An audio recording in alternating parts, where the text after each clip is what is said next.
Right now, again, the S&P 500 index down 21, down 0.4%. J.P. Morgan Chase has named Jen Piepszak its chief operating officer, but the new deputy to CEO Jamie Dimon says she does not want to succeed him. J.P. Morgan Chase shares little change now, down just under 0.1%. Among other banks, Citigroup up by 0.8%, Wells Fargo up 0.1%, Goldman Sachs up 0.6%.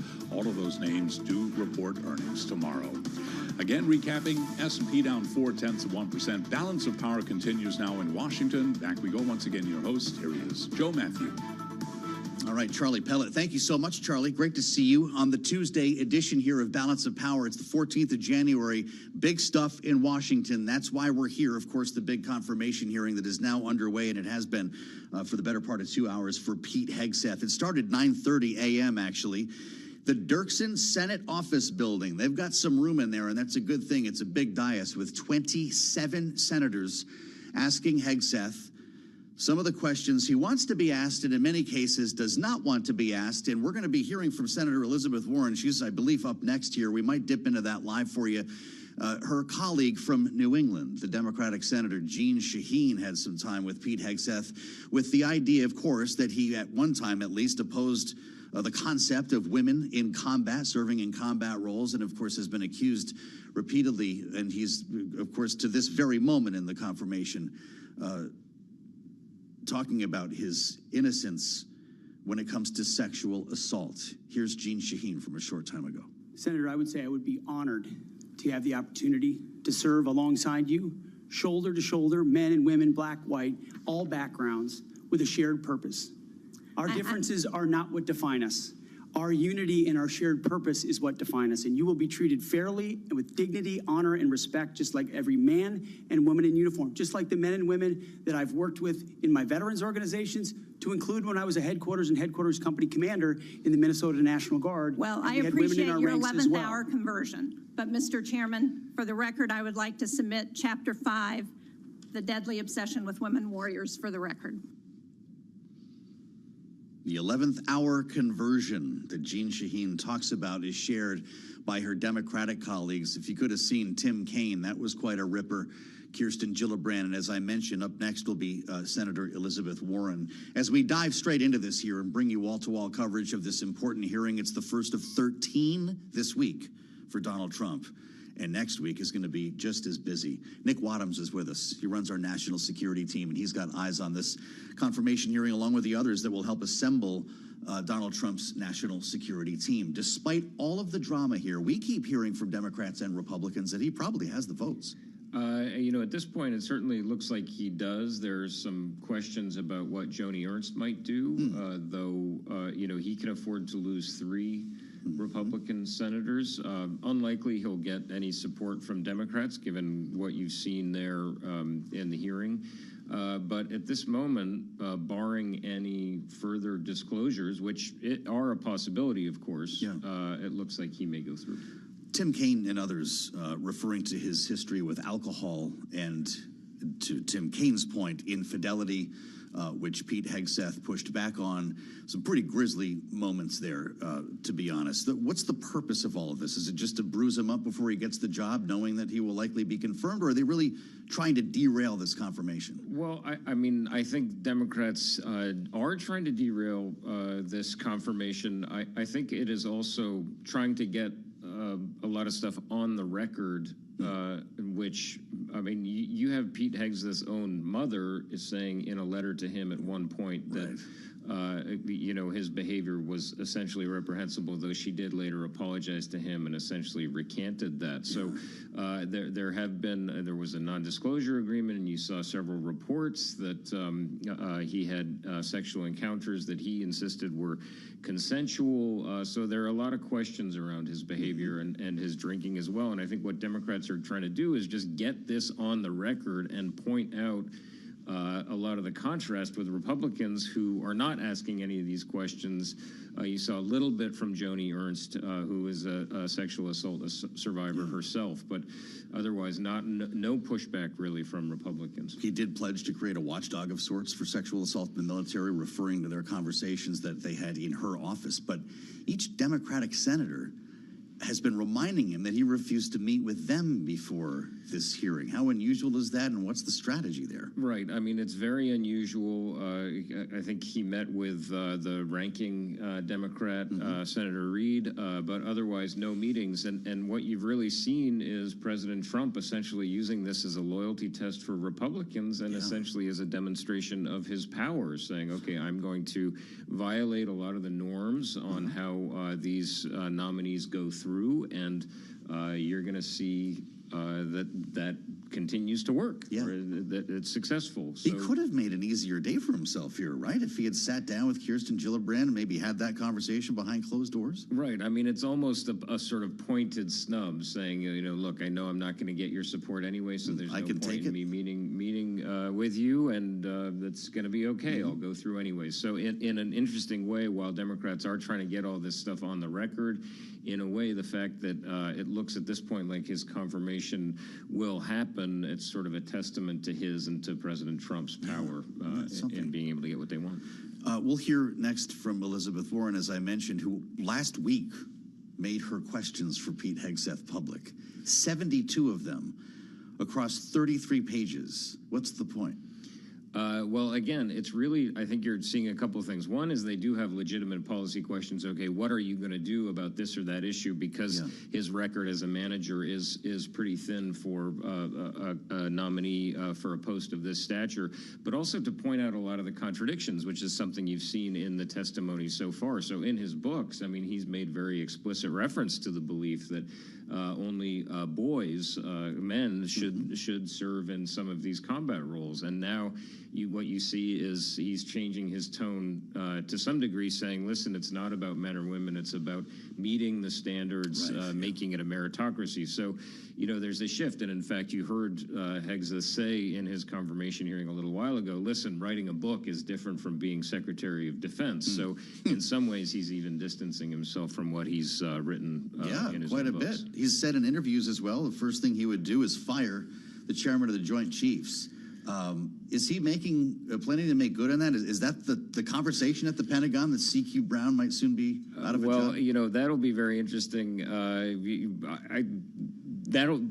It will be a big test of his power to see if he could actually do that. But what he has said very clearly is he believes that generals should be held accountable if the U.S. loses wars, but thinking specifically of Afghanistan. And he's suggested that President-elect Trump will have a plan in place to Maybe demote Elizabeth or fire. Warren will get to this. She's starting right now, Nick. Let's listen to the senator from Massachusetts with Pete Hegseth. This is live from the Senate Armed Services Committee on Bloomberg.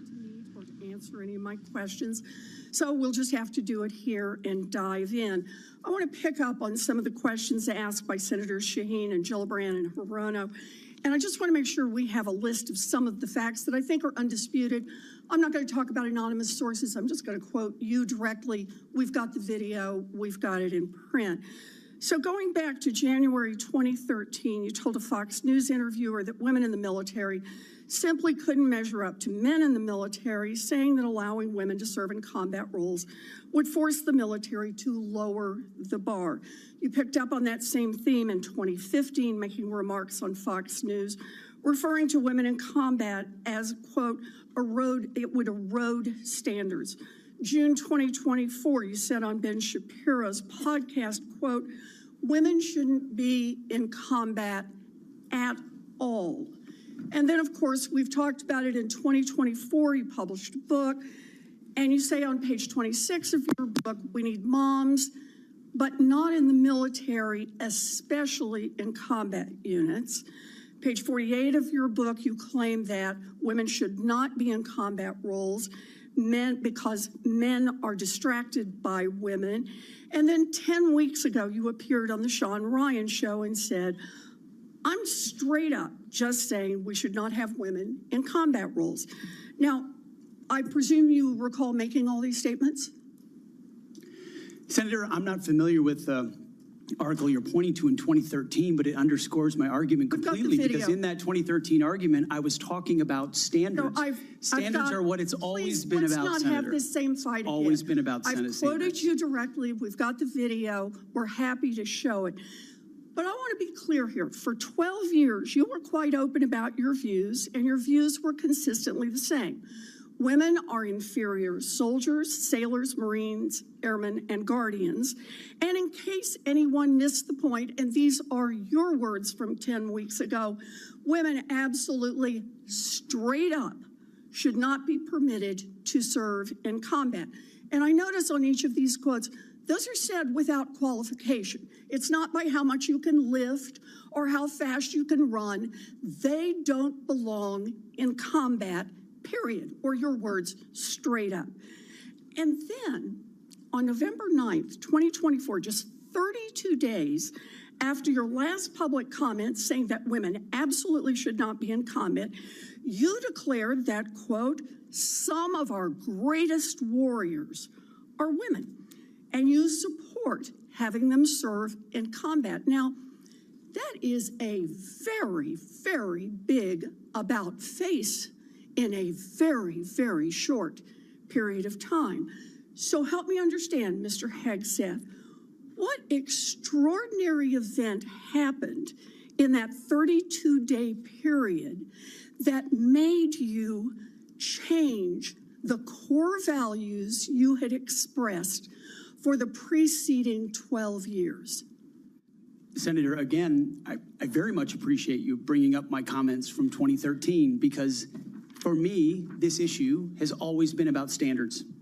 And unfortunately, because of some of the people that have been in political power for the last 4 years, priorities other than standards, lethality, and meritocracy have driven decision-making. I'm quoting you from the podcast. Women shouldn't be in combat at all. Where is the reference to standards?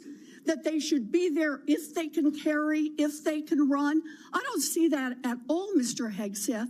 What I see is that there's a 32-day period in which you suddenly have another description about your views of women in the military. And I just want to know, what changed in the 32 days that the song you sang is not the song you come in here today to sing? Senator, the concerns I have and the concerns that many have had, especially in ground combat units, is that in pursuit of certain percentages or quotas, standards have been changed. And that makes the combat more difficult for everybody involved. Let me make a suggestion about what happened in that 32 days. You got a nomination from President Trump. Now, I've heard of deathbed conversions, but this is the first time I've heard of a nomination conversion. And I hope you understand that many women serving in the military right now might think that if you can convert so rapidly your long-held and aggressively pursued views in just 32 days, that 32 days after you get confirmed, maybe you'll just reverse those views and go back to the old guy who said straight up, women do not belong in combat. Now, Mr. Hegseth, you have written that after they retire, generals should be banned from working for the defense industry for 10 years. You and I agree on the corrosive effects of the revolving door between the Pentagon and defense contractors. It's something I would have liked to talk with you about if you'd come and been willing to visit with me. But the question I have for you on this is, will you put your money where your mouth is and agree that when you leave this job, you will not work for the defense industry for 10 years? Senator, it's not even a question I've thought about, because it's not about it right now.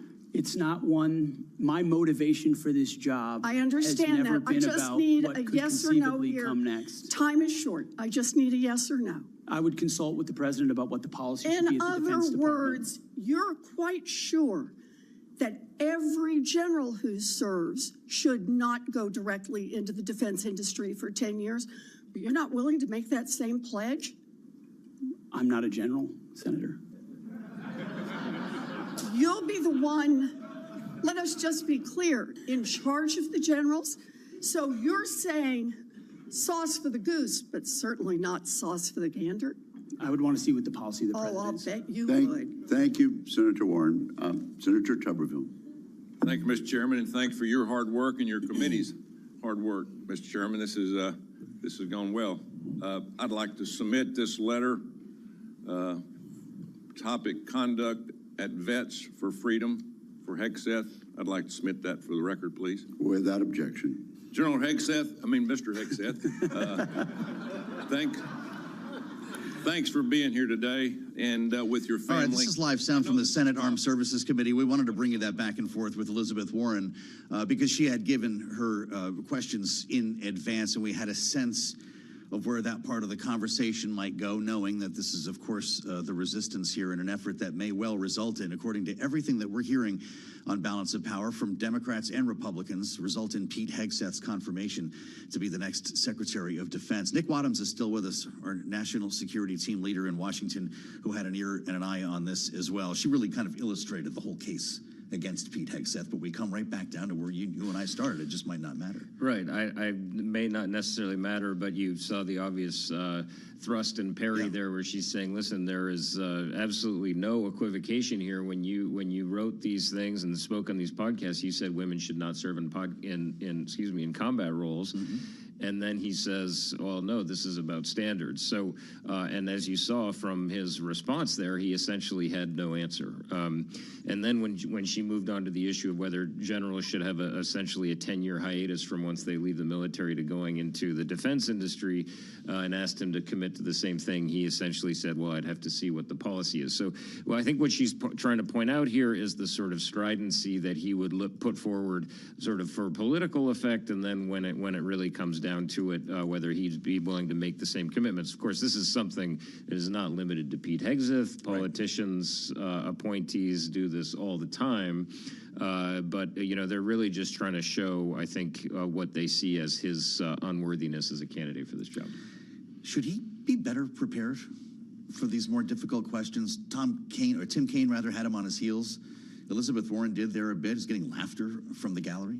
There's only so much he can say on the one hand. I think, though, it is interesting. You're not seeing him. My sense from watching that exchange with Elizabeth Warren, so this is a tactic they use: get them flustered, get them stuttering, get them to commit some sort of an outburst or mistake that makes headlines or becomes a meme.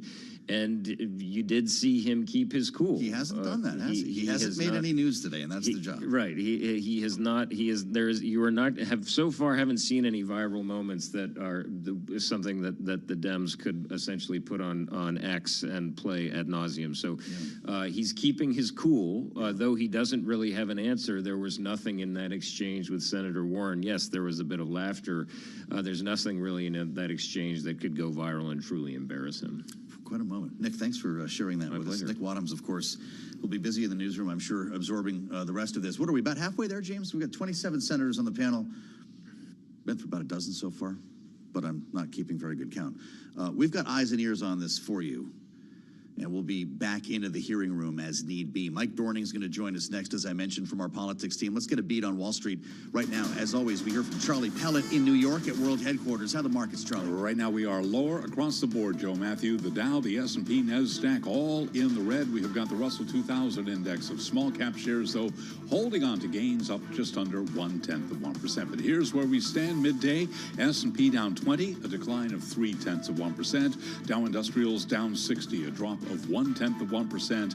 NASDAQ down 97 for the NASDAQ Composite Index, a drop now of 0.5%. 10-year 4.79% with a 2-year 4.37%. Spot gold up $6 the ounce, up 0.2%, 26.69. And West Texas Intermediate crude down 1.1%, 77.98 a barrel on WTI. Bitcoin up 1.7%, back above $95,000, $95,760 now on Bitcoin. Meta Platforms is planning to cut about 5% of its lowest performing employees with the intent of backfilling their roles this year. This according to an internal memo that was sent to employees. In that memo, CEO Mark Zuckerberg noted that the company would provide, quote, generous severance. Meta Platform shares down now by 2.7%. So again, recapping, the S&P down 21, drop there of 0.4 with a 10-year 4.79%. Balance of power continues. Back we go to Washington. Once again, your host, here he is, Joe Matthew. All right, Charlie Pellet, thank you so much. In the throes of the confirmation hearing for Pete Hegseth, or so he hopes, it is likely to end in his confirmation to be the next Secretary of Defense. This is the Army veteran, of course, Fox and Friends weekend host, who is in the conversation of his life right now with 27 senators who make up the Armed Services Committee. This is happening in Washington, in a Senate office building that is right near the U.S. Capitol. And it's the beginning of the process here. He is the first Trump cabinet nominee to be in the hot seat, and we've got a bunch. There are 13 scheduled for this week alone. Very few of them have the challenges that Pete Hegseth has, with accusations of sexual assault that he's been hearing about, alcoholism, and so forth, including his lack of experience as a manager, knowing that this is the biggest bureaucracy in the world. There are a lot of questions about his feelings about women serving in combat as well, something he had at least previously opposed. And knowing that the sexual assault component is still hanging out there, we had a lot of reason to keep our eyes on Joni Ernst, the Republican senator on this panel, who is a veteran and a crusader against sexual assault in the military, having been a victim herself. This is a little bit of a Q&A back and forth between Joni Ernst and Pete Hegseth. Will you support women continuing to have the opportunity to serve in combat roles? Senator, first of all, thank you for your service, as we discussed extensively as well. It's my privilege. And my answer is yes, exactly the way that you caveated it. Yes, women will have access to ground combat roles, given the standards remain high, and we'll have a review to ensure the standards have not been eroded in any one of these cases. That'll be part of one of the first things we do at the Pentagon, is reviewing that in a gender-neutral way, the standards, ensuring readiness and meritocracy is front and center. But absolutely, it would be the privilege of a lifetime to, if confirmed, to be the Secretary of Defense for all men and women in uniform who fight so heroic. They have so many other options. They decide to put their right hand up for our country, and it would be an honor to have a chance to lead them. Pete Hegseth, who had met with Senator Joni Ernst, and it does seem that they worked out some of their issues, or at least he answered many of her questions in her office behind closed doors, because she actually left time on the table. With us right now at the desk here on Balance of Power is Mike Dorning. He's had an ear and an eye on this as well, having covered a couple of these in his time. Great to see you, Mike, and thank you for coming in from Bloomberg's politics team. How's he doing so far? He's doing okay. The main thing that was important was what you showed, Joni Ernst, and the view she took. She had been someone who expressed doubt about Hegseth. She came under a lot of pressure at home from some conservatives in the state that wanted her to support Trump's nominees. She then sort of pulled back and sort of gave him some cover to continue through the confirmation hearing. How he presents himself in the confirmation hearing is a critical point. And then she kind of gave him a qualified endorsement in the confirmation hearing. And that makes it hard, if she's going to be backing him, for there to be enough moderate Republicans to block him. And it's all about the moderate Republicans. Yes, right. You're looking at her as a more important indicator than, say, Elizabeth Warren. You knew where she was going to come from. It's pretty concerted and deliberate front by Democrats here. What is their purpose in the end, if not to derail the confirmation? So their purpose is twofold. Number one, there are these serious questions that are raised about him, including about being supportive of women in the military and women in combat, and allegations of sexual assault. So they, number one, need to stand up for a Democratic constituency. There are a lot more women who support the Democratic Party than there are men. And secondly, it's their opportunity to define Pete Hegseth and Trump's Secretary of Defense. So he will be introduced to the American public in a way that has doubts about the sincerity of his support for women in combat, doubts about his trustworthiness on sexual assault, doubts about his competence to run the Defense Department, doubts about his character. And they can both define the Trump presidency that way and the Trump stewardship of the military that way, and also sort of put up a blockade that these are concerns that need to be addressed. Sure. Interesting to hear from Jack Reed, the ranking member. He was the Democratic chairman for some time of this important committee, Armed Services. And he made the point in his opening remarks that this is the 9th confirmation for a defense secretary, I believe was the number, in his tenure on this committee. He's an old hand in the defense world in Washington. He voted for all of them, D's and R's, until this one. Yeah. And he framed it a little differently in a sort of a broader sense. The key quote from him and key thought from him is this is about character and competence, and that he has doubts about Hegseth's character and his competence. And that is, a critique that you could have of other candidates for the cabinet that Trump has put forward, and as a kind of a global critique of the administration that Trump is putting together. What have people shown in their character, and what competence do they have for these roles? Well, it's not over. As I mentioned, we have a number of other senators to go here, and I really haven't asked you about the Republicans. What is their job today other than to continue entering letters of affirmation and support into the record? We heard from Tom Cotton earlier, for instance, who actually challenged Hegseth on his evolution on women in combat. He seemed to think that he did have some standing to question the way things were going in the Pentagon. Will there be more of that? Well, one of the things that the Republicans are doing is making the case for Hegseth by raising doubts about the way the Biden administration has run the Defense Department. There's both doubts about the competence they showed in withdrawing from Afghanistan, and Republicans have a critique that the Defense Department was too involved in sort of what they call woke, what others might call DEI initiatives. And Pete Hegseth is an example that you can make that case with. Pete Hegseth says that he has a Christian tattoo and that marked him, he believes unfairly, as an extremist, and that then had him moved out of the inauguration detail for Biden, or one inauguration detail that questions about extremism. And so that goes to Republican concerns, critique that people who have a more conservative point of view don't get a fair shot. Well, we're going to keep eyes on this with Mike Dorning's help, and we'll have much more for you as we make our way forward here on confirmation hearing day for Pete Hegseth. There are others, by the way, not getting the attention that he is, and we'll have more on that for you with our political panel ahead. Mike Dorning, thank you so much, as always. Find his work on the terminal and online. Our panel's up next. Stay with us here on Bloomberg.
1240 on Wall Street. We do check markets all day long here at Bloomberg. Just getting word that Elon Musk, Mark Zuckerberg, and Jeff Bezos will be attending Donald Trump's inauguration. That according to NBC. Stocks are lower across the board right now. Wall Street traders unwilling to make any significant bets as they await key inflation data tomorrow morning, the CPI report, for clues on path of Fed rates over the next few months. Right now, the S&P is down 21, a decline of 0.4%. The Dow is down 71, down 0.2%. And NASDAQ down 109, a decline of 0.6%. But the Russell 2000 index of small cap shares is holding on to a gain now of 0.1%.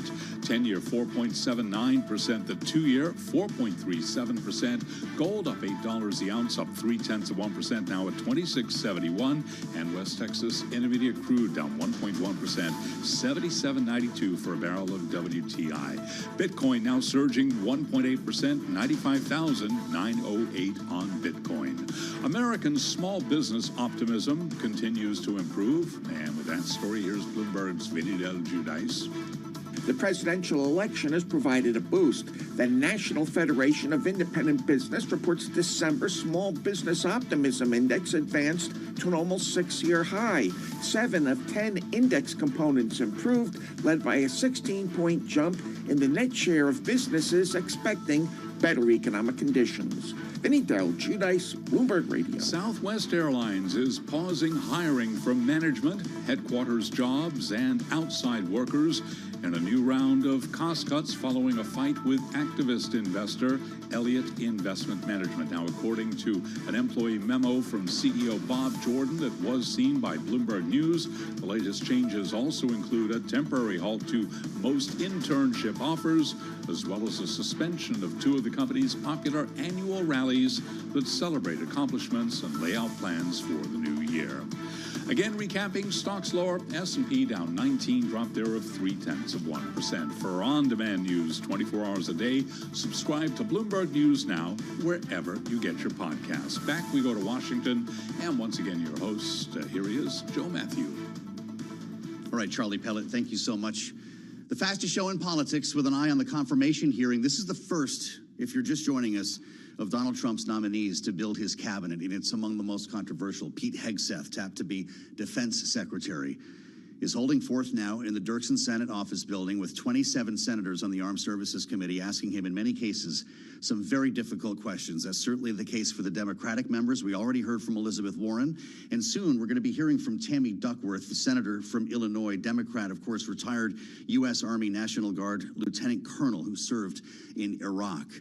We'll have many questions for Pete Hegseth about, for instance, women serving in combat, as we heard already from veteran Joni Ernst. Right now, it is Mark Wayne Mullen, the Republican from Oklahoma, getting a sense of what Republicans are asking Pete Hegseth. Let's listen in progress, live on Bloomberg. For this country.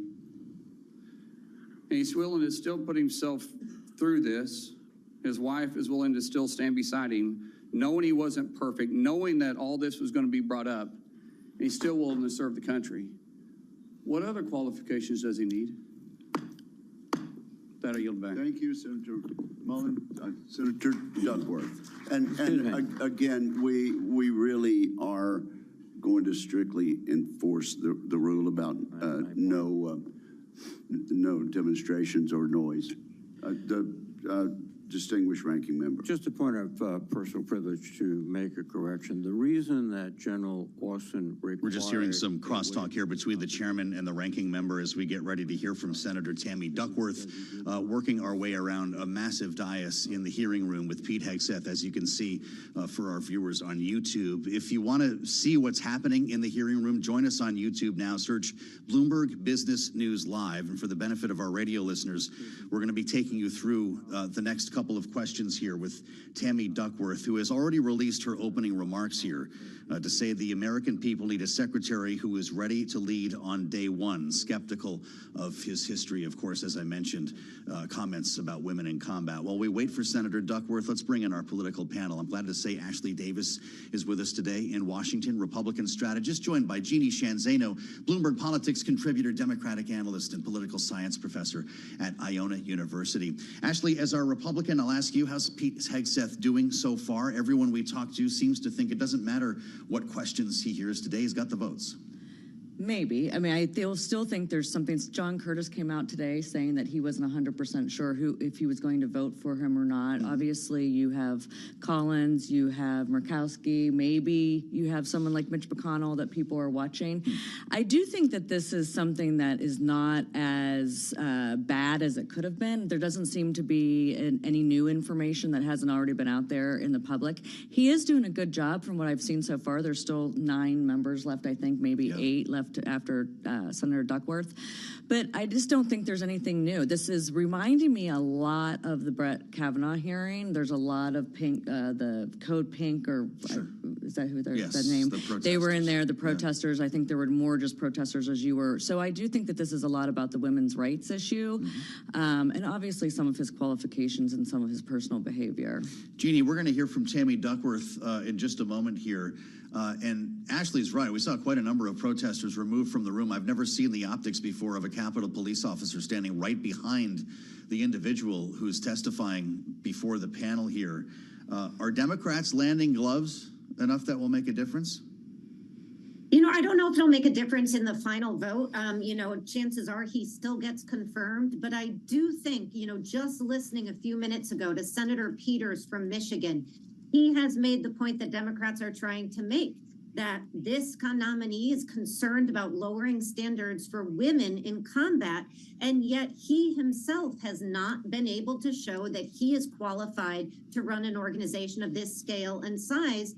And so Peters asked him, should we lower the standards for you but increase them for everybody else? So I think Democrats are landing some punches, and I do think the issue they should stick to, and the most important, is the one about qualifications. Does this man have the qualifications to run this organization?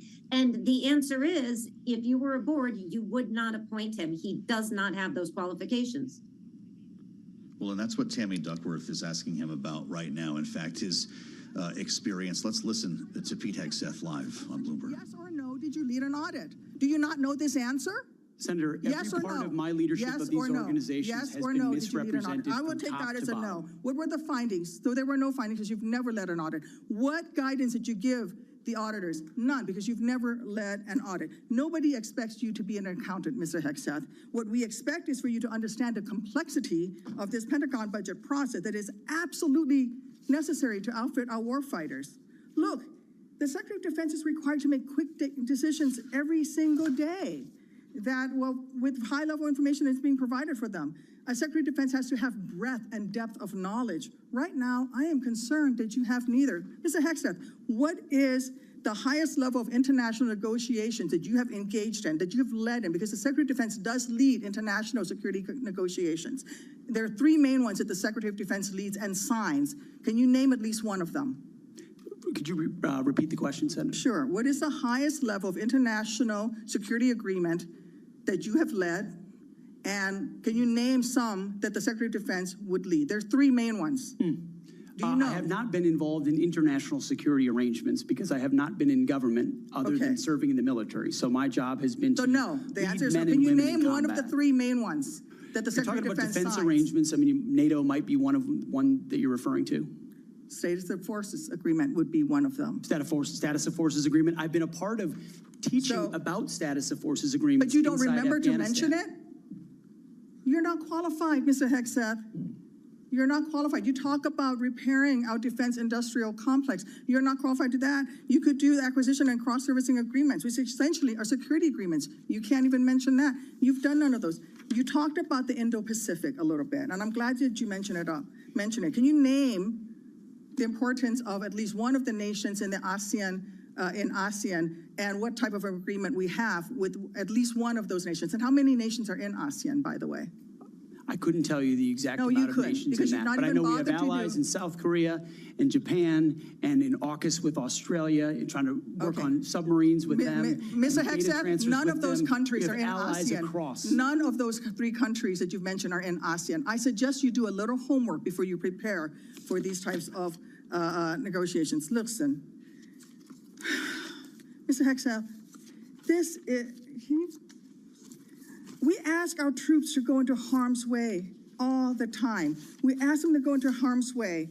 And this behind me It's a copy of the Soldier's Creed, a copy that usually hangs over my desk here in the Senate, and you should be familiar with it. It's the same copy that hung over my desk at Walter Reed every single day that I woke up and fought my way back because I wanted to go back and serve next to my buddies who saved my life.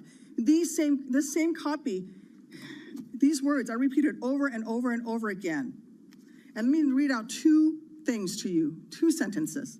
I will always place the mission first, and I am disciplined, physically and mentally tough, trained and proficient in my warrior task. Mr. Hegseth, our troops follow these words every single day, and they man up and they pack their rucksacks and they go to war. And they deserve a leader who can lead them, not a leader who wants to lower the standards for himself or raising the standards for other people. And by the way, our troops already meet the standards. We ask troops to man that ship, fight that fire, fly that helicopter until their very last breath. And they do that every single day. They cannot be led by someone who's not competent to do the job.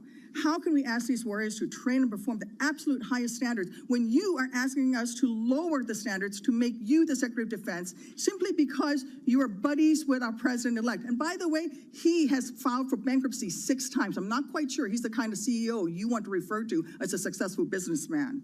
Let me make it clear. You can't seem to grasp that there is no U.S. military as we know it without the incredible women that we serve. Women who've earned their place in their units. You have not earned your place as Secretary of Defense. You say you care about keeping our armed forces strong and that you like that our armed forces are meritocracy, then let's not lower the standards for you. You, sir, are a no-go at this station. Thank you, Senator Duckworth. I would like to submit for the record a letter Senator submitted by Tammy Mr. Duckworth Ryan. there, the Democrat from Illinois, with live coverage of the Senate confirmation hearing of Pete Hegseth. Knowing that she was not a fan, she certainly codified that as we reassembled our panel. Republican strategist Ashley Davis, Democratic analyst Jeannie Shanzano.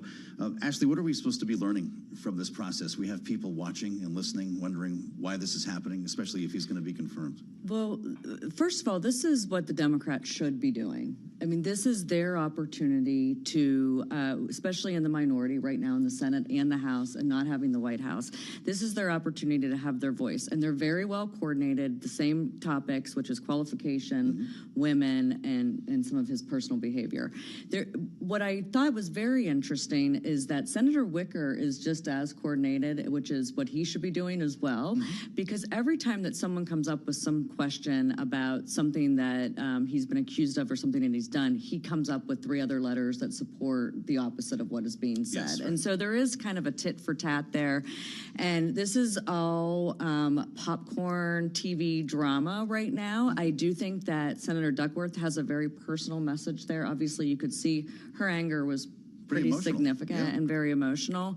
I would go back to some of the other former secretaries of defense and ask some of those questions, and especially Don Rumsfeld, who was the former the youngest Secretary of Defense, and see if he knew some of these questions. But it's what they're supposed to be doing. It doesn't really bother me, but listen, I don't think he's 100% confirmed yet. I think I think that there's still some, like I said at the beginning, there's a couple members that could still go the other way, but he probably still will. Are these fair questions to be asking this young man, Jeannie? And I'm not trying to go easy. I'm really curious what you think. Did he need to just answer that question and list the ASEAN nations? He couldn't name one. Yeah, he needed to if he had the answer, but apparently he didn't have the answer. And I'll tell you one thing we haven't talked about yet that has surprised me as we've listened to this is the fact, and we heard Gary Peters mention it, Elizabeth Warren, Kristen Gillibrand, that he did not meet with these Democratic members of this committee beforehand. I am stunned by that. And Gary Peters said, were you afraid to meet with us? He knew he was going to come in here and have to answer these questions. To not meet with them in advance, to not establish a relationship, I think was a strategic miss. And I do think the questions that Senator Duckworth asked are incredibly important, and her testimony as it is very moving. I mean, this is the first female double amputee. She went on to serve another 10 years. She's talking to a man who on paper is not qualified beyond his relationship with Donald Trump for this job. That's not to say he's not smart and energetic and has a lot to offer, but not qualified for this job. And yet he's talking to her, and he has a record of statements about women not qualified. Here's the good news. Our panel will stay with us. We have a lot more to get to with Ashley and Jeannie as this confirmation hearing continues. We'll welcome our global television audience, and Kaylee Lyons will join the conversation. So stay where you are. You can find us on YouTube. Right now, search Bloomberg Business News Live. You're on Balance of Power.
politics to the world of business. This is Balance of Power.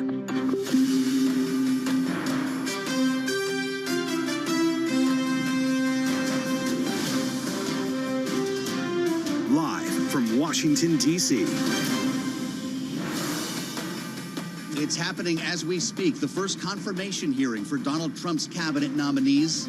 Welcome to the fastest show in politics as Pete Hegseth endures quite a grilling here before the Senate Armed Services Committee in his trek to become the next defense secretary. I'm Joe Matthew alongside Kaylee Lyons in Washington. Welcome to the Tuesday edition of Balance of Power. Kaylee, this has been underway for a few hours here. We've got more senators to go, although most tell us that Pete Hegseth is on track to win confirmation in this hearing. Well, keeping in mind that, of course, he's going to be confirmed by a Senate that does have a Republican majority, and we have clearly seen a partisan line drawn in this hearing, with Republicans sounding far more supportive of Hegseth's confirmation prospects than Democrats, who have criticized him on both character and on qualifications. While they've discussed his views on women in the military, specifically on his past allegations of sexual assault, he's also been pressed multiple times, including just now by Senator Tammy Duckworth, about his ability to lead an organization as large as the Pentagon, and especially the cost cuts that he'd like to see pursued. Yeah, that's for sure. The back and forth has been deliberate. Democrats certainly are together on this, Kaylee, and we'll rejoin the process a little bit from now. We also have a conversation with retired Marine Corps General Arnold Pernaro, who has prepared more people for confirmation hearings than we'll probably ever cover. Yeah, certainly, I would imagine Pete Hegseth had to go through a lot of preparation for this hearing, because he had a pretty good idea of what he would face today, and we'll have more on the questions he has faced in just a minute. But we begin, as always, with a check on the financial markets, because it's PPI day after all. Let's turn to Charlie Pellet up in New York. Hey, Charlie. Hi, thank you very much. Kayla Lyons, indeed, PPI day today, CPI day tomorrow. Stocks right now, little changed on the S&P. The Dow just turning higher after earlier losses. Right now, we have got the S&P 500 index down 12, a decline there of 0.2%. The Dow swinging between gains and losses. We're calling that unchanged right now, with NASDAQ down 81, a decline for the NASDAQ Composite Index of 0.4%. The Russell 2000 Index of small cap shares advancing by 0.4%. 10-year 4.80%, with a 2-year 4.37%. Spot gold up $5.50 the ounce, up 0.2%, 26.68. West Texas Intermediate crude 77.74 a barrel, down now by 1.4%. J.P. Morgan Chase has named Jen Piepszak as its chief operating officer, but the new deputy to CEO Jamie Dimon says she does not want to succeed him. J.P. Morgan Chase shares are up 0.3%. J.P. Morgan Chase will be among the many banks reporting earnings tomorrow, along with Citigroup, Wells Fargo, and Goldman Sachs. Citigroup shares up by 1.1%, Wells Fargo up 0.9%, Goldman up now by 1.1%. For on-demand news 24 hours a day, subscribe to Bloomberg News Now wherever you get your podcasts. Back we go to Washington. Once again, your hosts, Joe Matthew and Kaylee Lyons. All right, Charlie Pellet in New York, thank you so much. Meanwhile, here in Washington, a lot of attention is fixed on what's taking place in the Senate today, or more specifically, the Dirksen Senate Office Building, where the Senate Armed Services Committee is currently, and it's still underway, holding the confirmation hearing for the Defense Secretary-designate Pete Hegseth, who, of course, has been tapped by President-elect Donald Trump to lead the Pentagon, an organization with more than 3 million people reporting up and through it. And it's been a little contentious at times. Perhaps no surprise, he's faced very difficult questions from Democrats in regard to a number of issues, but he also began the hearing by pleading his own case. Here's part of his opening statement. Now, it is true and has been acknowledged that I don't have a similar biography to defense secretaries of the last 30 years. But as President Trump also told me, we've repeatedly placed people atop the Pentagon with supposedly the right credentials, whether they are retired generals, academics, or defense contractor executives. And where has it gotten us? He believes, and I humbly agree, that it's time to give someone with dust on his boots the helm. A change agent, someone with no vested interest in certain companies or specific programs or approved narratives. My only special interest is the warfighter. Deterring wars, and if called upon, winning wars by ensuring our warriors never enter a fair fight. We let them win, and we bring them home. Like many of my generation, I've been there. I've led troops in combat. I've been on patrol for days. I've pulled a trigger down range, heard bullets whiz by, flex-cuffed insurgents, called in close air support, led medevacs, dodged IEDs, pulled out dead bodies, and knelt before a battlefield cross. This is not academic for me. This is my life. I led then, and I will lead now. Pete Hegseth speaking before the Senate Armed Services Committee in prepared remarks, that's how it started. Not only trying to make the case for his nomination and confirmation, of course, but also trying to get ahead of some of the more difficult questions that he might be asked, and he's been asked all of them. And we've got more to go here. Joining us, a voice of experience who spent a lot of time with this committee and in rooms like these, retired Marine Corps Major General Arnold Pranara, former staff director of the Senate Armed Services Committee, the author of If Confirmed, an insider's view of the Senate confirmation process. What a perfect voice for today. General has spent some time, and we welcome you back to Bloomberg TV and radio. As I mentioned, you've been in this room before. How's he doing? Well, I think he's doing extremely well. I was very impressed with his opening statement. And as you mentioned, I've been involved in the confirmation process for over 12 Secretaries of Defense, going all the way back to the Ford administration, both when I was on the committee, the staff director of the committee, and then helping various nominees since leaving government on a pro bono basis. And so most of our Secretaries of Defense face tough questionings, but he certainly had a very strong opening statement.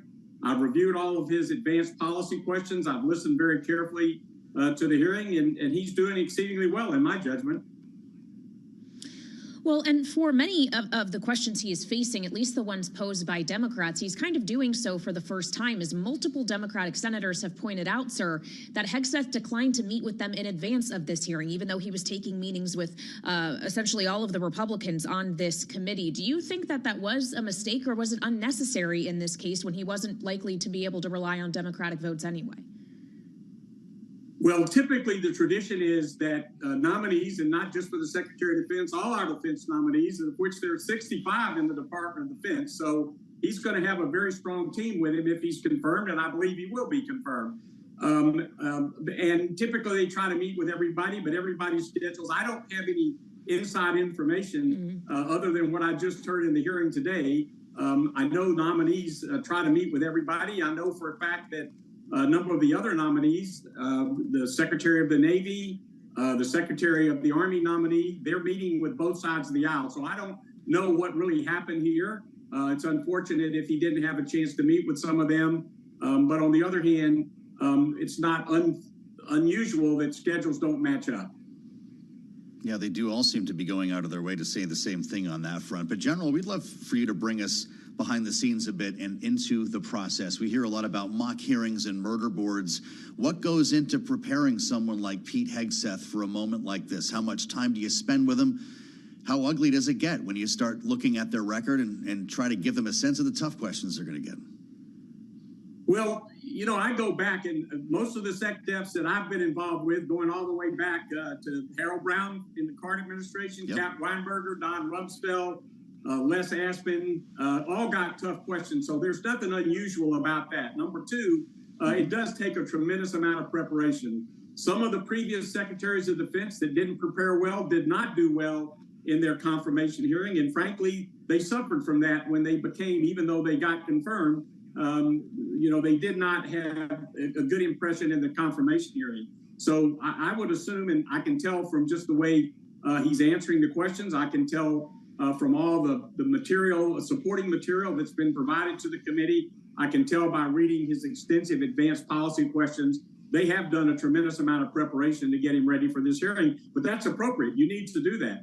As some people have said, the Defense Department is the largest, most complex organization in the world, and it's all about war fighting. And so I would think that obviously they spent a tremendous amount of time with him, getting him ready, and it shows he's doing a good job.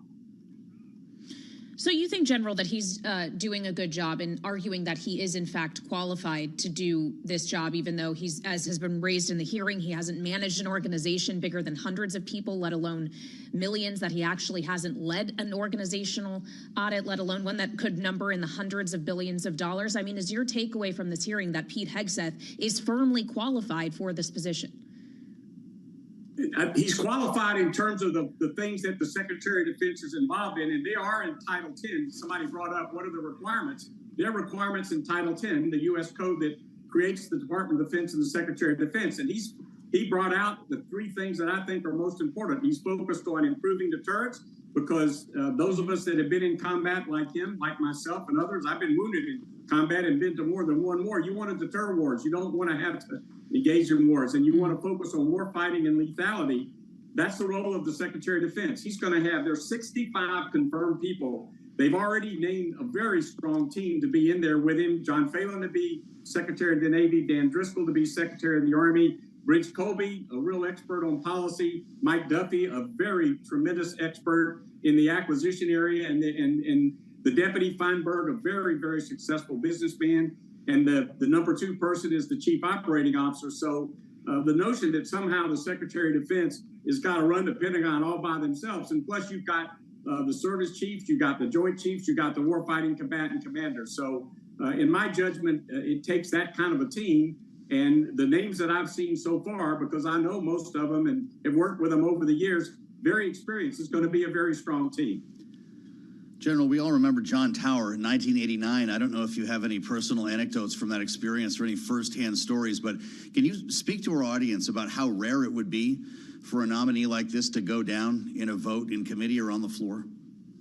Well, in history, the only one that has not been approved was John Tower, and that was a very sad day. He was a great chairman of the Senate Armed Services Committee. The full expectation was that he would be confirmed, but there were issues that came up during the confirmation process, particularly as it relates to the FBI report, that it ended up him not being approved. But the committee and the Congress turned around in the Senate very quickly and put Dick Cheney in very quickly after John Tower's nomination was not approved. And so I think, frankly, the Senate deserves to give Pete Hegseth an up or down vote on day one. He's the only other civilian in the warfighting chain of command, from the commander-in-chief to the combatant commands. We need a Secretary of Defense on there on day one, and he should get an up or down vote, which has been the precedent for Secretaries of Defense. And people that want to vote for him can vote for him. People that want to vote against him, vote against him. And, you know, a majority vote rules. And if he gets a majority vote, then he will be eligible to be sworn in and appointed day one. But he deserves an up or down vote on January 20th. That's been the plan and the precedent going all the way back to Democrat and Republican presidents, that on a new president that has a new Secretary of Defense gets an up or down vote on day one. And I hope that will be the case.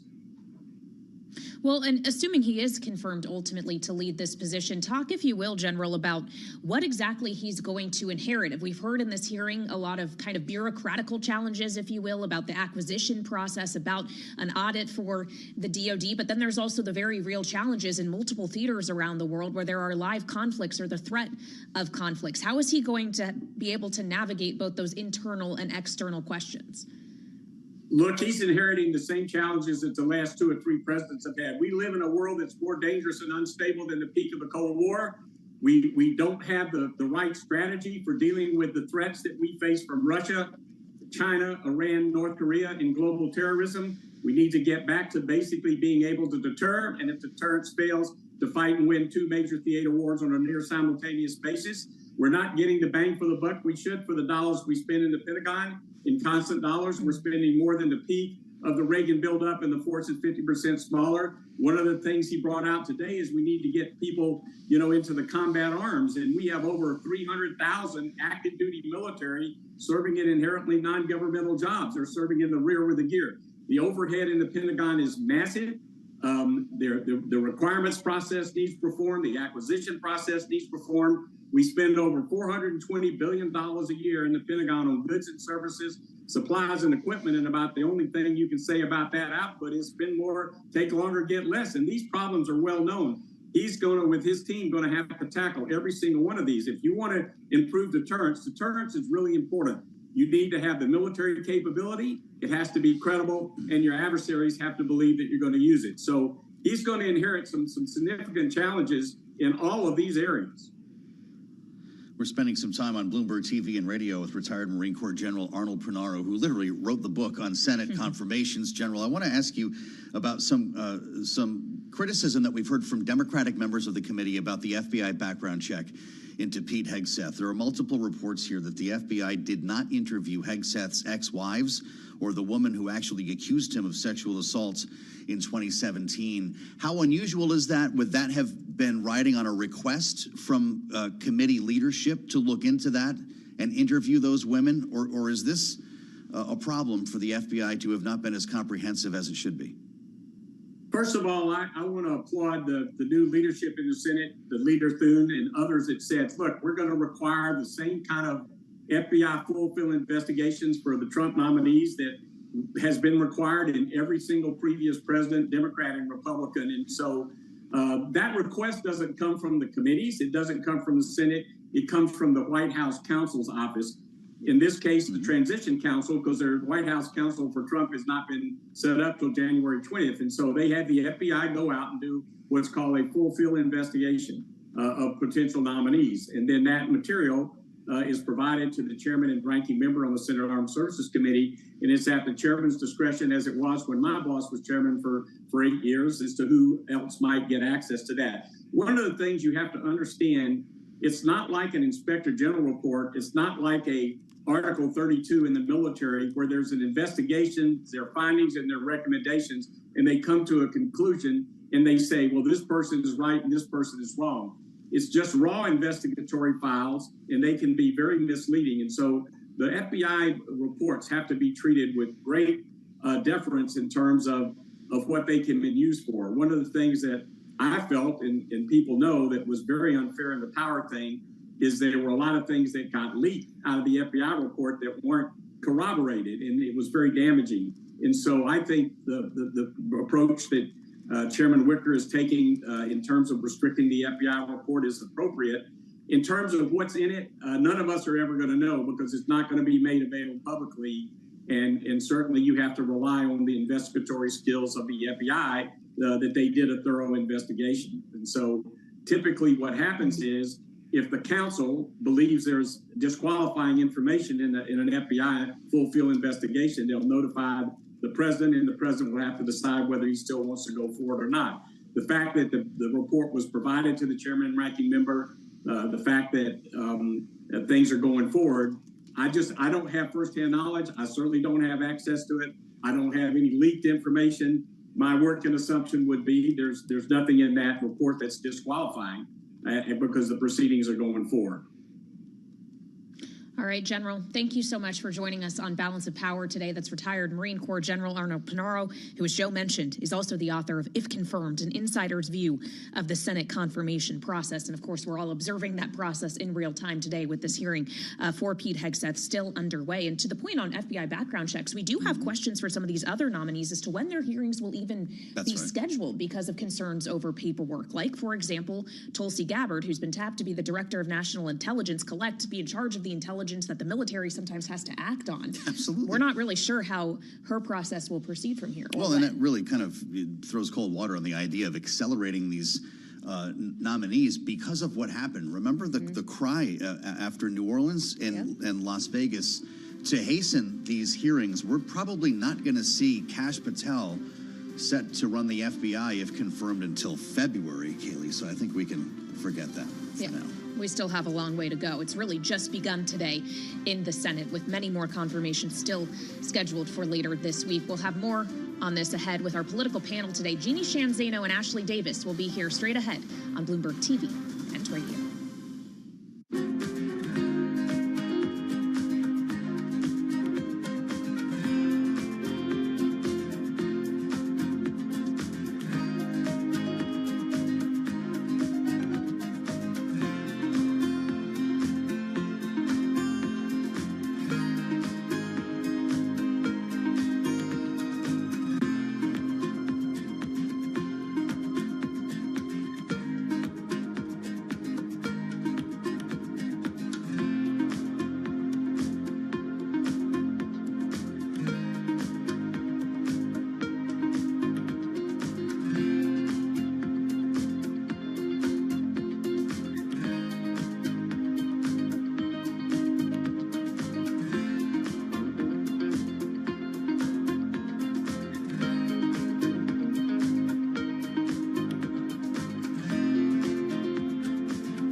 9:21 on Wall Street. We do check markets all day long here at Bloomberg. A turnaround for the Dow Jones Industrial Average, now advancing by 60 points. The S&P does remain lower, but the Dow being led higher by Caterpillar, 3M, and Salesforce.com.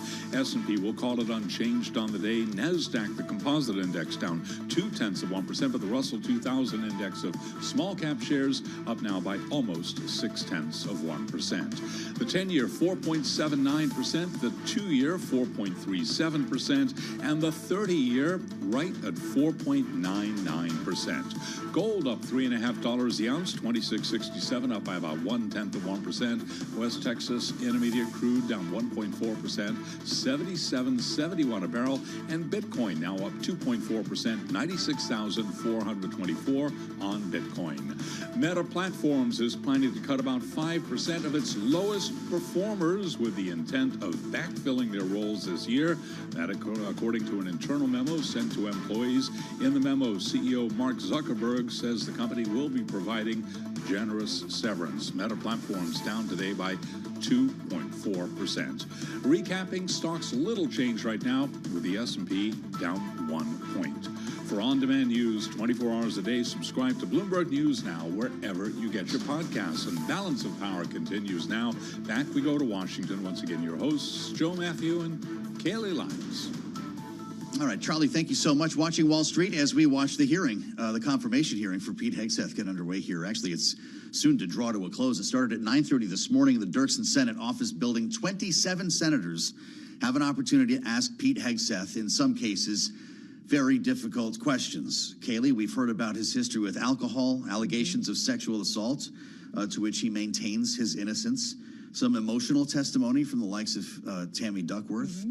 Some very difficult questions from Elizabeth Warren. Lockstep support, though, from Republicans in the room, and many expect him to be confirmed. Well, and interestingly as well, the one Republican many were keeping an eye on is Senator Joni Ernst from Iowa, who's a combat veteran and sexual assault survivor herself. And even their rapport seemed friendlier than maybe you would have anticipated. She noted that they have met multiple times in private and had what she described as very frank conversations. And she just reiterated on some of the points that I guess they had discussed in private that she wanted to raise again today in the hearing. But she was going to be potentially the linchpin vote on this, knowing only 3 Republican votes can be afforded to be lost for him to get through. At one time, she was the one to watch, but after their meeting, she seemed to back off. And by the way, a deliberate pressure campaign from the MAGA world against Joni Ernst that seemed to change her narrative, as did her meeting with Pete Hegseth behind closed doors. To your point, Kaylee, she actually left time on the clock, which says a lot about the point she was trying to make. Yeah, so let's get into all of this now and turn to our political panel today. Jeannie Shanzano is with us,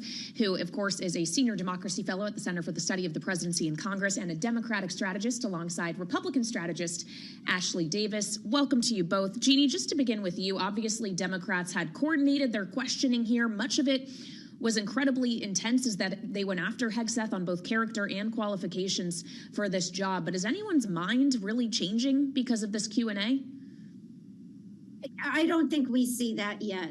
Could it happen? Sure. But I don't think that there has been a misstep of the degree or sort of a surprise that would elicit changes on the Republican side. And you know, part of that, I think, is the pressure campaign that you were both just talking about. There has been an organized pressure campaign from the right to support Hegseth and also to take on any Republicans who would stray offline. So I think so far no mind's changed, but I do think Democrats are doing what they need to do and wanted to do. They are getting their points out. And, you know, I would just add 2 things surprised me. One, that he didn't meet with them in advance or even try to set up a meeting, if you believe what the senators are saying. And number 2, that we're only going to go 1 round on this. It is typical to go more than 1 round. I think we need, as the American public, to hear more from him, but we're only going to get 1 round, 7 minutes each, which is pretty short. Yeah, 1 round indeed. And I just want to go back to the moment between Pete Hegseth and Joni Ernst that Kaylee mentioned here, the senator from Iowa, with questions specifically about women serving in combat. Will you support women continuing to have the opportunity to serve in combat roles? Senator, first of all, thank you for your service, as we discussed extensively as well. It's my privilege. And my answer is yes, exactly the way that you caveated it. yes, women will have access to ground combat roles, given the standards remain high, and we'll have a review to ensure the standards have not been eroded in any one of these cases. That'll be part of one of the first things we do at the Pentagon, is reviewing that in a gender-neutral way, the standards, ensuring readiness and meritocracy is front and center. But absolutely, it would be the privilege of a lifetime to, if confirmed, to be the Secretary of Defense for all men and women in uniform who fight so heroic. They have so many other options. They decide to put their right hand up for our country, and it would be an honor to have a chance to lead them. All right, let's bring Republican strategist Ashley Davis back into the conversation. If that's as tough as it gets from a Republican on the panel, are we all done here? Pretty much, but I still want to, as I was talking about earlier, I do think we need to watch John Curtis, especially, who came out just a few hours ago saying that he needs to take another look at him, as well as Tulsi Gabbard. So I do think that there's that, plus the three that we've always talked about in regards to Susan Collins, Lisa Murkowski, and also Mitch McConnell. Tell our audience why Mitch McConnell. Just because Mitch has always had a little bit of a thorn in President Trump's side, and I also think that he takes the stance of the United States and the world, especially in regards to the military, very, very seriously. He is not up for re-election anymore. He's not running, and he's not the majority leader. So he has the ability to vote against someone if he needs to. I'm not saying he will. Sure. He just has those chains have been broken, so to speak. Yeah. But John Curtis, I think, is something to earlier watch. I agree. I don't think that anyone's mind has been changed today. Nothing new came out. Obviously, I thought Tammy Duckworth was probably the strongest on the Democrat side in regards to her personal history. But I just don't think, and obviously Senator Ernst's questions teed him up to answer the question that was very important, which was about obviously women in the military. As you make the point that Senator Curtis has expressed concerns not just about Hegseth, but Tulsi Gabbard as well, do you see a relationship here where the better this process goes for him, the greater threat that it doesn't go so well for her, because that could potentially open the door for, if Republicans are exercising one pass on shooting down a nominee, it might become her instead of him? It could be, and will there'll be a sacrificial lamb, so to speak? I mean, obviously RFK is still a concern. I mean, the question here, and obviously Kash Patel as well, but the main question here is some of this FBI background checks that are still happening. So there's obviously a lot of different conversations out there about Tulsi Gabbard, from what I understand, with her ability to get her clearances continue to be extended and confirmed. That I don't know what is there that's not classified, that us as the general public don't know. So I think that she probably is someone that could be a sacrificial lamb, as well as I still think that RFK has an uphill battle. Yeah, he has to still have a lot of meetings for us to get a better sense of that. Jeannie, I know where you are on Pete Hegseth not meeting with Democrats here. I wonder where you are on the background check. We talked to General Pinaro about this earlier in the hour, that many Democrats on the panel have complained that the FBI did not interview Hegseth's ex-wives or the woman who accused him of sexual assault in California in 2017. Those apparently would have needed to be requested by White House counsel. Either way, do they have a full picture of the man? Well, from what they're saying, they don't. They are also complaining about the late timing in which, these reports are being given to the Senate, and they don't feel like they're getting a full rundown. There was also reporting that his previous wife, one of his ex-wives, reached out to the FBI and didn't get a call back. I think that is worth thinking about, but I think the reality here is that not only do we need more time with Pete Hegseth, I think, as an American public, I think there's also an awful lot of conversation that hasn't been had. I mean, we've heard an awful lot about audits, internal challenges in the DOD, about his issues involving women and other things.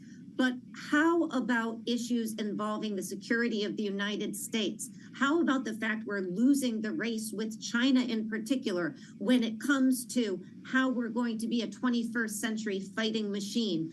all of these things have sort of gone by the wayside when you give senators 7 minutes each. So to me, I think Republicans could do better in terms of giving their members more time to have more robust conversations with all of these nominees. I understand they want to do this fast, but this is the last time we get to hear this kind of back and forth, and I think we deserve more. So that, you know, abandoning that practice to me is really problematic. Ashley? There's two things that I just want to address. So the FBI background checks after a huge slate of cabinet secretaries like this, they always, at least under my experience under the Bush administration, they do come up last minute. Obviously, the same thing I know happened under the Biden administration. The thing that I really want to get into here quickly is going through numerous FBI checks and at various levels. The point is not to call the ex-wife. The point is to call, you know, the ex-roommate or the neighbor that you had when you were 25 years old. The FBI's role is to get to the third layer, the fourth layer, not the public information. So it doesn't bother me as much that he didn't talk to the ex-wife. They didn't talk to the ex-wife. It's more, and by the way, it's not common that FBI backgrounds are given to every single person on the committees. So that is not something that happens. And in this case, it was the chair and ranking member, right? Correct, That, which is that very typical normal. procedure. Yes. But so I remember when I went through my own personal background checks, I remember like a random person in college that I barely knew was called, but not like my college roommate, That's you know? a So great it's like, that's what they do. Yeah. So it doesn't bother me as much. Well, important knowing that this has been a point of controversy, and I suspect will be for all of these confirmation hearings. Kaylee, Donald Trump didn't want any of them to have FBI background checks at one point. Well, yeah, they weren't signing those typical transition documents in order to speed this process along. Just quickly here, though, on the president-elect, Jeannie, it was pointed out by Senator Gary Peters during the course of his questioning that there were 5 either confirmed or acting secretaries of defense in the first Trump administration. Even if Pete Hegseth is able to get the votes and be confirmed, should we have more confidence this time around that he'll be able to stick in that job? Oh, I don't know. You know, Donald Trump likes to fire people. We've seen that. He's done it on TV. So, you know, I'm not sure they'll stick, but that's the president's prerogative. So Pete Hegseth, if he's confirmed, could be the first of just a few. Boy, well, I guess we'll see about that. Jeannie, thank you so much. Jeannie Shanzano. Ashley Davis with us here at the table in Washington. I can't imagine going through the process, the full FBI background check. When she said random people from college, I shook. That proposition is terrifying. It's why you don't lie. You just say what you did, you know. You have to warn all your family and friends, though, right? Hey, you might be getting a phone call. That's what I did, and none of them got the phone calls. It was the third layer that got the phone calls. The ones you would Nice to least people. expect. Yes, at every stage. What a great panel. Thank you both so much. Kaylee, an important conversation ahead. We'll check the markets as well in the throes of this confirmation hearing, and I'll remind everybody that we're just about there. We've got our eyes on the hearing room. The final Democrat, Lee Slotkin, asking questions now. He's just about to conclude his experience. But of course, this is just the beginning of hearings for this week. We have much more on deck. Marco Rubio, Pam Bondi. There's 13 in total that are scheduled over the course of just the next few days. That's insane. We'll do it again next week, too. We've got a lot of seats to fill. Yep, an inauguration on Monday, so stick with us here on Bloomberg TV and radio.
1:40 on Wall Street. We do check markets all day long here at Bloomberg. We have got stocks struggling for direction, but the Dow, the S&P, NASDAQ 100 index all back in the green, right to the numbers.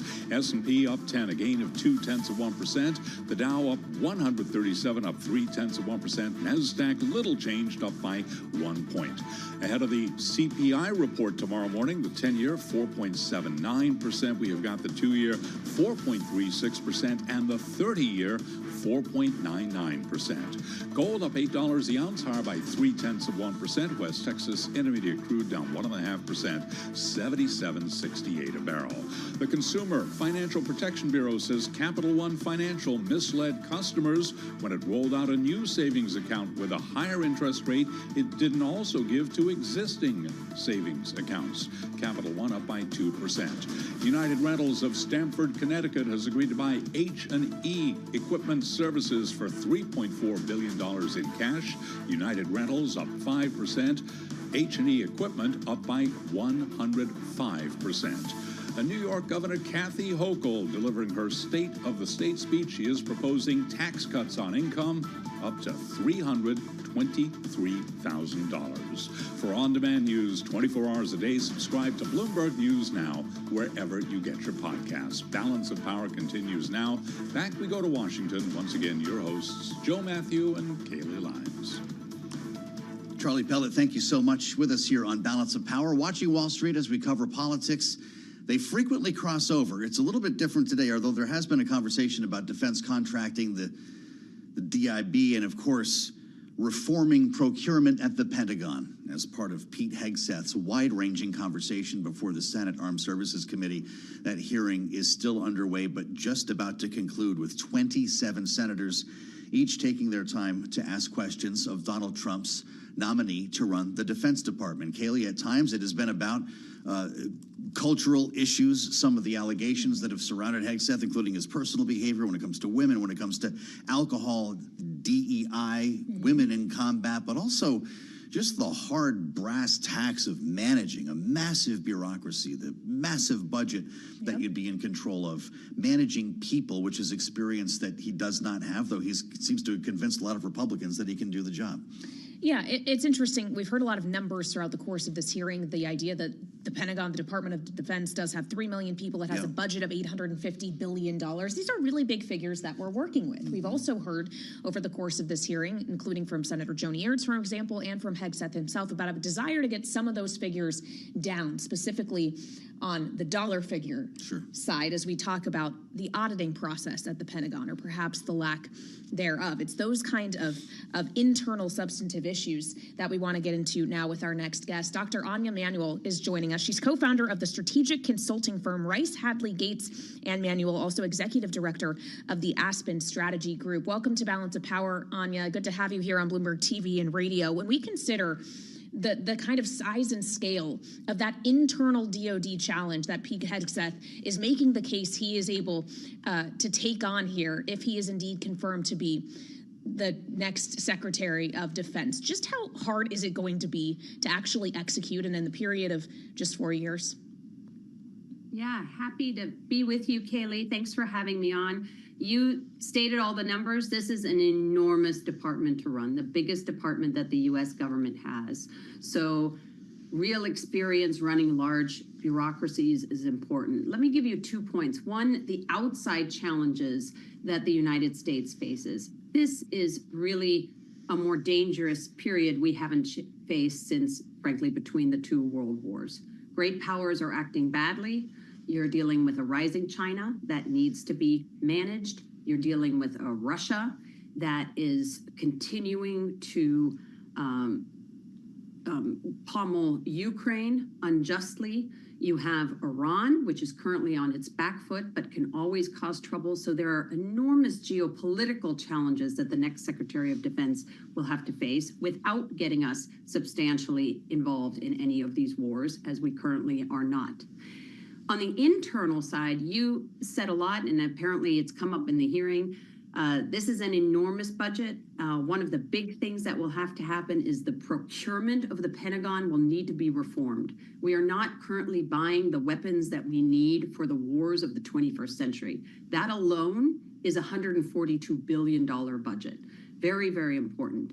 And in my experience, working with the Pentagon and with others, you need to bring the people of an organization along if you're going to make real change inside an organization.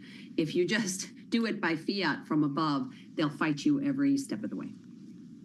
Let's put a finer point on reforming procurement here, because Joe Biden just named the next 2 aircraft carriers for Bill Clinton and for George W. Bush.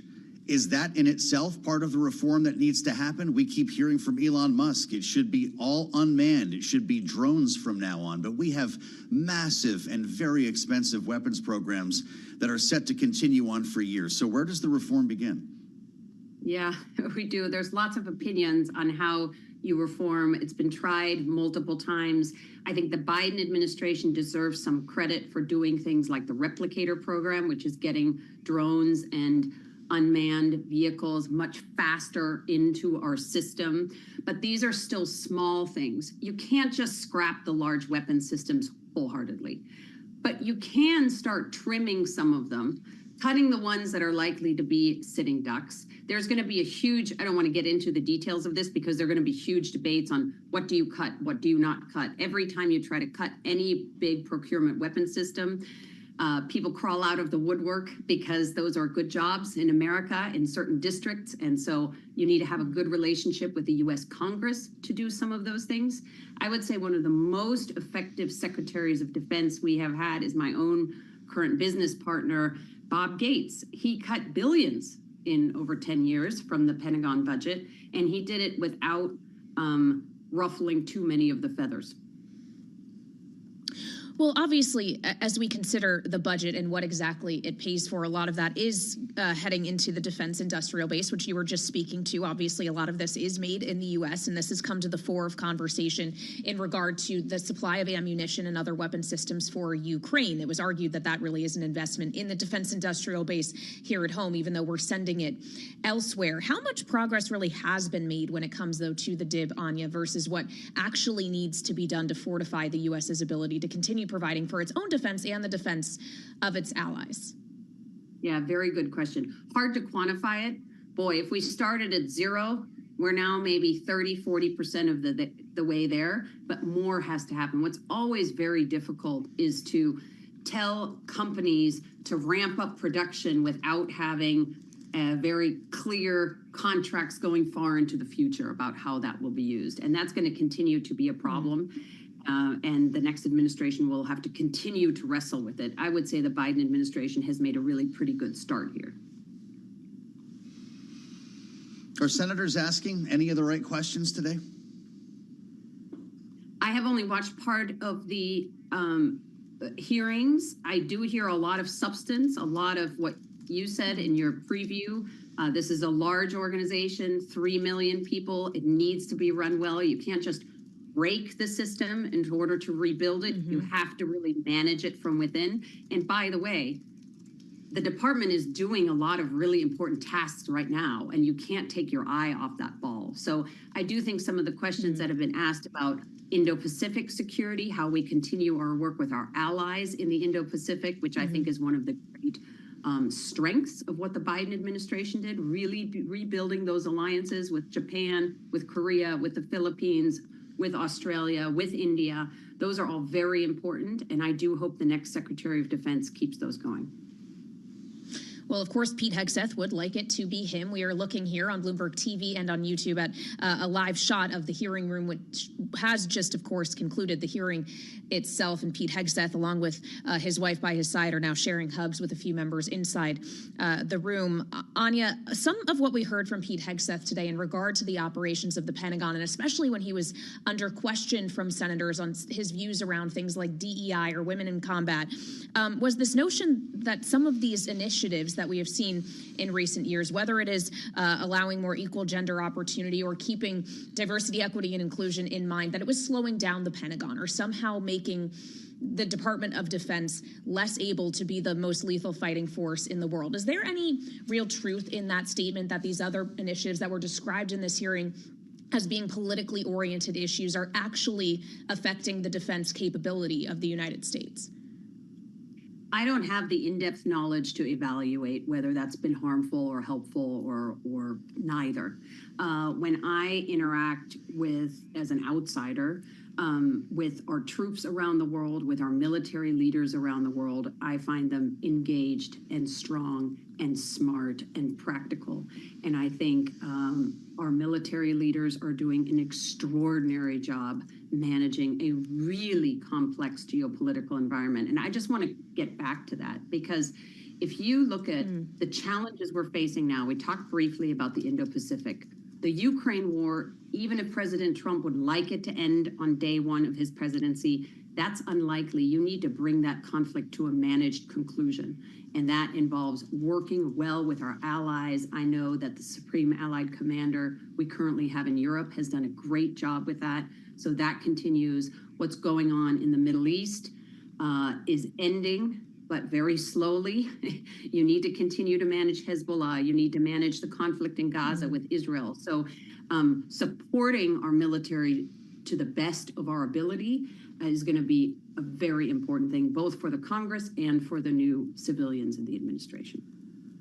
There's been a lot of talk about same-day confirmations, or day one confirmations, I should say. Will Pete Hegseth be among them, assuming that Democrats play along or Republicans have the vote on January 20th, confirmed to be the next secretary?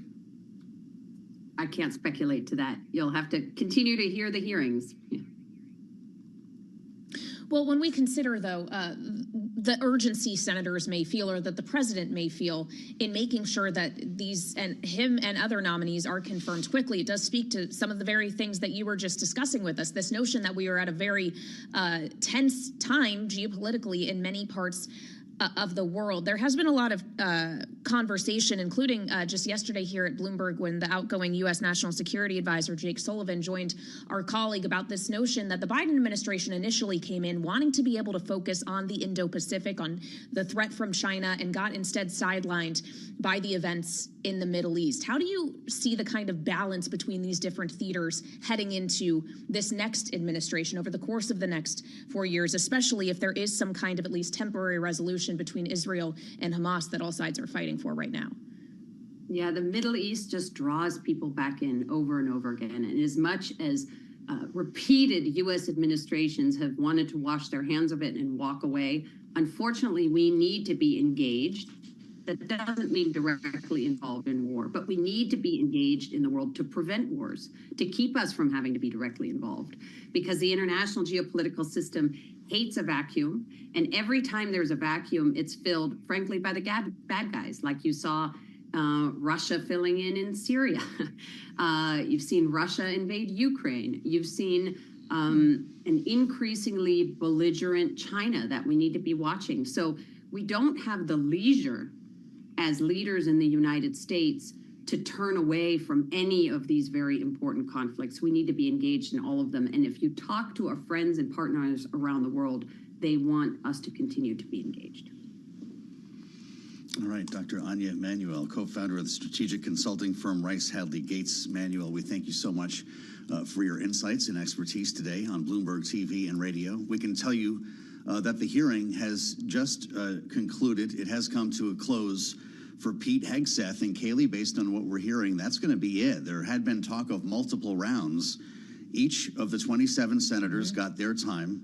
You've heard the questions asked. You've heard his answers. That's it. We're moving on to the next nominee.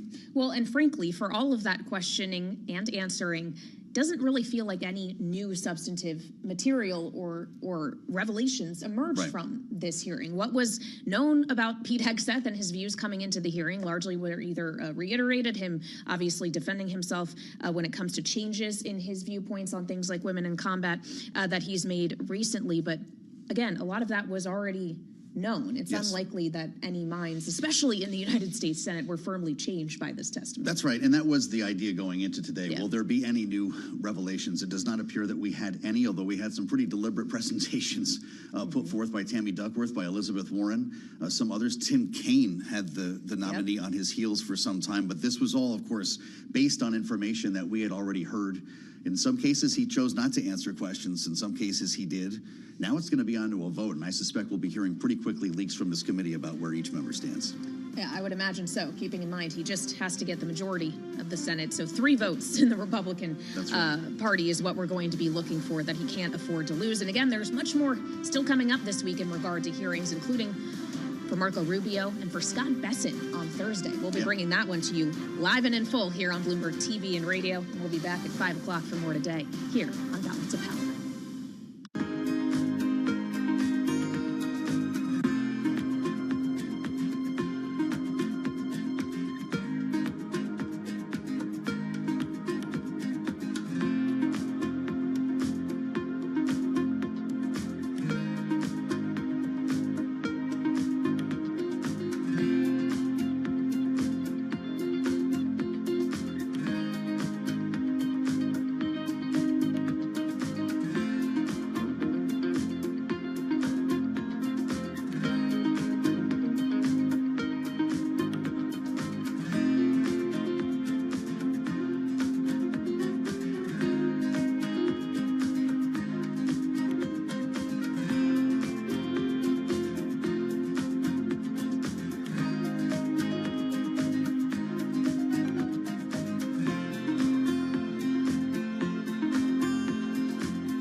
This is Bloomberg Business Week, insight from the reporters and editors that bring you America's most trusted business magazine, plus global business, finance, and tech news as it happens. Bloomberg Business Week with Carol Masser and Tim Stenivek on Bloomberg Radio. And a very good afternoon, everybody, live on radio, TV, YouTube, Bloomberg Originals. This is Bloomberg Business Week for this Tuesday, January 14th. Carol Masser along with Tim Stenivek. And Tim, kind of one friendly inflation print down for the week. Yeah, one unknown, one to go this week. So It's only Tuesday, Carol Master. It is only Tuesday. We are seeing, though, stocks coming off their lows of this session. We're going to get more on the economic data today and the kind of what was earlier risk-off trade, but it seems like investors are coming back in. We'll get more on that in just a moment. We're also going to get an update on the LA wildfires. Plus, a change in the C-suite at JP Morgan. Also a clue, Carol, on who may or may not be the next CEO of the company. Yeah, it's a Bloomberg exclusive. Also this hour, the Illumina CEO, and then Sam Altman on ChatGPT's Tim's first 2 years. Elon Musk, AI, all under a Trump administration. There's It's like big so take many in Bloomberg questions. Business Week. Yeah. Right? And like, this is the company, and I feel like the individual to watch. Well, so a rare interview, and you really get to know him. So we're looking forward to that coming up in just a few minutes. All that and more coming up over the next hour right here on Bloomberg Business Week. First up, though, a check on the day's traded top business stories. Here he is, Charlie Pellet. Thank you very much. Good day to you both. We have got the Dow, the S&P, NASDAQ 100 index, Russell 2000, all in the green right now. Stocks are gaining as investors await the next inflation report, CPI. That's coming out tomorrow morning, 8:30 a.m. Wall Street time. And our Michael McKee will have a whole lot more on the inflation data coming up in just a moment. So here's where we stand. The S&P now at 58.54, up 18, a gain of 0.3%. The Dow up 206, up 0.5%. NASDAQ up 0.2%, and the Russell 2000 index of small cap shares, a broad advance there, up by 1.2%. The 10-year 4.79%, the 2-year 4.36%, and the 30-year now at 4.98%. Gold up $9 the ounce, 26.72, up 0.3%. West Texas Intermediate crude down 1.5%, 77.60 for a barrel of WTI. JP Morgan Chase has named Jen Piepszak its chief operating officer, but the new deputy to CEO Jamie Dimon says she does not want to succeed him. Right now, JP Morgan Chase shares up by 0.7%. JP Morgan will be reporting tomorrow morning along with Citigroup, Wells Fargo, and Goldman Sachs. Citigroup shares up 1.4%. Wells Fargo ahead of earnings up now by 0.9%, and Goldman Sachs up by 1.6%. For on-demand news 24 hours a day, subscribe to Bloomberg News Now, wherever you get your podcasts. I'm Charlie Pellet, and that is a Bloomberg Business Flash. All right, thank you so much. You are listening and watching Bloomberg Business Week. We do have a headline crossing involving BlackRock. Yeah, BlackRock's Mark Wiedman is leaving the firm. He's decided to pursue other opportunities. He's a 20-year veteran of BlackRock, head of global client business, also a potential successor to Larry Fink. He is leaving BlackRock. Yeah, and just taking a look at the stock, it's up about 1.2% here in today's session, so just off its highs of the day. All right, surprise, and it kind of was a good one, at least on the inflation front. We got this earlier this morning. U.S. wholesale inflation unexpectedly cooled in the month of December, helped by a drop in food costs and flat services prices that may help temper some of the concerns of lingering price pressures. Here with what you need to know, back with us is Bloomberg News International Economics and Policy Correspondent Michael McKee right here in studio. So, Mike, what do we need to know about this data? Is it a lot friendlier? It's a lot friendlier in most categories. There are a couple that are not friendly, and the problem with that is these are the categories that go into the PCE. So we could see the Fed's favorite index rise at the end of the month by a lot more than people thought. But the basics are that PPI for final demand, the headline number, came in up 0.2 for the month, which is half of what was anticipated. It does, on a base effects basis, push up final demand to 3.3% from 3%, and then core was flat during the month, no change. That too on a, well, it didn't really move it because what happened was last month was revised up to 3.5, so core is 3.5. So it's no progress specifically on a year-over-year basis, but a little progress on a month-over-month basis. But when you dig underneath it, So the devil in the details. the devil's in the details, because mostly economists and Fed officials, and now we've got to a point where a lot of in the markets just look at what are the components that are going to go into the PCE, and airfares were up by like 8%, and that's going to push up significantly the PCE number. Also, after declining, portfolio management went up, so it's going to be interesting. I was giving Shonali Basak a hard time because tomorrow she gets all the bank earnings, and we'll see if they made a lot of money on the back of the American people by pushing up portfolio costs. Hold on, portfolio management is a separate line item? It's a separate line item, crazy. yeah. What is it? Well, it's basically the the commissions and profits that the portfolio managers make on trades and managing your money. And what has the trend been? I mean, because hasn't the trend been for those to go lower because of the rise of the passive? trend has been going up because of the volume of and volatility of the trades going on in the market. So that's been an issue. There was a big drop last month, but now it's gone up again. Okay. So now they're predicting we're going to see this higher rate for the PCE number. We talk a lot that this isn't the Fed's preferred measure. We get that at the later end of the month, but we do get CPI on Wednesday. So is there something important in that one that you're watching out, or do you kind of disregard it? Well, no, we don't disregard it. And one of the important things is about the CPI is that it's where Americans get their impression of inflation from. We talk about the PCE because we talk to the Fed, kind of, we're nerds and do that sort of thing. But the American people look at the headlines in the paper, and the paper is going to really play up the CPI and that sort of thing. And so for those who still look at papers, the Fed worries about inflation expectations, and so what you get in the PCI can push that up or down. Then the PCI is also much more stratified, many more categories than the other inflation indicators, so you can see where some of the inflation pressures are. And you asked what we'll be looking at. We'll be looking at housing, as I've been saying, and everybody else for the last 2 years, waiting for housing prices to go down. They did last month. They were only up 0.2, so it was the lowest since the pre-pandemic. And so if that happens again, that should be good news. Hey, Mike, I'm just going to throw a curveball out here because I thought of this as you were talking about housing, but we talk about what's going on in California and all the homes that have been destroyed as a result of fires. I mean, in some cases, it's going to be years before these homes are rebuilt, if ever. I'm wondering how economists look at events such as this in the context of California being such a huge economy. And if you think about it from the perspective of the resources that it takes to build at scale, there's going to be a lot of economic activity that happens in that area. Yes, I have to give the standard economist disclaimer, which is this is a tragedy for the people who live there. And we feel terrible on their behalf and wish we could help. But on a macro basis for the U.S. economy, it's not going to be all that much.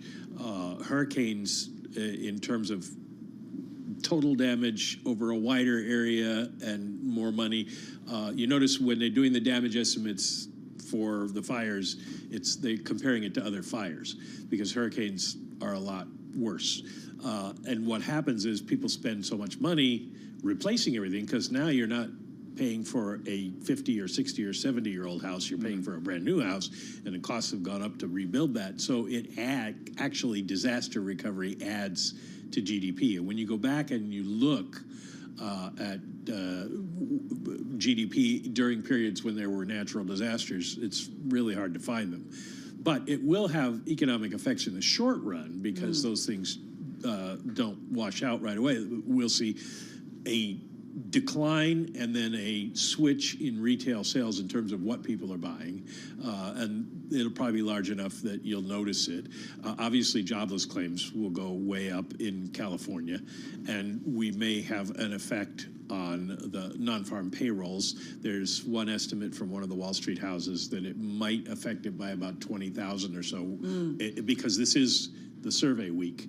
And so people are going to be out of work during the survey week. So there will be impacts from it, and there'll be some inflation. I think we talked the other day about inflationary impacts because a lot of things are going to be more expensive because they'll be in shorter supply. And then on top of that, if Trump puts on tariffs, say on Canadian lumber, it just raises the costs. I want to ask you about that because the president-elect says he will create an external revenue service to collect tariffs, duties, and all revenue that come from foreign sources. This is according to a post on Truth Social.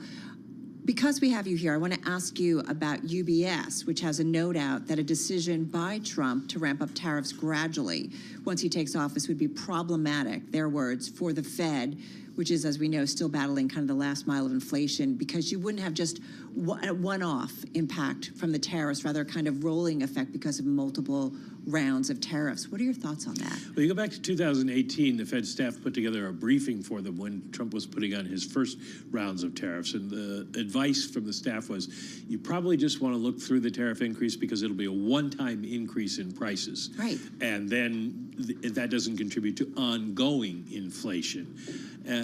But if it's ongoing, if you still have additional price increases coming on board, depending on what it is he tariffs, then it could be a problem, and you might have to raise interest rates to try to tamp that down. Now, it's really hard to know what's going to happen because every day there's a new tariff squirrel for news people to chase.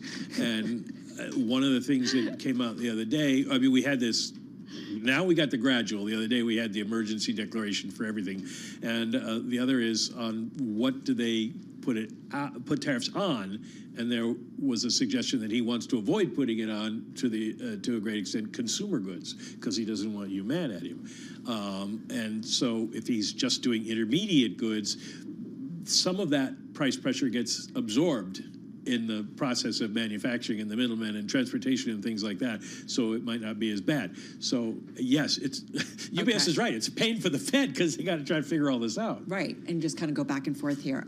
Mike, thank you so much as always. Michael McKee, international economics and policy correspondent here at Bloomberg News, right here in studio. So that's what you need to know on the economics front. Let's get to now what's been going on up on Capitol Hill. And what you need to know specifically, officials that may be calling the shots in the Trump administration today on the individual that could be the boss of the U.S.'s largest government agency, employing more than 770,000, that's based on 2023 numbers, with a 2024 budget, Carol, of more than $841 billion. That's right. We're talking about Pete Hegseth, President-elect Donald Trump's choice for Defense Secretary, former Fox News host and military veteran, appearing today before the Senate Armed Services Committee. Here's some of Hegseth's opening statement, followed by Senator Jack Reed, the top Democrat on the Senate Armed Services Committee, in the senator's prepared remarks. Hegseth is the first voice you will hear. He believes, and I humbly agree, that it's time to give someone with dust on his boots the helm. A change agent, someone with no vested interest in certain companies or specific programs or approved narratives. Mr. Hegseth, I do not believe that you are qualified to meet the overwhelming demands of this job. We must acknowledge the concerning public reports against you. Of course, that last voice was Democratic Senator Jack Reed in this morning's Senate Armed Services Committee hearing of Pete Hegseth, nominee for Defense Secretary. For more on the hearing, we welcome Bloomberg News National Security Team Leader Nick Wadhams from the Bloomberg Washington, D.C. Bureau. Nick, first up, Secretary of Defense is a big job. Give us some context on what are the responsibilities, key responsibilities of the Secretary of Defense, and what is at stake in terms of getting the right person for the job. Well, there's a lot to go over here, but, I think this is, as you mentioned, biggest U.S. government agency, one of the biggest employers in the world with military and civilians. I think the total number of employees is well north of 1.5 million people. Budget $850 billion, set to go to $1 trillion in the next few years. And also, obviously the Secretary of Defense would be a key advisor and decision maker when it comes to strikes, when it comes to flowing weapons to U.S. allies such as Ukraine, when it comes to negotiating with allies, partners, adversaries all around the world. And then again, of course, pushing back or having conversations with the defense industry, deciding what weapon systems are important, what should go ahead, what systems should be killed. I mean, it's an agency with vast responsibilities. Obviously, as you heard there from Senator Reed, real concerns from Democrats that Pete Hegseth, who has very little managerial experience, he is a military veteran, as you mentioned, but that he would be able to manage that agency and also stand up to so many of the powerful vested interests that would be looking to have their way in a second Trump term. Nick, does it matter what Democratic senators think about this? Think about him? Well, does that even matter? It's a great question, Tim, and that to me was really the whole point of what you saw at the hearing today, really a display of President Trump's authority and power over the Republican Party. As Democrats made clear, Hegseth did not meet with almost any of them before his hearing, which is a standard practice. He would go in and check in and have conversations. He did none of that. Despite all of their protestations and concerns, you saw pretty much unanimous support from Republicans. They have the votes. There's very little evidence. They have the votes, at least on the committees, slightly more tenuous in the broader Senate, which must approve him. But, what it really looks like is that the Democrats are sort of whistling in the wind here, and Republicans, and specifically President-elect Trump, are going to get their way. So a done deal? Well, I wouldn't quite go that far. We have had some conversations with sources within the Senate among Republican lawmakers and others who say, listen, if there are credible on-the-record accusations against Hegseth, we would be willing to consider them. You have had, he's been saying for a while, listen, a lot of these claims against me about abuse, about public drunkenness, things like that are anonymous smears. That's not quite true. One of the people who criticized him, of course, was his own mother, who called him out for his treatment of his ex-wives. So not quite true that these are anonymous smears, but there has been a lot of speculation that there might be more there. Richard Blumenthal, Democratic senator from Connecticut, said as much. And so, we're still waiting to see. Confirmation has not yet taken place. That vote would be expected on Inauguration Day. If something comes out between now and then, it is possible. You only need 4 Republicans to defect and vote against him. So, it's a distinct possibility, certainly not a done deal. Have any Republicans come out and said they're not convinced at this point? You've had some expressions of hesitancy and concern from a few. We haven't had specifically from Susan Collins and Lisa Murkowski. They have not specifically said 100% yes, I will support him. So it is possible that you could see some defections. So it's very much a wait and see game at this point. I mean, is there any viral moments here? Well, that to me is from that perspective, I think Pete Hegseth actually succeeded quite a lot in this hearing. You had a couple stumbles, for example, when Tammy Duckworth asked him if he could identify any members of the ASEAN alliance in South Asia, and he could not. He named Japan and South Korea, I think, as allies to work with. Neither of them are partners in the ASEAN alliance. He was also asked if he would commit to not working in the defense industry for 10 years after being Secretary of Defense, and he refused to say that, though he has made that demand of generals. He said, well, I'm not a general, and that prompted laughter from the room. But none of those really viral moments that would give Democrats something to hang on to or would give Republicans a reason to defect from his candidacy. Not even his tattoos?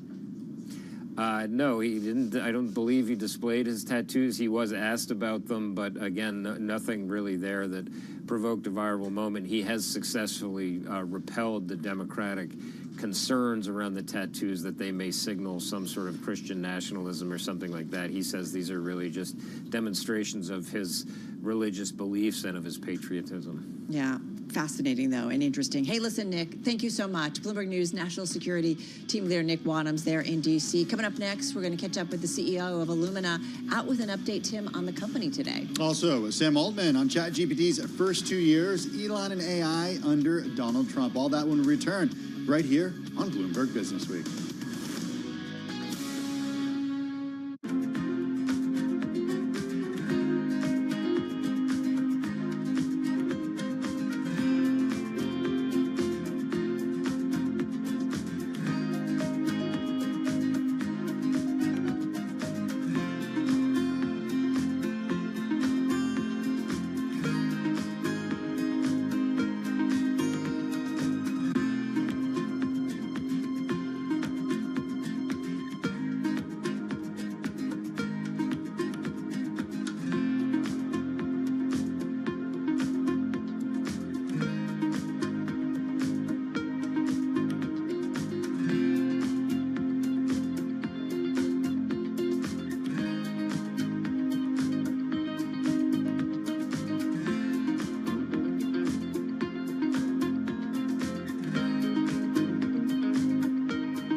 It's 2:21 on Wall Street. We do check markets all day long here at Bloomberg. Small gains for the U.S. stock market with the Dow, the S&P, NASDAQ all back in the green. 20 points higher right now on the S&P. That's an advance of about 0.3%. We've got the Dow higher by 222 points on the Dow, a gain of 0.5%. While NASDAQ is up 44, that's an advance of 0.2%. The Russell 2000 index, though, the outperformer, surging by 1.1%. 10-year 4.79%, the 2-year 4.36%, the 30 at 4.98%. Meta Platforms planning to cut about 5% of its lowest performers. Meta Platform shares, they are trading lower now by just about 1.9%. For on-demand news 24 hours a day, subscribe to Bloomberg News Now wherever you get your podcasts. And that is a Bloomberg Business Flash. All right, Charlie, thank you so much. Well, hot, dry winds are pummeling the Los Angeles and surrounding areas of Southern California, raising wildfire risks through at least Wednesday through tomorrow as the region reels from blazes have killed at least 24 people and burned neighborhoods to the ground. Let's head to D.C. and to Bloomberg News national team managing editor Sarah McGregor, who we have been talking to over the last few days and who has been on the West Coast in our L.A. bureau. I know you're in D.C. now, but L.A. is your home, and I'm sure you're keeping up to it, updated, I should say, Sarah, on it. What's the latest? So we're feeling a little bit of deja vu right now because the high winds that sparked the fires to begin with are back, these Santa Ana winds. And I think everyone had a little bit of a reprieve, breathed a little bit of a sigh of relief yesterday as the winds died down and things seemed to be sort of at least contained in some respects. But everyone else, everyone now is just expecting these winds to sweep in, and especially in the overnight hours. And the big problem, of course, is that these winds can keep planes on the ground that have been doing a lot of the firefighting, keeping things at bay. And so I think there's some feelings that if those get grounded again, that things may get out of control. So everyone's just on edge right now. One thing that we saw last week was schools closing, and we saw yesterday that the Los Angeles School District opened schools once again. As far as disruption goes, for many people who haven't evacuated, are things back to normal to a certain extent? I was surprised that they opened schools given air quality and given the strain that so many people are feeling.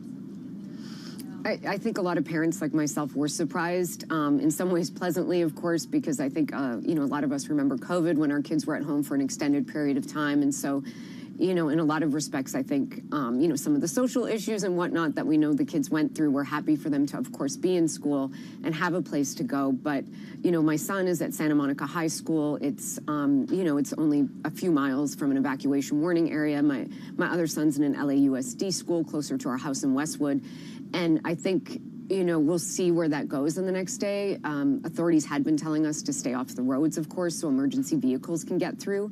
So I do think, there could be air quality issues. There could be issues if the fires kick up again about emergency personnel having to prioritize the roads for themselves. So again, many of them are back in school right now. And of course, there's some schools in evacuation zones that were actually burned down where those students are either online learning or going to go back next week in different forms. Yeah, still incredibly difficult. Sarah, thank you so much. Appreciate the update. Our thoughts are with you and with everybody out there on the West Coast. Bloomberg News national team managing editor Sarah McGregor.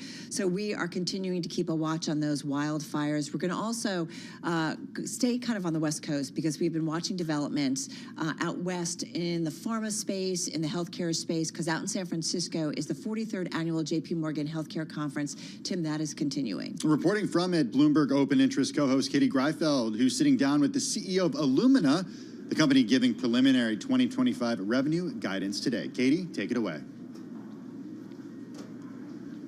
Tim, thank you. Like you said, sitting down now with the CEO of Illumina, of course. It's a gene sequencing company that basically makes the machines that decodes DNA. Jacob Tyson, it's great to see you. Thank you very much, Katie. I'm thrilled to be here. I want to talk about you because you were named CEO last September after a pretty rough period for Illumina, of course. You had the acquisition and then forced sale of Grail. You had the core business weakening a little bit, and you also had a tangle with Carl Icahn. So a year and change in, how would you say that the stabilization is going? Yeah, Katie, I've now been 15 months into the company, and it has been might feel like 15 years. Yeah, it might feel like 15 years, but 15 months in, and it's first of all, Illumina is a fantastic business, and but the last year has certainly been extremely busy. First and foremost, me coming in, getting a good understanding on the business, our customers, our technologies, and where we position in the markets. And of course, all the other things that you mentioned also, having to make considerations, what was the right path for Grail going forward, and a lot of other things. So we have done a lot of transformation in 24, but what I'm most proud about is that we came out with a strategy in the middle of last year that really honed into our core business and how we're gonna get back to growth and really also drive high margin for the business. So I'm excited to be here today. Well, let's get into some of the updates that you provided this morning. Of course, you beat on EPS, but your preliminary revenue guidance for low single-digit growth, looking like that's in 25. It looked like it disappointed investors a little bit. The stock down a bit today. What's the plan to improve profitability here? What levers can you pull? For sure, and first of all, I'm really pleased to see how we have been able to move the stock upwards over the last year since I've come here also. So we're certainly on the right trajectory. We have last year in 24, we came out with the total year was declining a little bit. And just a step back, what we did a few years ago, and what Illumina has been extremely good at is that 20 years ago, sequencing, DNA sequencing, as we're doing, cost millions of dollars for sequencing the whole genome. Over the past 20 years, we have taken the cost down of sequencing from millions of dollars now down to a few $100s. And that has enabled so many opportunities in healthcare and our understanding of the genome. Now today in healthcare, genomic insights are used for example, cancer, understanding cancer profiling. So just a few years ago, if you were a patient and you had a cancer, you would immediately be treated with a treatment that might not have been exactly right for you. Right. But now when you can profile the cancer, if we made it cheap enough, you can actually profile the cancer molecularly. You can actually get the right treatment at the right time and go out there and have a much better outcome. So I'm super excited that Illumina has been driving that, and we are just getting started. But with that price reduction, we took the prices down from $600 to $200 for sequencing whole genome a few years back. So when you take down prices 60%, it takes time before the volume's coming back. And while we see a lot of volume, the price-volume balance is still not where it needs to be. And that meant that we out in 24 came out with a slightly below negative growth. But we're stepping out now up to low single digit and expect to actually go up to high single digit growth in 27. So we're actually moving ahead with the strategy we put in place and with what we committed. So we're actually delivering on our commitments. But yeah, you know, the market always wants more. Right. Absolutely, of course. And you're taking down pricing, trying to boost volume there. That's a story I can understand. Yeah. But that was today's news. I want to talk a little bit about yesterday's news as well, because you announced a partnership with NVIDIA that certainly turned a lot of heads. And my understanding is that you're going to use their AI platforms. And what capabilities does this add for Illumina? Yeah, this is a super exciting time to be in our industry. And while I also mentioned here, we changed how you think about an understanding of the genome over the last 2 decades. Now it's time to take it to a completely different level, meaning that while we're super excited about genomic sequencing, biology is much more complex than that. So having a deeper understanding of biology means that you need to combine genomic information with proteomics and other omics, as we call it. That complexity, no individual can actually in front of their computer get that full understanding. So the combination of our detailed understanding of genomic and other proteomics, and now also combining that with AI capabilities to really get much deeper insight, build what we call foundational models, is really the relationship NVIDIA and Illumina is not going to drive. So we are allowing a lot of the tools and a lot of the compute power that NVIDIA is providing, we can now offer that to our customers to really drive new insights in biology. It's exciting for 2 reasons. One reason is understanding better biology. Our understanding of biology will change over the next decade. And what it really means is that it will change also the way we think about healthcare. We will have much better treatments, but also much more preventive treatments or healthcare decisions we can make. So instead of today, what we're really doing is sick care, we can go into healthcare. And that's really what excites me and why I'm super excited about being part of this industry, is that shifting the industry completely into healthcare. And I have 2 minutes left with you. Yeah. I have 3 questions. I'm going to try to fit them in All here. right. So we're less than a week away from inauguration, of course. One Yeah. of your big customers is the National Health Institute, and there's debate that, of course, there could be budget cuts under the second Trump administration. Is that something that concerns you? Well, first of all, the last 5 years, there's been plenty of curveballs in industry. So I think we have shown that we can actually do very well independent on the economical environment or some of the changes in legislations. But what I will say is that we work on both sides of the aisle, and my insight, or my view is that all politicians wants to, of course, continue to improve healthcare. And what we are helping with is to drive down the cost of healthcare and create much deeper insights. So even though there will be changes maybe in funding, I actually think that there will still be a lot of funding going into genomics and multi-omics going forward. So I'm less concerned about where this is going to go. All right, so the optimistic angle there. We got to talk about M&A. Of course, you have a fraught history with Lena Khan's FTC, to put it mildly. You've done a few bolt-on type deals over the past recent history, but could you see pursuing more big-ticket sort of deals under the new administration? I think our focus will continue to be on bolt-on, where we can really expand our current market opportunity. So that's where I see ourselves over the next period of time, that there's a lot of exciting technologies out there. There's a lot that can bolster our core business, and that will certainly also be something that we will lean more into in 25. But it won't be anything in that order that we've done before. Okay, I have a yes or no question for my final one. I want to talk about your future. Could you see Illumina being open to a takeout by a bigger company? No. No. All right, you heard it here. Jacob really enjoyed this. That is Illumina CEO Jacob Tyson. Back to you, Carol and Tim. Asked and answered. All right, Katie Greifeld, thank you so much. Katie Greifeld, of course, there at the JP Morgan Healthcare Conference with the CEO of Illumina. All right, let's get back to an update on some of today's U.S.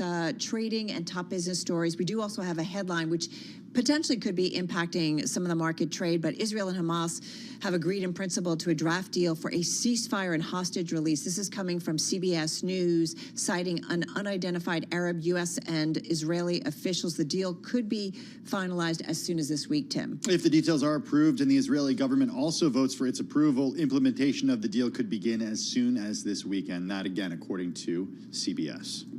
All right, for an update on the trade, because we are seeing stocks tick just a little bit higher, let's head on over to Charlie Pellet. Hey there, Charlie. Hi, thank you very much, Tim. And here's what's going on. The Dow, the S&P, NASDAQ 100 index, Russell 2000, all in the green right now. And advance on the S&P, we're at 58.55. That is a gain now of 20 points, up by about 0.1%. Dow Industrials up 239 points on the Dow, up 0.6%.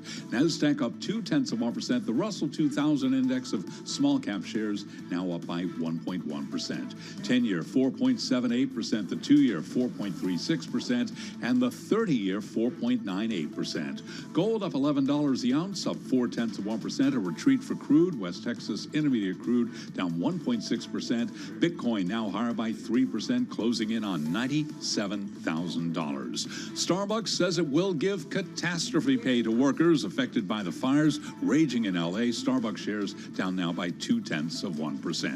And in New York, Governor Kathy Hochul has proposed a middle-class tax cut in her State of the State address focused on addressing pocketbook concerns. Her plan would provide tax relief to New Yorkers making up to $323,000 a year for joint filers. For on-demand news 24 hours a day, subscribe to Bloomberg News Now wherever you get your podcasts. I'm Charlie Pellet, and that is a Bloomberg Business Flash. All right, Charlie, thank you so much. It's more than 2 years since things were kind of quiet over at OpenAI, which back in November of 2022 was a startup so small and sleepy that the owners didn't bother tracking their web traffic.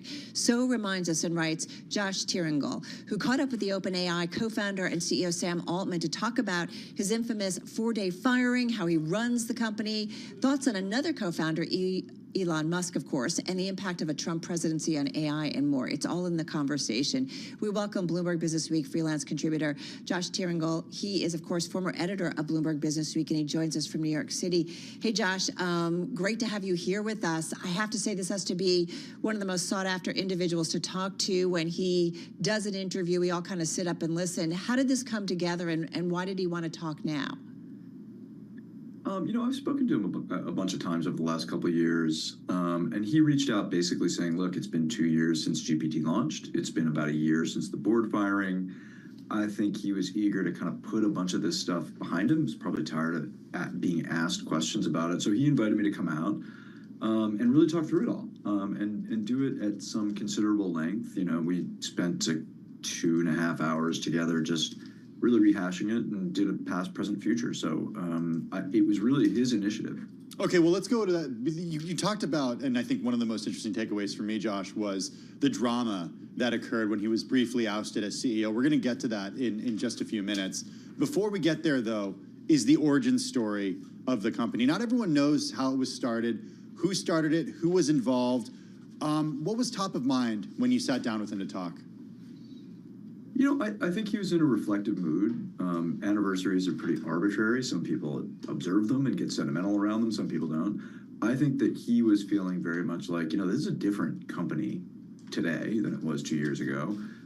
You know, when we talked about the sort of founding myth, you know, companies that are successful get, you know, it sort of hardens, and there's this belief that there was this kind of founding dinner at OpenAI where all the founders came together, declared their intent, and that was the beginning. And in fact, what he wanted to correct the record on is it really started because he was a deep AI nerd, you know, a decade and a half ago, when it was not particularly cool. As he was monitoring progress, he really pursued Ilya Sutskever, who was, you know, his co-founder, and who was a researcher who was really pretty deep into, you know, pursuing artificial intelligence.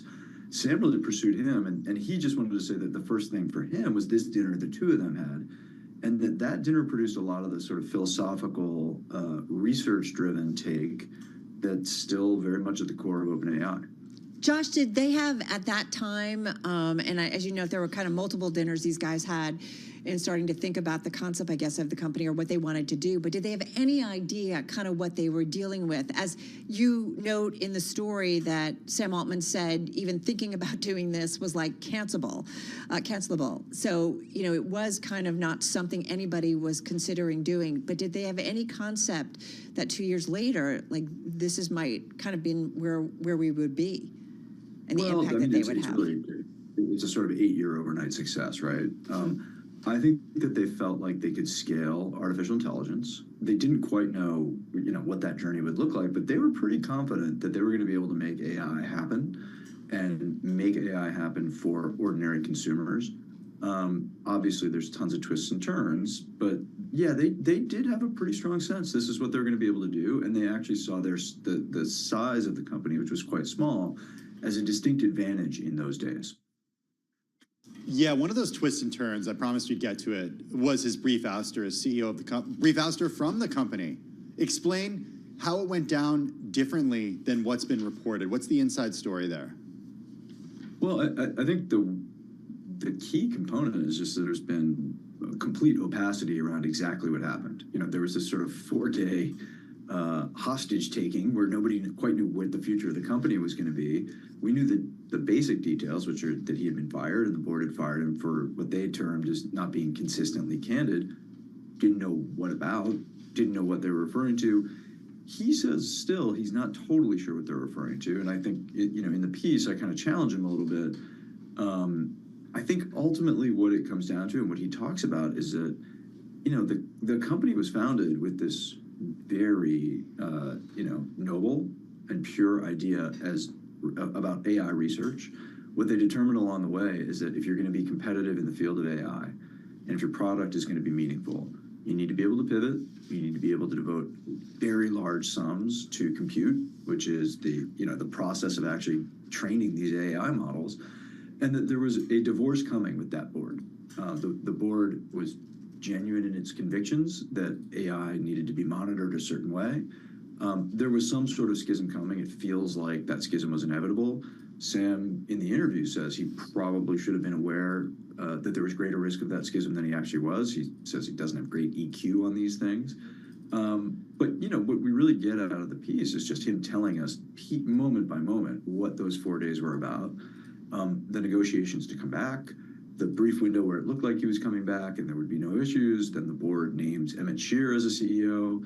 And ultimately, you know, the kind of rebellion from within the company that brought him back, and I think led to changes that were probably inevitable. And in the future, we may look back on this and say, you know, this was a company that could have done all of these things over the course of a couple of years, and they ended up doing them over the course of a couple of months as a result. So it may have turned out to be a blessing. At the same time, he, clearly it's a strange and traumatic experience to be not only fired in public, but then to be dangling for 4 days in public while there are reporters outside your door, reporters outside the door of your former company. So I think he was trying to put that in perspective, and I believe we got more information on it than has ever been out there before. But a very strange episode, even looking back on it now. Yeah, it's like watching, I feel like a streaming series when we were reading or going through it. Having said that, does he feel like, Josh, that the board, that the company is behind him? Does he feel kind of comfortable, or does he feel like he sometimes has to look over his shoulder and kind of gauge where everybody is? Well, it's a completely new board that he had a large role in composing. I think that, the brief firing was an occasion to basically say, look, are you in with the new vision, or are you going to leave? They've had a bunch of attrition, some of it high profile, some of it lower profile. He seems completely at home inside the company, completely comfortable. I think that they are on the right trajectory as far as he sees it. So I don't think there's discomfort there. What about moving forward in the future? Ilya's not there anymore. Elon Musk, of course, isn't there anymore. Microsoft has made huge investments in OpenAI, but has also doing their own thing. Anthropic is out there. You got Meta Platforms doing its own thing as well. What does the landscape look like from Sam Altman's perspective right now? Competitive. It's super competitive. There's trillions of dollars in profits to be made by AI, by the agentification of AI. Everybody is seeing the same thing. They have, I think at some point the marketplace will diversify and everybody will kind of choose more of a lane. But right now they're all competing with these very large models of AI to get to the brass ring.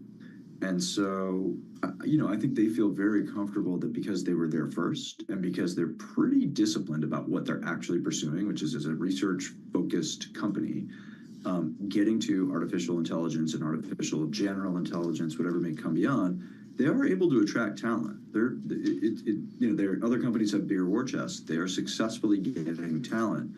But it's going to be a battle, and I think it's going to be a 3 to 5 year battle to determine who really owns the AI space, what pieces of it do they own, and he's determined that not only does OpenAI want ChatGPT to be a very successful product within it, but that product is not the end goal. The end goal is advanced technology even beyond what we're seeing now. So he's pretty clear what he sees for their company. What does that look like, though? And that's one area that I'm having trouble envisioning. And maybe it's because I'm not in the heart of Silicon Valley. Maybe it's because I'm not necessarily using ChatGPT to its full potential. But what does that world of AGI look like, or that world of AI in the next 3 to 5 years? Like, how are our lives going to be different?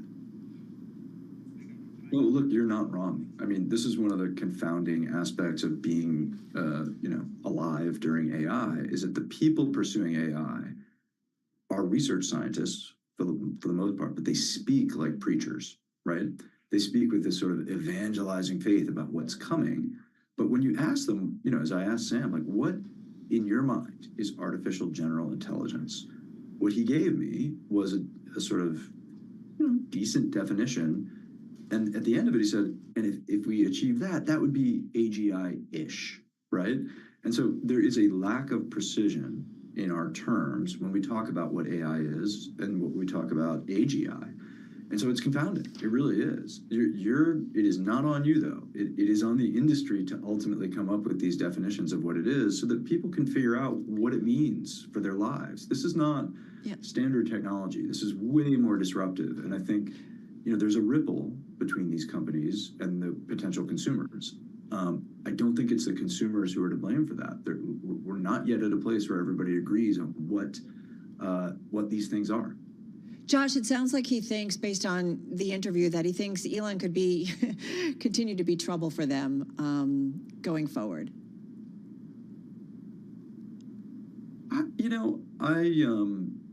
I simultaneously think Sam is very sincere and certainly not above being tactical. And so knowing full well that our interview would be read far and wide, I'm certain that he said things knowing other people would read them. And so the idea that maybe he was creating some distance between his view of the Trump administration and Elon Musk would certainly benefit OpenAI. He knows Elon better than us. I think that I've heard from many people that Elon is very sincere about his concerns about artificial intelligence. You also can't deny he has an artificial intelligence company that competes with OpenAI. So I took that answer in particular to be fairly tactical. Well, he did say he said he thought he could get more lawsuits. Some might be dropped from Elon, but he also thought he didn't think Elon would abuse his political power in the end. Yeah, and many people have told me the same thing, which is that Elon is 100% sincere when it comes to technology, but that when it comes to competitive corporate warfare, he'll do anything. And so I think OpenAI, much like everybody else in the space, is kind of prepared for anything, so long as Elon is in a position to influence the Trump administration's policies. Something that Elon has talked about has been the dangers associated with AI and with AGI. What did Sam Altman tell you about dangers that could come up as a result of this technology? He has been fairly consistent that he thinks in the short term, there's biological weaponry concerns, that the ability for AI to be used in creating small-time proliferation of weaponry, he thinks it's likely to happen, and we need to be on the lookout for it, and that in the longer term, we don't know what AI is capable of. His feeling very strongly, again, coincides with his self-interest, is that the only way to move this forward is to actually make a product, test it, regulate it, as opposed to be concerned about things that you don't know regarding AI and its capabilities. So yeah, that's what he sees. It's pretty standard view from the industry.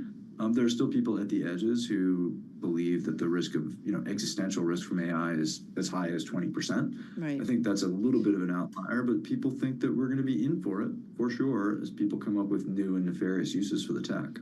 Josh, only got about a minute left. You get into so much, including energy demands of AI and the data centers and impact on climate. But I am curious, in these final seconds, what stood out for you in this conversation? I'm really interested in how people run companies like this. I did not know how granular he really is. They now have a couple thousand employees. They have hundreds of millions of users.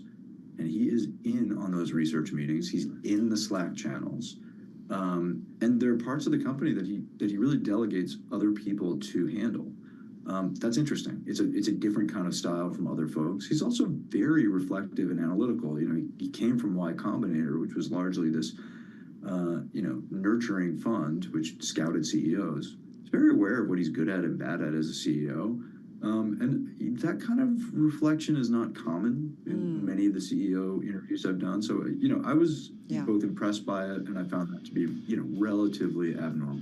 Well, thank you so much, Josh. Really appreciate the time. Josh, of course, is Bloomberg Business Week freelance contributor and also former editor of Business Week. And you can catch the whole story in the current issue of Bloomberg Business Week, also online and on the Bloomberg terminal. This is Bloomberg Business Week.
This is Bloomberg Business Week with Carol Masser and Tim Stenovec on Bloomberg Radio. All right, everybody, thanks, but no thanks. Meaning, thanks for the COO job, but I don't know that I want the CEO job. So COO, yes. CEO, no, at least for now. That is our read on it. And we'll see if that, right, as the largest bank in the U.S., makes some changes in the C-suite. This is a Bloomberg exclusive, Tim. Yeah, here with more, Bloomberg News senior finance reporter Sri Natarajan here in our Bloomberg Business Week studio. First up, Sri, this news, we're talking about the C-suite over at JP Morgan Chase. Some big news out today. What are the highlights? A bunch of promotions. They have a new CEO, they have new heads of banking. They're long-term, 40-year veteran of the firm, the number 2 at JP Morgan, the top lieutenant to Jamie Dimon. Daniel Pinto is leaving. So clearly a lot of shakeup in the top ranks. But we don't care about it just for the series of promotions and for reasons of congratulating the people named in the memo. When we see management changes at JP Morgan, the one thing that is of top interest to us and everyone else is, what does this tell us about who will be the next Jamie Dimon? Who will be the successor to the CEO of JP Morgan, who also happens to be the Dean of Banking, who also happens to be the King of Wall Street? When he leaves that seat, it'll be a significant moment. Whoever replaces him in that seat will also have a lot of eyes on them. And to start with, we just need to figure out who it will be. So what did we learn about that from today's announcement? Absolutely nothing. But we talk so much of the reporting, we focus on Jen Piepszak. So why are we, and why are we also when she's like, COO, yes, CEO, maybe not? So let me actually elaborate on what I mean by absolutely nothing. And on the face of it, you would see that someone being elevated to that number 2 position, getting the COO title, is clearly breaking out from the pack. In fact, if you go back the last 12 to 18 months, it was sort of clear that it was a 2-horse race. Jen Piepszak and Marianne Lake would be, one of them would be the next CEO of JP Morgan. Now, by actually elevating Jen Piepszak and the commentary we've heard of over the last year from people inside the firm, from people observing the firm, that Jen Piepszak had a bit of an upper hand. But here she comes out saying that she's not interested in being the CEO of JP Morgan. So in the words of Jeff Bezos, as I mentioned earlier to someone else, when he bought the Washington Post, he talked about how it's a complexifier for him. Mm-hmm. Well, Jen Piepszak's stance is certainly a complexifier for Jamie Dimon. So Jamie Dimon, 68 years old. He'll be 69 in March. So he's getting, there's like this unofficial retirement age on Wall Street, right, of 65 that he's passed. I don't know. Jamie Dimon will say, speak for yourself. He will tell you 69 is the new 59 on Wall Street. And look, the one clear winner, initially I would have said Jen Piepszak, but now I feel like compelled to say the clear winner here is Jamie Dimon signaling he's not going anywhere anytime soon. That's what I'm wondering. Is that right? Is that it? I mean, even without Jen Piepszak's comment, look at what we saw in the memo. We heard in that announcement that Daniel Pinto will retire from the firm at the end of 2026. Now, let me try and spell out the significance of that. For the last few years, Jamie Dimon has been on record talking about the fact that Daniel Pinto is likely the hit-by-the-bus candidate to be the CEO of JP Morgan. That is, if Jamie is hit by a bus, Daniel Pinto could be the next CEO of JP Morgan. So when the hit-by-the-bus candidate leaves, will Jamie stick around much longer? With Jen's announcement today, all that we probably got a new hit-by-the-bus CEO candidate, not necessarily the next long-term CEO of JP Morgan. But who's the next hit-by-the-bus CEO candidate? Because Jen Piepszak is stepping into that CEO role, you sort of put her in that seat. But she says no. But she doesn't want to be, well, she clearly does not want to be the planned-out long-term successor of JP Morgan. Could she change her mind? That's a very good question, because there were 3 words attached to the end of the statement that JP Morgan provided, which said she would not like to be considered for the role of CEO at this time. Okay, bam. I mean, come on. So whether that changes, look, it's a pretty on. strong indicator, and it's the kind of flip-flop you will not expect from a place like JP Morgan. I think the best way to sort of describe the state of play there is, I think with Jen's stated stance today, I would say the list of actual candidates to succeed Jamie Dimon narrows. Right. Because you're taking Jen off that list for now. For now, at the moment. For now. But the list of plausible candidates to replace Jamie Dimon increases. Because previously, if you thought it was a two-horse race, now you've suddenly added Troy Rohrbaugh, who's the co-CEO of the CIB, who suddenly, if he was a dark horse previously, he's not that dark anymore. He's more of less of a long shot candidate than yesterday. And give Jamie more time in the top seat, more candidates could emerge. So that's what I mean by the list of plausible candidates actually increases. I do wonder, right? Like, I mean, come on. He's a super smart dude, no doubt about it. Like, I do wonder if that's what they want to do, is like kind of reopen the field again. Depending on how much time he wants to spend on that throne, that will ultimately be the deciding factor here. How long do you think he wants to spend on that Five throne? more years. That's what he says, right? 5 more years from now? I think it's a safe bet. It wouldn't be 5 more years, but through the end of 2025, it's certainly Jamie Dimon up there. Most likely through the end of 2026, it's Jamie Dimon up there. At this moment, at this time. What was it? Great stuff. And congratulations. Coup for you guys. This Bloomberg exclusive. Sri Natarajan, who watches, of course, the big banks, the finance sector for us here at Bloomberg. He is our Bloomberg News senior finance reporter joining us in studio. It's interesting stuff, isn't it? Yeah, I mean, at this time it is. We're going to be using that phrase a lot. All right, folks, if you're watching on television, the close is coming your way in just a moment. Do not go anywhere, though. Tim and I are continuing right here on Bloomberg Business Week.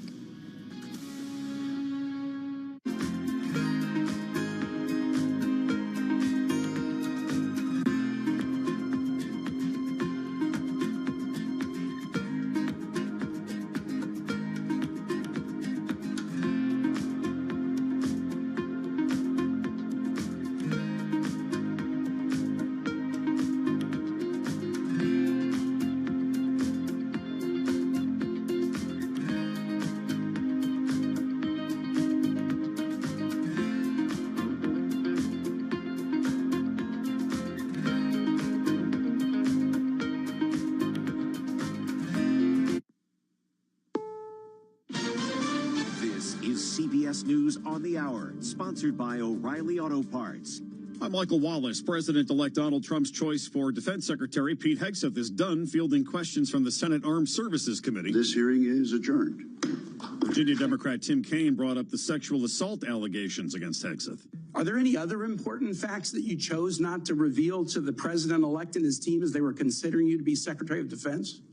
Senator, I sit here before you in open book. Committee Chairman Roger Wicker commended Hegseth. Mr. Hegseth, it seems to me that you've supervised far more people than the average United States Senator supervises today. CBS's Torian Small says the questioning lasted 4 hours. It's clear that Democrats are pretty upset by how fast this process is moving. Several Democrats protested the fact that they didn't get a second round of questioning for him in this hearing. Flags will fly in full during next week's inauguration. House Speaker Mike Johnson says flags at the U.S. Capitol will fly at full staff during the inauguration next week to, quote, celebrate our country coming together behind the inauguration of our 47th President Donald Trump. Johnson says the flags will be lowered back to half staff the next day to continue honoring the late President Jimmy Carter. Following U.S. flag code, President Biden ordered flags to be lowered through the end of January out of respect for Carter. Trump claimed Democrats were giddy that the period of mourning would overlap with his inauguration. Matt Piper, CBS News. As the Santa Ana winds pick up again, officials are urging Southern Californians to be ready to evacuate quickly. Los Angeles Mayor Karen Bass. Firefighters who've been on the job for 25, 30 years, that in their entire careers, they have never seen destruction like this. They have never seen wind so fierce. Brain surgeon Dr. Chester Griffiths saved 6 of his neighbors' homes from the flames in Malibu. Each wildfire that happened, we would pull out the equipment, we would practice and get prepared. So that really helped us jump into immediate action. Federal inspectors found problems at several Boar's Head deli meat plants, not just the one in Virginia that was shut down last year. An outbreak of listeria food poisoning tied to the plant in Southern Virginia killed 10 people and sickened more than 60 others. Federal inspectors found serious problems at Boar's Head plants in Indiana, Arkansas, and another in Virginia. The problems at the meat processing plants included dripping condensation, green mold, insects, slime, and, quote, general filth. Jim Crisula, CBS News. Stocks mixed now. Dow is up, NASDAQ down sharply. This is CBS News.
Food.com.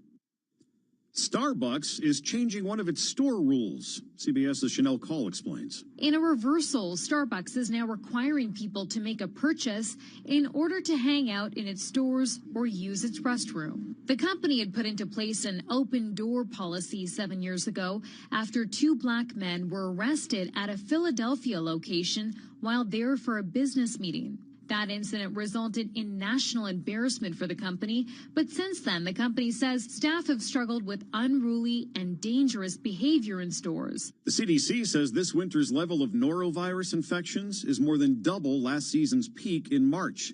Nearly 28% of norovirus tests run over New Year's week came back positive. The highly contagious stomach bug is the leading cause of foodborne illness in the U.S. Cases are up all across the country, but especially in the Midwest and on many cruise ships. Health experts blame a new strain of norovirus. Michael Wallace, CBS News. This is Bloomberg Business Week. Insight from the reporters and editors that bring you America's most trusted business magazine. Plus, global business, finance, and tech news as it happens. Bloomberg Business Week with Carol Massar and Tim Stenovec on Bloomberg Radio. All right, everybody, we are less than an hour away from the closing bell on this Tuesday, January 14th. Carol Massar, Tim Stenovec live here in our Bloomberg Interactive Broker studio. We are on radio, we are on YouTube, we are on Bloomberg Originals. And just taking a look at the trade, kind of like a crazy ski slope, Tim, in terms of just bouncing around, whether it's on some of the news headlines, some of the inflation print. Who knows? But right now, we've just seen in the last, I would say, 10 minutes or so, another leg down back to kind of near our lows of the session here. Yeah, the S&P 500 down 0.4%, the NASDAQ down 0.7%. We'll have more details from Charlie Pellet in just a couple of minutes. Carol, still ahead over the next couple of hours.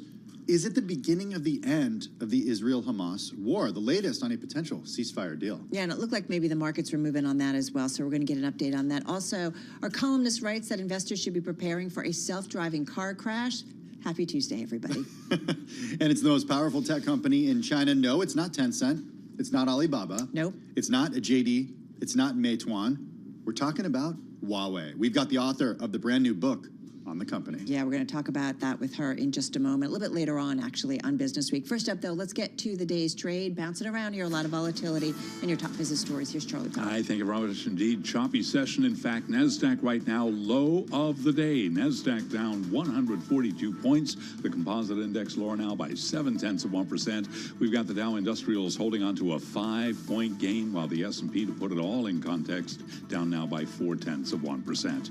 10-year at 4.78%. The 2-year 4.36%, the 30-year 4.97%, gold up 0.4%, 26.73 the ounce, and West Texas Intermediate crude down 1.7%, 77.51 for a barrel of WTI. Next up for Wall Street, 2 major events: consumer prices tomorrow morning, but before that, bank earnings from the likes of JP Chase, Citigroup, Goldman Sachs, and Wells Fargo. Those bank earnings come amid questions about potential policies from the incoming Trump administration. Raquel Oden is head of U.S. wealth and personal banking at HSBC. To me, it's kind of wait and see, because the administration can say a lot of things. The question is, will they do it? And the two things that are going to be a big catalyst, right? We all know deregulation, especially the Basel III, right? The ability for banks to not to put that much money in reserves will absolutely hit profitability.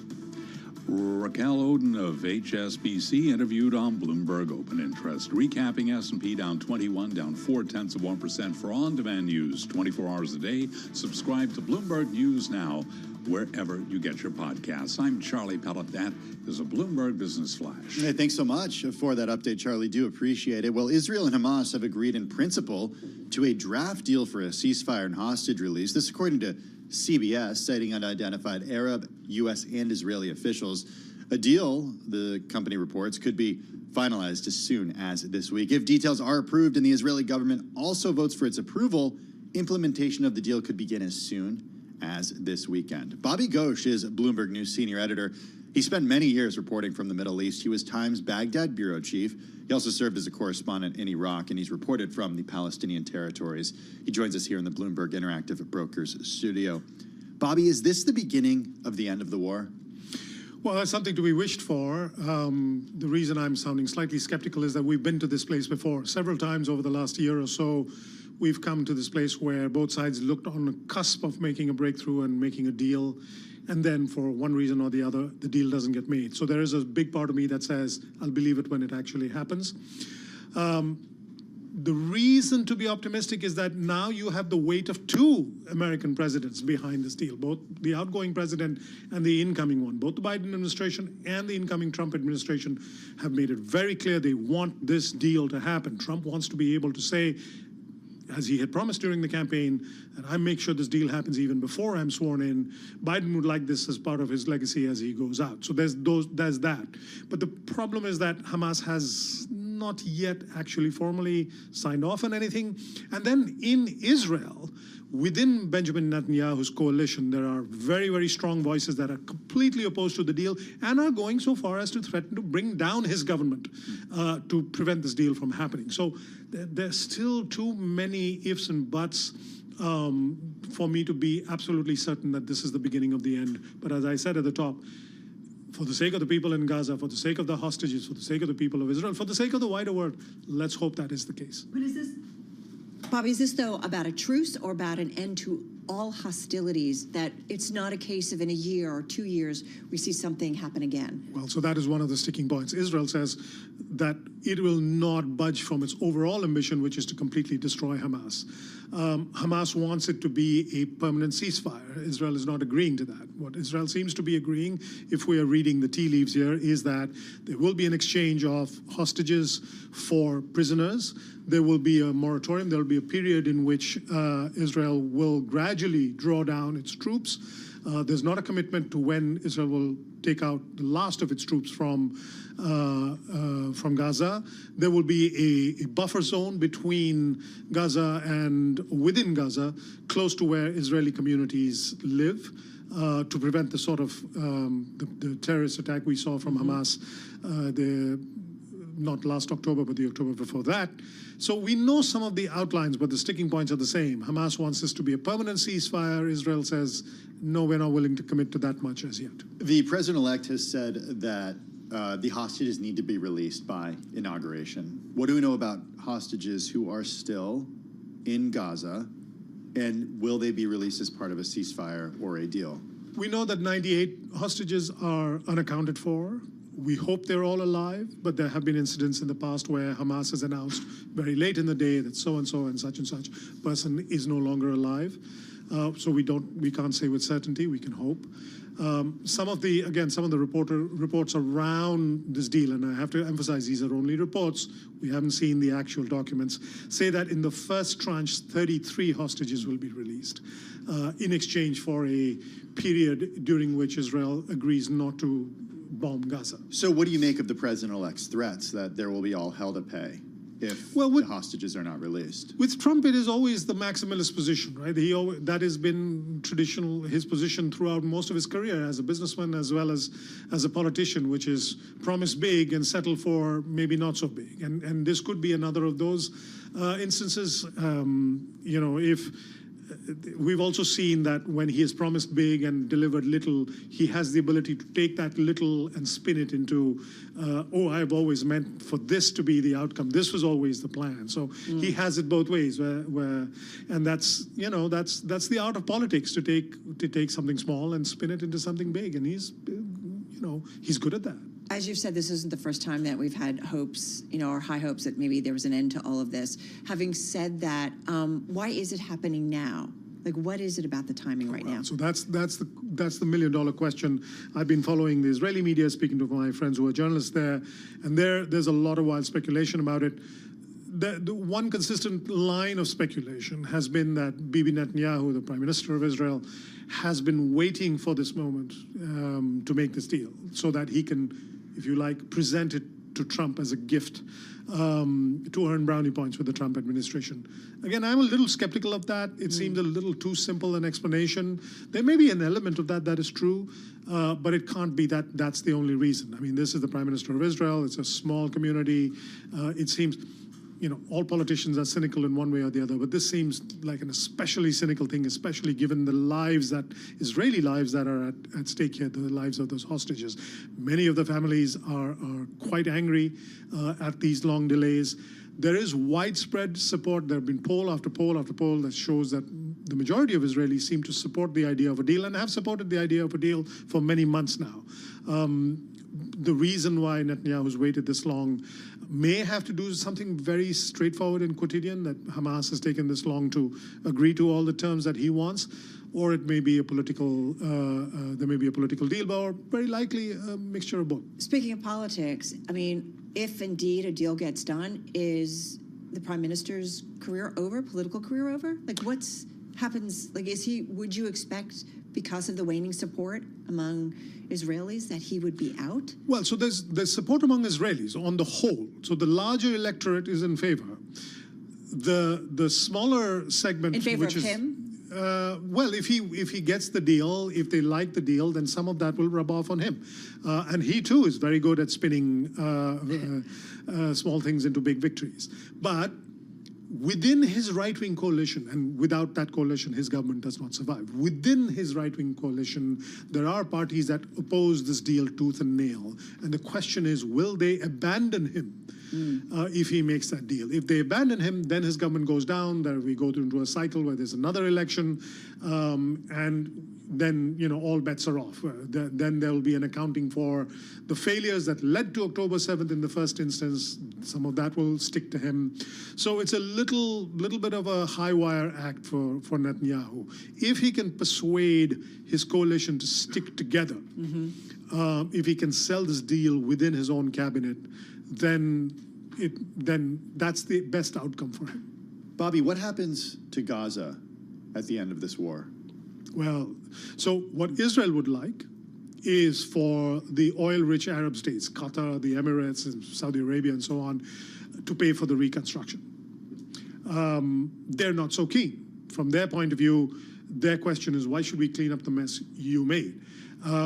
So it will take an international effort to rebuild Gaza, and let's remind ourselves, we have not seen that level of urban destruction since the Second World War. And so it will cost tens of billions of dollars, and that's just the physical infrastructure. We're not even going into human lives, the trauma suffered by the Palestinians, but just the physical infrastructure. The big question is, who will pay the bill? And there's been no resolution on that. That's part of it too, but politically I'm also curious what happens, and if the Gaza of the next post-war, still the Gazans who live there still face the same restrictions that they faced under Hamas. There's been no suggestion from Israel that Israel will loosen any of its restrictions of access and egress to and from Gaza. And as for Hamas, Secretary of State Blinken made an interesting statement today where he said that the United States is now assessing that that all the soldiers that Hamas has lost, it has gained the same number of recruits from the Palestinian community in Gaza that has been traumatized by the events of the last. So at the end of the day, Hamas will have lost a lot in terms of seasoned fighters, in terms of infrastructure, in terms of ammunition and arsenal. But those things can be rebuilt over a period of time. And so the worst outcome is that you have a Gaza that has been leveled. You have a population that is even more radicalized, and you have a Hamas that has the breathing space to rebuild. 10 seconds. Are you more hopeful or still so many questions? Very Carol, quickly. I've been covering that region and Yeah. that particular conflict for 25 years now. I have never been less hopeful. You know, I think about it with, just coming off the passing of Jimmy Carter and what he had done in terms of the Middle East and how many years ago that was, and here we are today. Bobby Ghosh, thank you so much. He's, of course, Bloomberg News senior editor. Hey, coming up, we're going to check in with Max Chafkin, who writes that AI investors should worry about the self-driving car crash. Yep, we're going to dig into that next on Business Week.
It's 3:21 on Wall Street. We do check markets all day long here at Bloomberg. A choppy session, a decidedly mixed market right now, with the Dow Jones Industrial Average holding on to a 59-point gain, up by 0.1%. But both the S&P and the NASDAQ are trading lower. Right now, we got the S&P down 16, drop there of 0.3%. The NASDAQ Composite Index lower by 0.8%. The Russell 2000 Index of small cap shares holding on to a gain right now of just about 0.7%. 10-year 4.78%, the 2-year 4.35%, and the 30-year 4.97%. Spot gold up 0.4%, $26.72 the ounce. West Texas Intermediate crude down 1.8%, $77.57 a barrel, and Bitcoin rallying 2.7%, 96,680 now on Bitcoin. Next up for Wall Street, a key report on consumer prices. So how does this morning's better-than-expected report on producer prices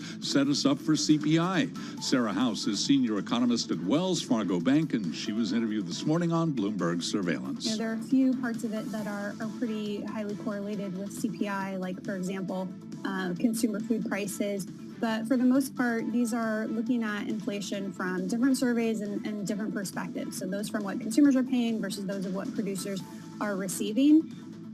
Sarah House of Wells Fargo Bank. Meta Platforms planning to cut about 5% of its lowest performers. Meta Platform shares down now by 3.2%. For on-demand news 24 hours a day, subscribe to Bloomberg News Now wherever you get your podcasts. I'm Charlie Pelleton. That is a Bloomberg Business Flash. Hey, thanks so much for that update, Charlie Pellet. Really do appreciate it. Well, it is time for another edition of Bloomberg Plugged In. It's your weekly look at EVs, and today we're talking about EVs in the context of self-driving cars. Carol, I took my first ride in a Waymo. You were so excited. Back in November in San Francisco. I was blown away. You were. You just couldn't stop talking about it. I still talk about it. It's like boring for our audience because I keep talking about it. Max, have you been in one? I have, yes. What'd you think?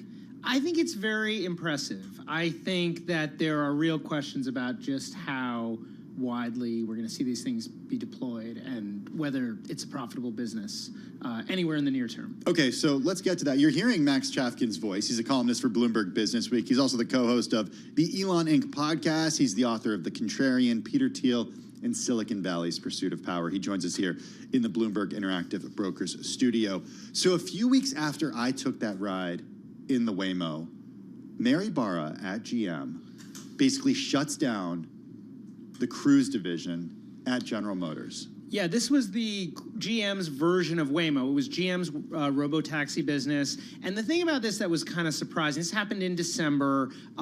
There were lots of warning signs. There had been a very serious accident involving a cruise vehicle in San Francisco. The company had been tangling with regulators. There were reasons to think something like this is coming. On the other hand, we're talking about a major AI effort at a major American company getting essentially killed just at the time when everybody in the world, you and all the guys in Silicon Valley and everyone else are talking about how great these self-driving cars are. Guilty as charged. And also how, AI chatbots are going to be doing customer service and maybe writing news articles and taking all of our jobs. And so you got to ask yourself, like, what is going on here? Is there just a sort of a unique problem at GM, which is an explanation that you've seen offered? Or maybe there are things here that, despite GM's problems, signal challenges ahead for all of these companies. And that's kind of the argument that I make in this Business Week column, that, you could look at this and say, wow, great news for Waymo. Their main competitor has just given up. On the other hand, I would argue that the challenges that Cruise faced, which there was definitely some mismanagement. There was a very bad accident, and I think what pretty much everyone would agree was a poor response to that accident. It actually led to an admission of criminal behavior on the part of GM. But that they also had massive losses and a pretty small fleet. I mean, GM spent $10 billion over about a decade, a little less than a decade, getting a few hundred cars in a very small number of places. And if you look at Waymo, as great as those rides are, and Waymos, especially in San Francisco, have become something of a tourist attraction. People go there. Oh, yeah. And they want to, they want to enjoy they're in Silicon Valley. That aside, we're still talking about a very small fleet in a limited way. And Google, Alphabet, the parent company of Google, which also owns Waymo, they don't break out the finances of Waymo. But if you look at their Other Bets division, which Waymo is like the most famous one, probably the most substantial operation, it has burned through $37 billion over that same period. So again, we're talking about rides that almost certainly cost a lot more than they bring in. Mine was $29. Well, and you know what's kind In the of Waymo. crazy is you are such a safety nut. Totally. And so, like, I thought, oh my God, you're going to be freaking out. Like, you were in the car for half hour?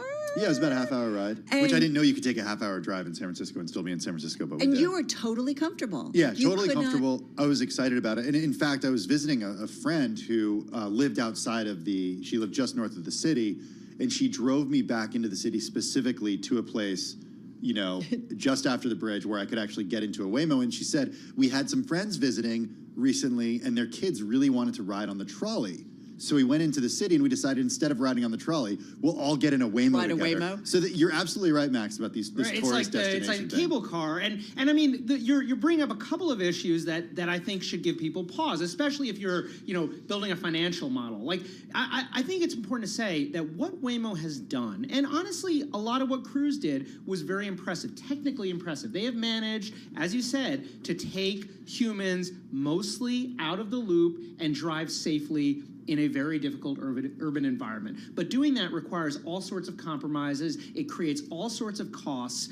These vehicles are very expensive. They have these huge sensor arrays. You have large staffs of people making sure they don't do anything bad, and then sitting around responding to customer complaints. When a car gets stuck in a parking lot or something, there's a button you have to press on the Waymo, and a customer service rep has to essentially troubleshoot your supposedly driverless car. So it's like, so there are a bunch of issues that are problematic, I think, if you're seeing this, as some investors are, as a real replacement for like Uber or Lyft. On the other hand, as a thing you can do when you're done riding the cable car, it seems really, really fun. So what's going on and why Mary Barr and others may be rethinking it? Expectations too high, timing issue, the infrastructure not there yet, technology not completely there. Like what is the issue? Because like I think about people get into, I'm not saying apples to apples, playing devil's advocate, but you get into a car every day, people lose their lives, unfortunately. So like what is it?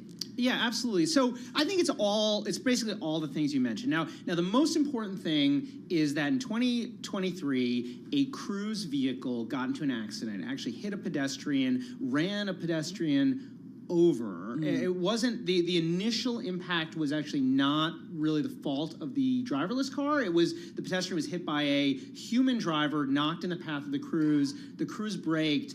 And then what happened next is what was really troubling. A normal person hits somebody on the road, they get out, they make sure they're okay, hopefully. In this case, the Cruise just drove to the side of the road, dragging this woman 20 feet along with it. And so you're talking about an incident that doesn't happen in a normal car, and doesn't. And there have been reports on this. This led to a huge back and forth with Cruise and federal regulators and California regulators. Fines were paid, as I said. So there's that, and then there's the fact that GM had been making these huge promises about this thing. I mean, what was so stunning is Mary Barra at this as recently as 2023 was saying this is going to be a $50 billion a year business. And for us. just over a year later, yeah, they pulled the plug. So part of it, of course, is the sense that there's a breach of faith, right? Relationships with regulators are really important, but also losing huge amounts of money and already moving probably not as quickly as they wanted, and now with this latest thing having to move potentially even slower. I just think the economics here are not that great, and the accident created a bunch of pressure on the division that wasn't there. Maybe would have been able to go along for a lot longer. Waymo is a little different, partly because Google is a very profitable company, and Waymo benefits from an essentially unlimited cash cushion, or as it's up to the CFO of Alphabet, but a relatively generous situation. Waymo also, unlike Cruise, has moved a little bit more slowly in terms of commercial adoption. I think people in the industry think that Cruise was operating somewhat more aggressively, and in that sense. But when you talk to experts in the self-driving car world, right, they all expect that there will be additional incidents like this because it's just a numbers game, right? Like, as you said, humans create a lot of car crashes. Even if robots are much, much better than humans, you're still going to see some very messy situations, and that's going to create further uncertainty. Elon Musk has entered the chat, and he's entered the White House as well, as the New York Times reports. Carol pointing out this morning that he's going to have potentially some office space at the White House where he gets things done. He has the ear of the president, the robo-taxi that he promises. He says has built a better mousetrap for cheaper than Waymo. Can he pull it off? Well, I mean, the question is, can he? What do you want him to pull off? And I think I should say one thing. Mary Barra said when she, folded the robotaxi thing that they were going to roll the Cruise technology into their existing vehicles, which is more or less what Elon Musk has done, right? I think if you look at Tesla, they have a great ADAS that stands for like a driver assistance system, a system where it can take control of the car, but you're there, you've got your hands ready to grab the wheel at any time. It's very much not a robo-taxi. And Elon Musk's bet is that they can somehow, by some combination of extreme, hardcore Elon Musk style technical prowess and, putting pressure on, or maybe just asking the Trump White House to change the regulatory environment, they'll be able to get to, full robo-taxis really quickly, as quickly as this year. And I think when you look at where Waymo and Cruise are and how long they've spent and how many miles they've done in terms of driving without a steering wheel, you got to ask yourself, is Elon Musk being realistic? I mean, no relationship with President Trump can, magically make a technology that isn't ready for prime time. Saved a minute. Got to ask you this story about Elon Musk and maybe buying TikTok. Hey, it's floating out supporting the president-elect has its perks, I suppose. Yes, this has been something that people have been kind of chattering about, and we learned that the Chinese government is at least discussing the possibility. According to people familiar. Yeah, and if you squint, you can sort of see it, because if Trump wants to keep TikTok going, as he said, if the Supreme Court indeed bans it, they're going to have to find a buyer. And the universe of buyers is not going to be huge. You need someone the Chinese government will approve, that the U.S. government is going to be okay with, and is going to have the money. So Elon clicks those, checks those boxes. It would appear so. I think there are definitely going to be people who say this is an abuse of power. There are going to be a million criticisms here, but you can sort of see why, as an idea, it might be worth considering. Like if you're sitting in Beijing, or if you're ByteDance, or even if you're President-elect Donald Trump. I don't even know what to say. Wow. I'm just going to say thank you to Max Chafkin. Thank you to Max Chafkin. Yeah, that's what we say. He is columnist for Bloomberg Business Week. This is in the upcoming new issue of Bloomberg Business Week, so be sure to check it out. It's already on the Bloomberg and at Bloomberg.com. Thank you so much, Max. Max is the co-host of the Elon Inc. podcast. You can catch that wherever you get your podcasts. And pick up a copy of The Contrarian, Peter Thiel and Silicon Valley's Pursuit of Power. This is Bloomberg Business Week.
It's 3:40 on Wall Street. We do check markets all day long here at Bloomberg. 20 minutes to go ahead of the closing bell. The Dow Jones Industrial Average is higher, but both the S&P and NASDAQ in the red.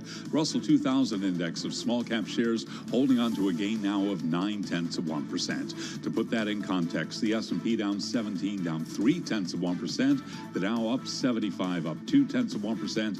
NASDAQ in retreat, down 0.7%. 10-year 4.78%, the 2-year 4.36%, the 30-year 4.98%. Gold up $11 the ounce to $26.74. That is a gain of 0.4%, while West Texas Intermediate crude down 1.4%, $77.71 a barrel, and Bitcoin up 2.3%, 96,373 on Bitcoin.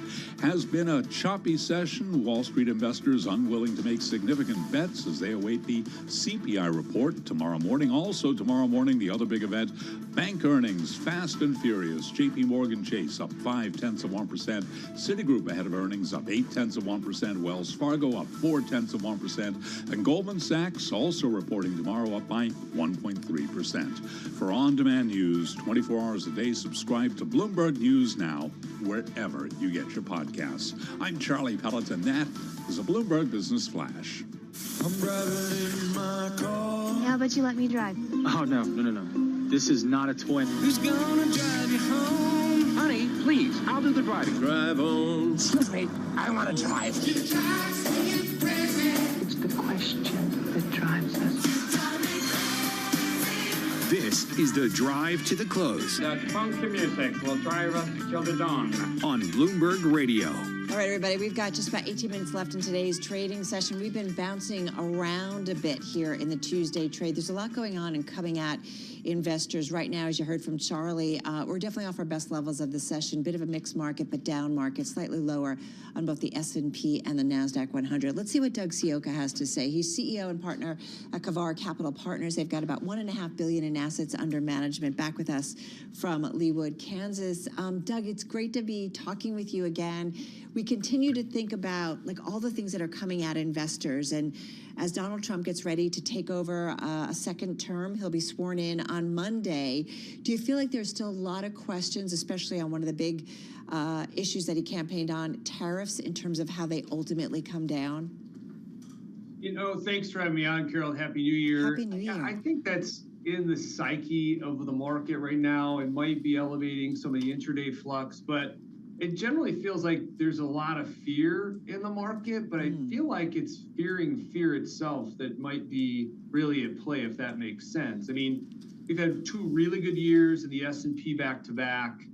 We have an index that, if it's fully valued, if not a little bit overvalued, but since so much of last year's move was courtesy of multiple expansion, it's irresponsible to think we're going to get much more of that in 2025.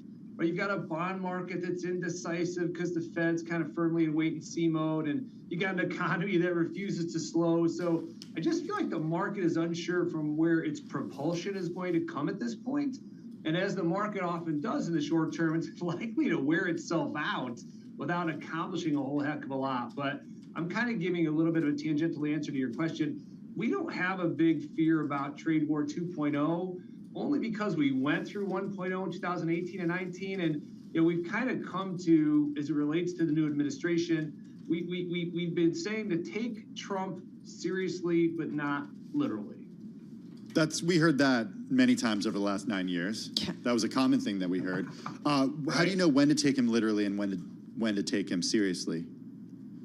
Yeah, I think one of the things, we've seen, which is also really helpful, Tim, is there's an extent of Trump's power, even coming in with a theoretical mandate with both the House, Senate, and having won the popular as well as Electoral College, some of the issues that need congressional, particularly senatorial endorsement and approval, we're already seeing that just with some of his appointments, that there will be checks and balances of his power, probably because the people that have to live with the decisions are going to want to retain office long after Trump's second term expires. All right. Do you trade on what we might get out of a second Trump administration at this point, Doug? We don't, Carolyn. We trade based upon interest rates and earnings, right? And again, if you just meant what your colleagues wrote this morning really well is, you've got huge implied volatility out of tomorrow, because if interest rates and profits are going to be critical, you have CPI, which is kind of an interesting one following on the heels of PPI today, and the big bank earnings coming to tell us how profitable they've been and what their outlook is. It would make sense that we've seen kind of a sloppy trade today for sure. But I think one of the things with Trump, and he's been pretty upfront about this in his first term, he considers the stock market more than the economy as a scorecard. I know you've heard a million people say that, and I think we say it a lot because it is true, and he's proven that over the course of his first term. Does he consider the bond market a scorecard too? I don't think so. I think maybe rates, certainly when it comes to like mortgage rates, but I don't know about, I'm just trying to think of the power of bond vigilantes here. Yeah, I think the bond vigilantes are driven by other things than the occupant of the Oval Office right now, Tim. If you think about like term premiums is a real thing, because if we don't have a legislative coalescing around the understanding that this is unsustainable, following on 2 years of record revenue, right? Revenue of the government, taxation over the course of the last 2 or 3 years is up 60%, and spending's up 99%. Trump exhibited no interest in reducing spending in his first term. We'll see what happens with this Department of Governmental Enforcement or Governmental Excess, the DOGE Department. We'll see if that does anything other than become kind of a token gesture, but maybe even a token gesture can give people second thoughts about endorsing spending initiatives that at this point, 5, 10, 15 years from now, are going to be impossible to pay for. All right, so how do you think... how do you position a portfolio? What are you doing for some of your clients, Doug? And I know when we talk with you, you think about the long-term perspective and view of your clients, and everybody's got their own kind of mission. But I am curious for folks who are listening right now and thinking, okay, what do I do in this market environment as we get ready for earnings to kick off this week and so much still coming at investors? What do you do? Where do you invest? Yeah, great question, Carol. So a couple things, like, one of the things going back to Trump's scorecard, probably as much as the stock market and more than the bond market, is the value of the currency.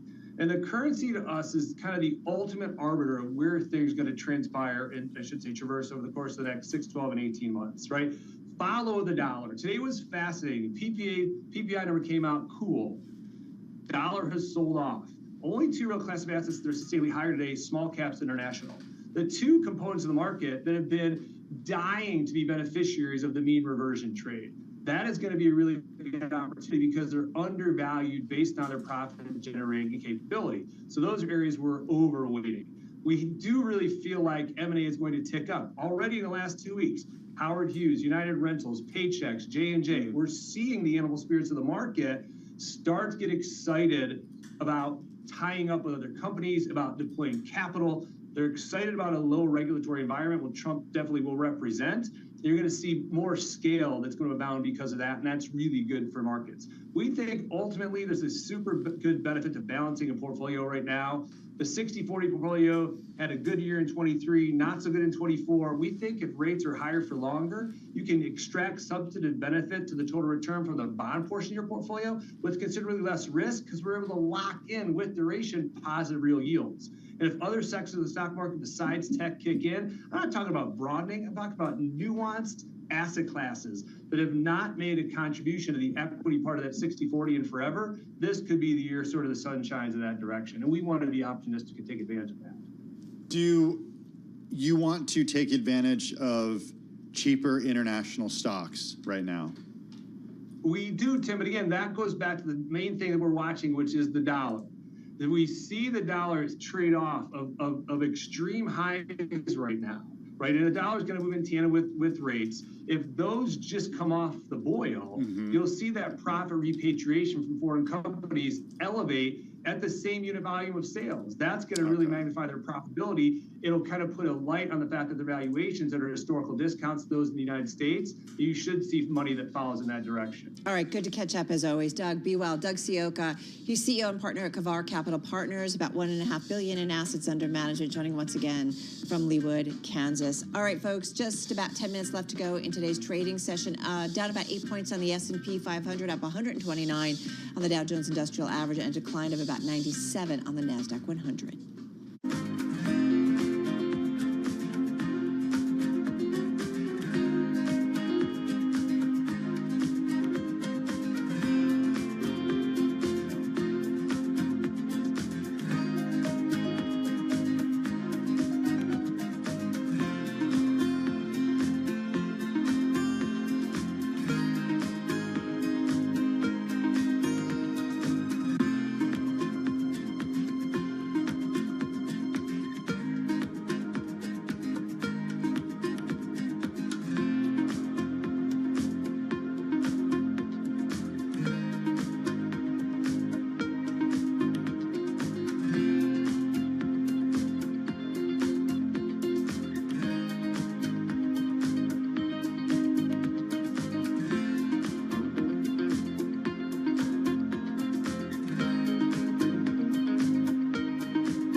Listening to Bloomberg Business Week with Carol Nasser and Tim Stenovec on Bloomberg Radio and Television. All right, yes, indeed, everybody. Just under 7 minutes to go, and then we're going to wrap up the trade on this Tuesday, January 14th. We'll head over to our TV colleagues in just a moment. In the meantime, Tim and I checking out some of the stories catching our attention today, including among the most read. This one definitely grabbed our attention. This has to do with the Los Angeles housing market. Already, as you know, one of the areas of the country that has had a housing affordability issue, really crisis, before those devastating wildfires burned entire neighborhoods to the ground. The disaster apparently making it worse. This story gets into an LA rental. Incoming calls at LA Estate Rentals, which manages and leases home in some of the area's costliest neighborhoods. They have jumped to 500 a day. People looking for homes, more than 10 times the number before the fires. This is according to the owner, Michael Patrick. Let's talk about the cost, Tim. Okay, so he recently arranged for a tenant to pay $35,000 a month for a place in Beverly Hills. That's a 12-month lease. After the fires, but before the deal closed, the owner raised the rent to $40,000. Yeah, yeah. So going up a lot. He said what's going on in the real estate market is disgusting, he said by phone. This is, again, the owner of LA Estate Rentals. People are price gouging. It's become like the eBay of homes, a bidding war. We talked to the team over at Airbnb, the foundation, right, on Friday, who are looking to help people and place people. So I'm assuming, and let's hope that they're keeping things in terms of the cost in check. Well, like many metropolitan areas around the country, LA has gotten very expensive in recent years. It's the nation's second largest metro areas. It's long been one of the least affordable U.S. markets to buy or rent. The pressure, though, intensifying because of the fires. As of now, Carol, they've killed at least 24 people. Dozens more remain missing. It's destroyed more than 12,000 structures. Many of those have been homes. So that does is it creates this large new group of people up and down the income scale who suddenly have nowhere to live. And, you know, again, the crisis was there beforehand. Here's a little context. Only about 5% of LA apartments were vacant before the fires, with a median rent of almost $2,300, just below it a month. Real estate service CoStar Group putting this out. The market was even tighter in the areas affected by the fires. The vacancy rate was 3.8% in Pasadena near the Eaton fire and 2.1% in western LA County where the Palisades fire is burning. So again, you're starting with an incredibly tight market, an affordability crisis, and then it really is kind of discouraging to see people maybe taking advantage of this. Yeah, and I wonder, you know, where these people are going to go in the long term. It's going to be a years-long process to rebuild many of these homes. Right? Yeah, you can't build a home in a short period of time. Families have to stay in areas because their kids go to school in certain areas, people work in certain areas. This is home. Yeah, exactly. Maybe on the brighter side, if there is one here, Zillow Group has pulled down hundreds of listings that appear to violate price gouging rules since the fires began. This is according to a representative of the company. Zillow is exploring new processes to identify gouging, but for now it's assigning workers to investigate listings that have been flagged by users. So looks like they're on it, trying to keep this in check. Yeah, I know. I hate it. It's like supply demand, but it's in situations like this, you hope that people do the right thing. Yeah, I also wonder, you know, and we've mentioned this a little bit. I'm actually going to be hosting a Bloomberg Live Q&A tomorrow about house demolishing wildfires and storms becoming increasingly more common across the U.S., climate disasters and insurance markets. The question we have for our group is, are climate disasters going to topple the insurance market? I mean, I keep wondering that. You know, we talk about how you price for risk, right, so that insurance companies can cover it. But I get to a point where if we continue to see the frequency of these events pick up, is it a case of, you know, it becomes so expensive that people can't afford it, and then what? Like, I don't know. Where do you go? Do the states pick up, and do they create funds? But then who funds that, right? Yeah, where do you go, and do you have to get a new career if you move somewhere else? These people who have their jobs their whole lives in certain areas, I don't know what they're going to do for the next few years. We've often talked about, you know, look ahead for the climate refugees, people leaving areas or in areas where they've lost their homes, and then, do they move elsewhere? And so then you have areas, I don't know, that they can live in and are affordable and safer. Reminder, the fire is still not out. Yeah. We'll check in with Hannah Elliott in about an hour out in L.A. All right, good stuff. Hey, right now, though, we want to head over to our TV colleagues. The closing bell starts right now.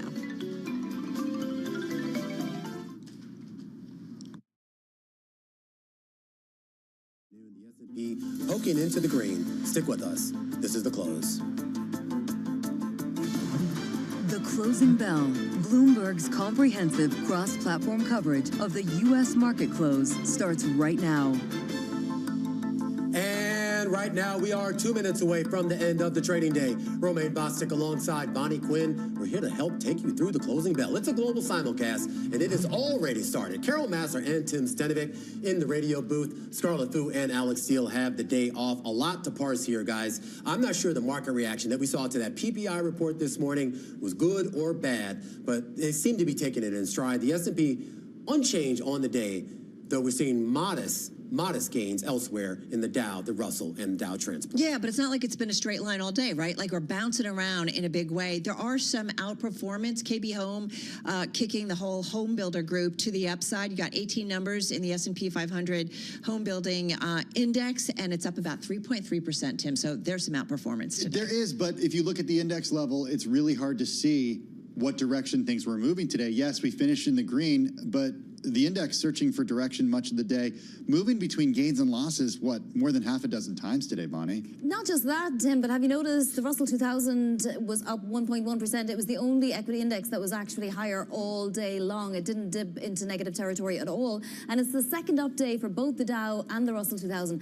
I don't really know what conclusion to draw from that. I just think it's really fascinating. Yeah, I mean, that is what's leading the charge. It is a lot of the utility companies, materials, that we were talking a little bit earlier about railroads and airlines having a phenomenal day. We should point out, volume is actually lower here. When you take all of the tapes, the ABC tapes here, right now heading into the close, we're down about 18% from yesterday, though we'll see if that changes as some of those final trades come in here in the last few seconds. We do get the closing bells here in New York, the clapping and cheering, and, well, I guess you got a little bit to cheer about, at least if you're paying attention to the Dow. The Dow Jones Industrial Average is going to close out the day higher by more than 200 points, or roughly 0.5%, 42,515 and change. The S&P up about 6 points on the day, a gain on a percentage basis of about 0.1%. The NASDAQ in the red, down about 0.2%. The NASDAQ 100 down 0.1%. But as Vonnie was just talking about, there's the Russell 2000, a gain of 24 points, or more than 1%. S&P mid-caps up 1.1%, and Dow Transports, Carol,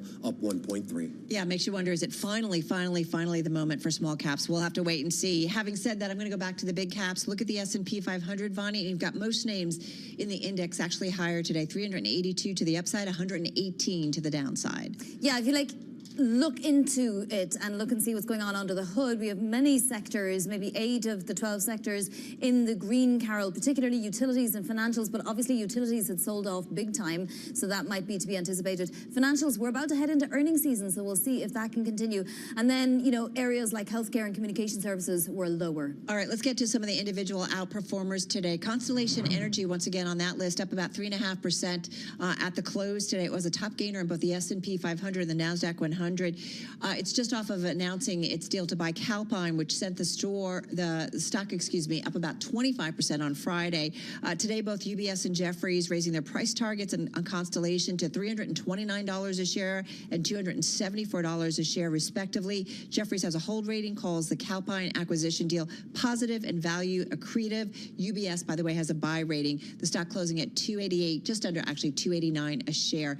I mentioned how the home builders, really some outperformance in the group overall, and that's because of KB Home. That stock at its highs up almost 14% in today's session, finishing the day up 4.8%. KB Home reported earnings and revenue and also deliveries for the fourth quarter that all topped average analyst estimates. The stock up the most, I should check, in intraday it was about 2 years, but we really saw some major outperformance.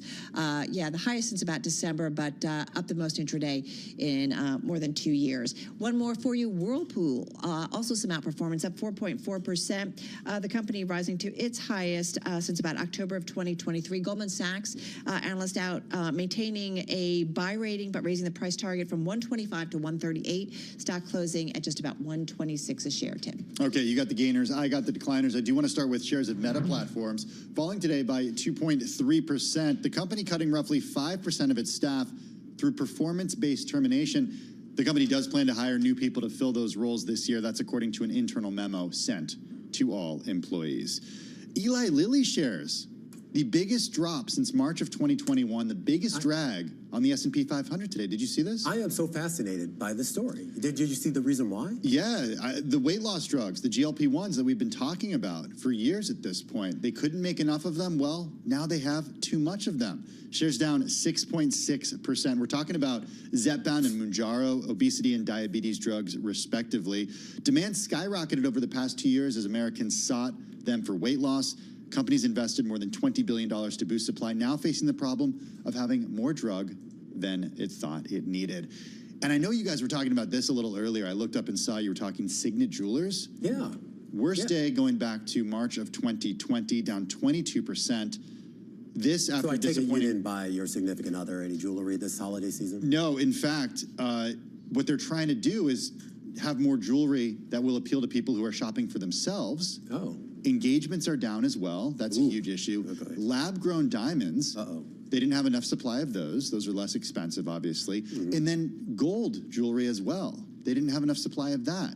That's what people wanted. They didn't necessarily have the right product mix. Yeah. So sort of a perfect storm brewing. Can I just say, I don't envy like retail CEOs. No. I mean, I just feel like Really trends tough. shift so fast, and I don't know how these people actually do it every day. I mean, I know they have a whole team who are supposed to sort of figure it out, but I don't envy them at all. I just want to point out too, just on the stock front too, guys. I mean, I was just taking a look here. The outperformance that we saw from small caps relative to large caps. One of the biggest gaps that we've seen now going back to November, at least if you measure it up against big tech and the Mag 7 and things like that, just pointing that out. You see yields on your screen there. You did actually see a drop in yields on the short end of the yield curve, but that was primarily just for the 2 and the 5-year yield, and that was only by about 1 basis point. So your 10-year yield pretty much went nowhere. At one point, it was above 4.8, but it's going to settle today pretty much unchanged, and you did see a slight bump in the 20 and your 30-year yield on the day.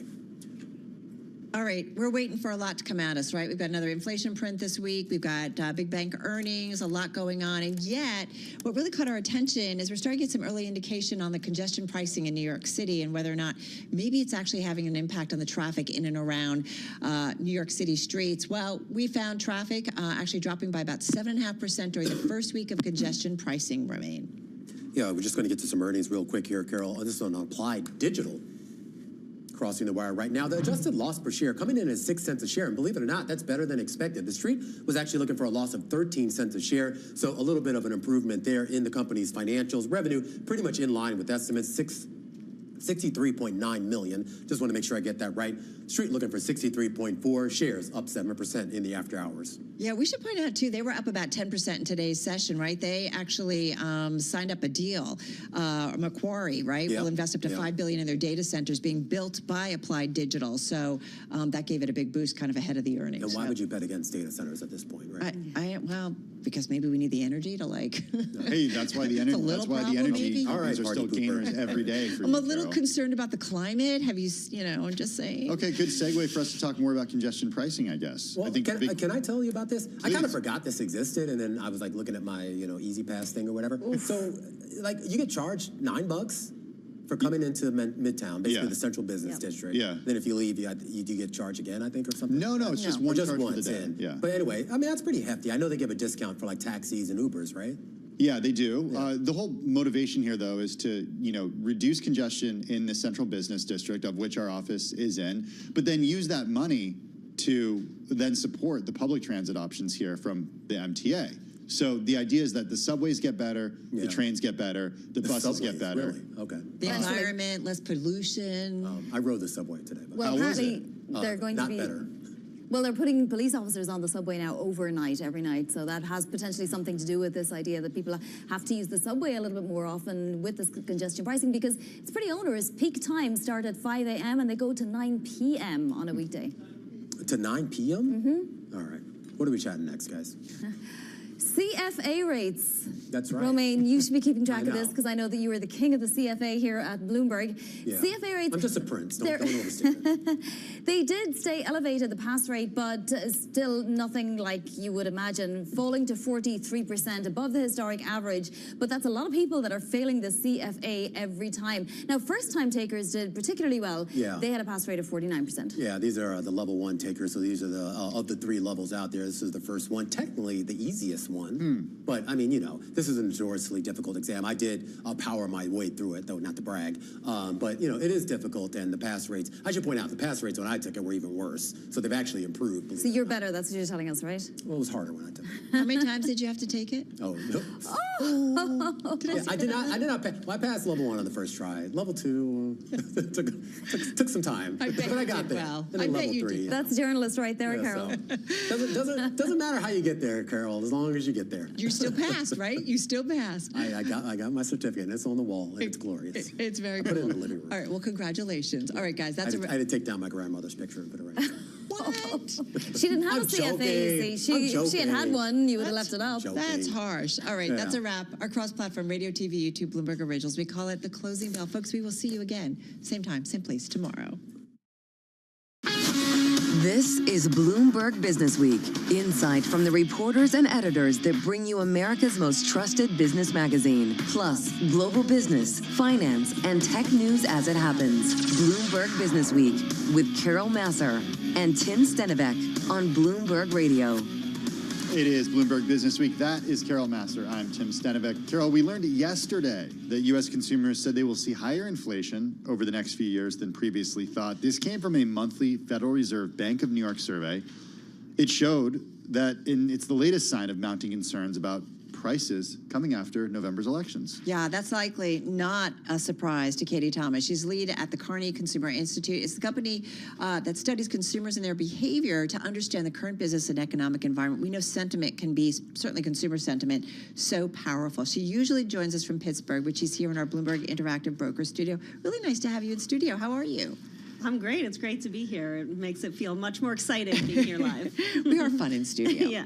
If we may say so ourselves. Exactly. Pat on the back, pat on the back. Hey, how's the consumer doing? The consumer is in an interesting place right now because ultimately we're still hearing a lot of voiced stress about everyday purchases such as grocery, but in reality we all know they're still spending, right? The question I keep asking is, why are we so concerned about groceries when malls and airports are more crowded than they've ever been? Okay, I'm really glad you brought that up because I was digging through your website, the report that you have out about the power of the consumer and and keeping up with the consumer. Watch what people do, not what they say. And what you guys do is you look at behavior. You don't necessarily look at what people are telling you about their behavior because there's this distinction there. Yeah, you have to kind of combine the two because perception is reality. So if people are talking about things or voicing stress, you can't completely disregard it. But what we're seeing right now is really a parsing out of the needs versus wants. So for a long time, we've heard the narrative of, oh, people are expending on experiences over things. But I was always questioning that, like what things are losing? Well, actually what we're starting to see is people are willing to save on their everyday items like groceries. You're seeing Aldi, Walmart, those kinds of companies, strong value props report well. People want to spend and optimize their needs so they really can spend on their wants. And so you're starting to see that really shake out in terms of how people are thinking about where they spend. I guess, I think about, was it Walmart, their last earnings, and even the higher end, I think that's becoming an even important aspect of their business. They're seeing that kind of upscale consumer shopping more and more at Walmart. Exactly. Consumers want to get the best bang for their buck on their everyday items so that then they can spend it on the things they want to, whether that's luxury, clothes, my Aldi has an Ulta across the street, whatever that may be. So what does that mean for the way that consumers are making choices? What they're choosing to... You say that the airports are crowded and flights and hotels are expensive, but yet they're also saying that grocery prices are expensive.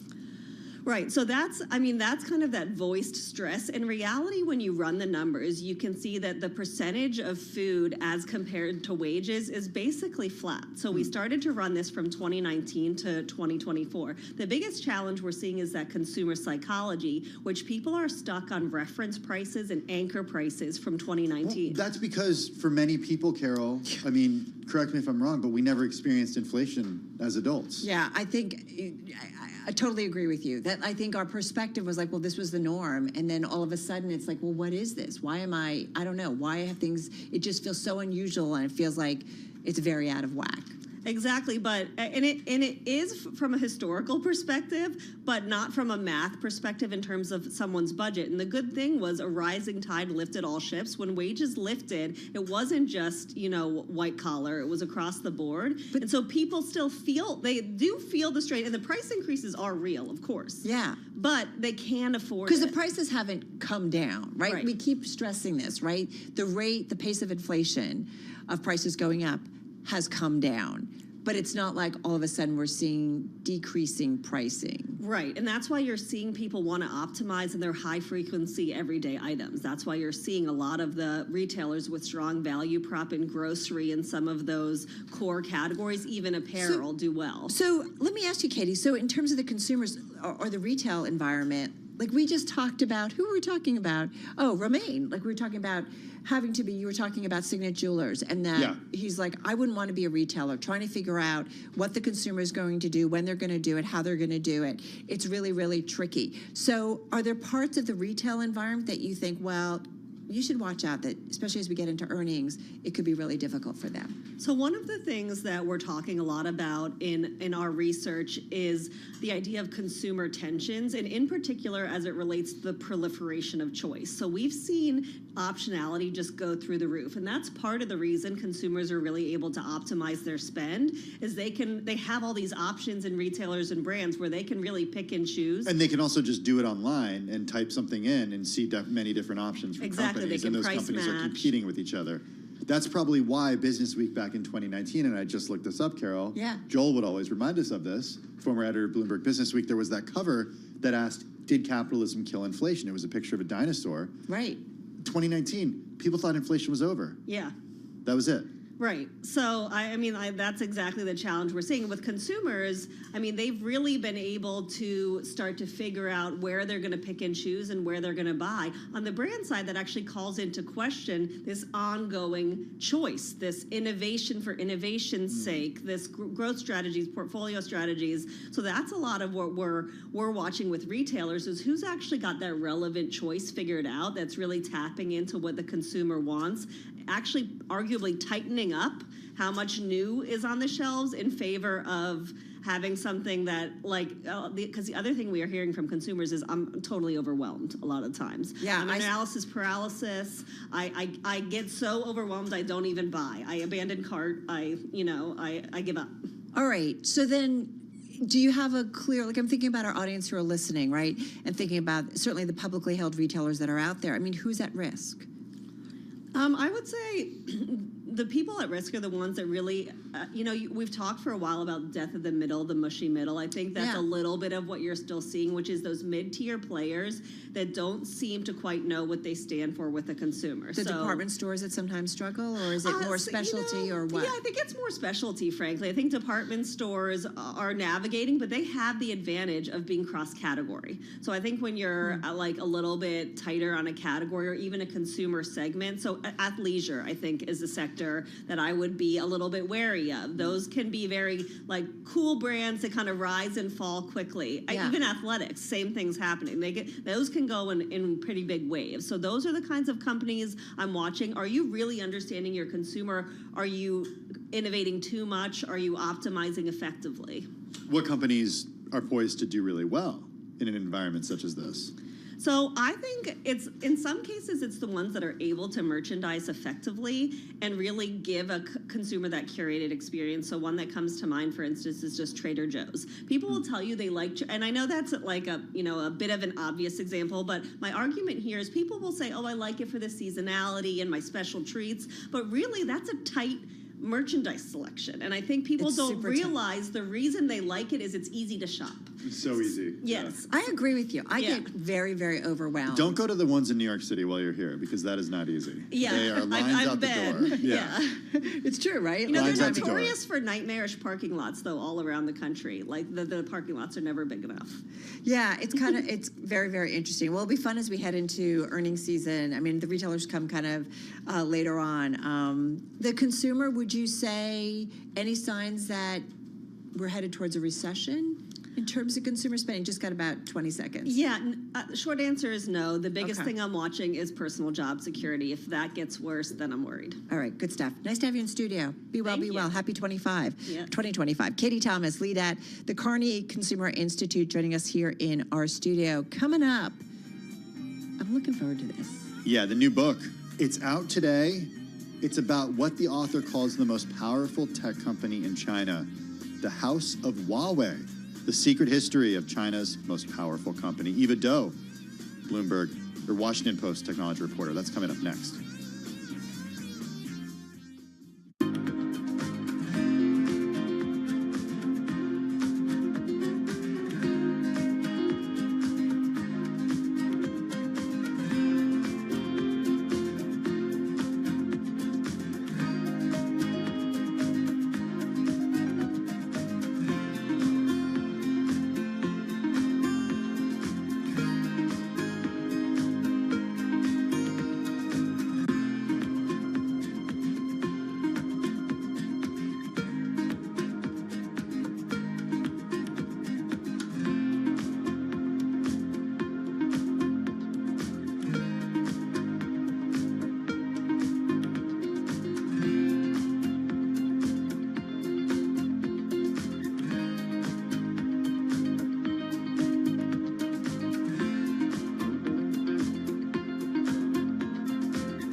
4:21 on Wall Street. We do check markets all day long here at Bloomberg. This Bloomberg Business Flash is brought to you by Oracle. Attention, growing businesses. Oracle is offering to cut your current cloud bill in half if you move to Oracle Cloud Infrastructure. For new U.S. customers with minimum financial commitment, offer ends March 31st. See if your company qualifies at oracle.com/Bloomberg. The Dow, the S&P both higher today. NASDAQ lower. The Russell 2000, the leader, up 1.1%. To put that in context, S&P up by 0.1%, higher by 6. NASDAQ down 43, a drop of 0.2%. Dow Industrials up 221, a gain of 0.5%. 10-year 4.78%, the 2-year 4.36%, and the 30 4.97%. Spot gold up $14 the ounce, up 0.5%. West Texas Intermediate crude down 1.3%, 77.83 a barrel, and Bitcoin today up 2.5%, 96,573 on Bitcoin. Another down day for NVIDIA shares. NVIDIA slumping today by 1.1%. The decline has now hit 12% in a 5-day losing streak. Briefly, United Rentals out of Stamford, Connecticut has agreed to buy H&E Equipment Services for $3.4 billion in cash. Shares of United Rentals up by 5.9%. H&E Equipment Services up 105.4%. For on-demand news 24 hours a day, subscribe to Bloomberg News Now, wherever you get your podcasts. I'm Charlie Pelleton. That is a Bloomberg Business Flash. Hey, thanks for that update, Charlie. Do appreciate it. Well, our next guest calls it the most powerful technology company that China has ever built. No, we're not talking about ByteDance, the parent company of TikTok. It's the app has a future that's up in the air. We're not talking about Tencent, which last week was blacklisted by the Biden administration for alleged links to the Chinese military. No, we're not talking about Alibaba or JD.com or Meituan. We're talking about Huawei, the privately held maker of telecom equipment that really, I think, came into focus for a lot of people a few years ago, back in 2018, when the company's CFO, Meng Wanzhou, was arrested in Canada and set off an unprecedented diplomatic uproar. We've got with us the person who wrote the book on Huawei. Eva Doe is technology policy reporter at the Washington Post and the author of the new book out today, House of Huawei, The Secret History of China's Most Powerful Company. She joins us from Washington, D.C. Eva, welcome. Congratulations on the book. We're going to spend quite a bit of time talking about Huawei in just a minute, but you also write a lot about TikTok, U.S.-China technology, security. You've been very busy, so we wanted to pick your brain a little bit about the latest in that realm. Let's start with TikTok, because the fate of this app is up in the air. What do you see as the probable future for TikTok? Well, the Supreme Court is supposed to be ruling very soon, probably this week. And many people think that the Supreme Court will be upholding the ban on TikTok. And that would mean its only hope for being saved is probably going to be President Trump's administration doing something to make this app continue to be operational in the United States. What could the Trump administration do to save it?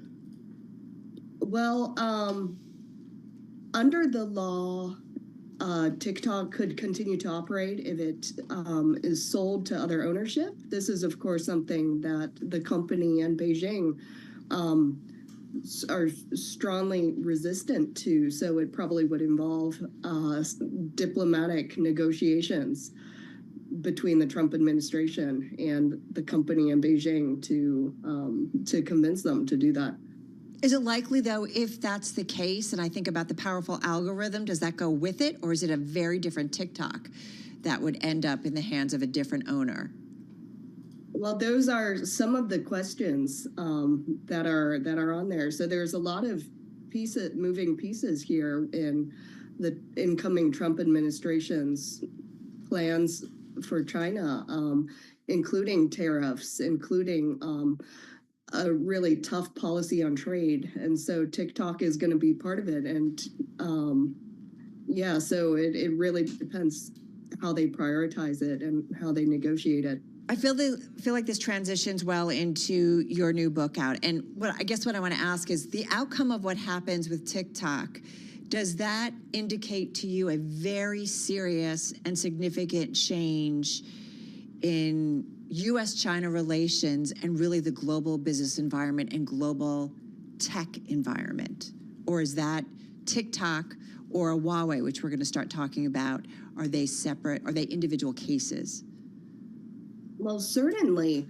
I think both of them are part of this same trend of just heightened security awareness about technology and it becoming a priority. An app like TikTok just a few years ago, the idea that it would be banned in the United States was viewed as ludicrous. There was much more space for technology that was seen as consumer technology. And there's been, the line in the sand has really moved very rapidly to where security concerns are taking precedence. And, both with an app like TikTok and with the telecommunications equipment that Huawei makes, there is this growing understanding among policymakers that just enormous amounts of data flow through these systems. And that, that the security angle is now taking precedence. Well, Eva, and I want to also then ask maybe about the flip side of U.S. in terms of our own tech giants. But I think it is fair to say the assumption that it's maybe different for a Chinese tech giant. Can we assume that a company like Huawei, your new book out is The House of Huawei, The Secret History of China's Most Powerful Company. For a company to become as giant and successful as Huawei, should we assume that there is some Chinese involvement, some Chinese oversight, some understanding among Huawei and the access that the Chinese government can and will probably have to that company or their information or their abilities? Well, this is really the question that has been debated by policymakers around the world and key to whether they keep Huawei in their systems or not. And so I think one thing to remember is that the companies are not necessarily in control. They can't necessarily say for sure if someone is accessing their systems or not.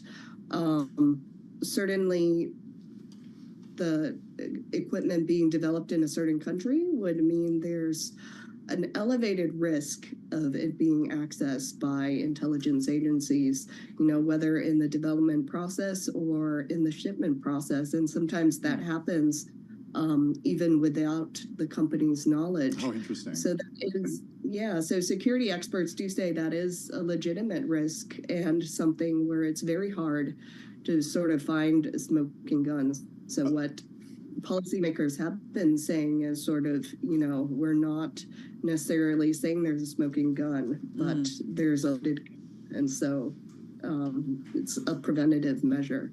So let's just take a big step back here and talk a little bit about what Huawei does and what Huawei is, because I think, like I said, a lot of people, it wasn't really on their radar until this arrest back in 2018 and the extradition process that was really that took years. Yes, there were some consumer devices in the United States available in the U.S. They didn't really take off. What do people need to understand about what Huawei makes and where they are able to sell it? I think to many people, where they've heard of Huawei is from their smartphones, which for years it's been one of the largest smartphone brands in the world. But really the reason it's become such a policy concern is it's also the largest maker of the equipment that goes into phone and internet networks around the world. And of course, these networks, they carry all sorts of information, phone calls, emails, internet traffic. And from that perspective, it's become something that policymakers have become very concerned about is this one company and its global footprint. It's far head and shoulders the dominant supplier in developing nations around the world, and even in Europe, is a dominant supplier in many countries. You know, one thing we want to ask you, we've spent a lot of time over the last few years talking with Andy Purdy, who was the chief security officer for Huawei America. He would come in every few months. Yeah, and we would talk to him about kind of the strained or growing strained relationships, certainly in the tech environment between the U.S. and China. He was adamant about Huawei not being a security risk to the United States. Right, exactly. And so I am wondering, in this environment, access to an administration. You've got Elon Musk, a certainly high-profile member of the tech community. I mean, what are your expectations of Huawei having a strong communication line with the incoming Trump administration, and maybe its future changing in a more favorable way here when it comes to the United States? Well, I think if that happens, that they make this kind of rebound in communications in the United States, that would be defying expectations. In that the incoming Trump administration, if you look at who is in Trump's team, there's a lot of security hawks. A lot of people have been vocal critics of China for many years. And so I think what we can expect is for policy to be, even more stringent than it has been in recent years as far as control of technology being transferred to China. And from that point of view, I would say it's hard to see where the bright spot is for Huawei in the U.S. market in the foreseeable future.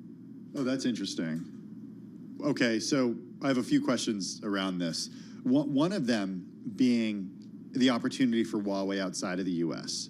Because, we've talked a lot in the past few years about China's growing influence with the Belt and Road Initiative, and I'm wondering, from a cybersecurity perspective, from a telecom infrastructure perspective, are they able to use that as a lever in any way?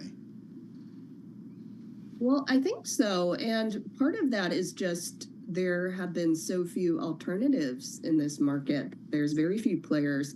And so the question is, if you don't use Huawei, what do you use for these developing countries? And so that's sort of been what officials in many of these countries have been saying, which is, the United States wants us to take Huawei equipment out, but what do we do then?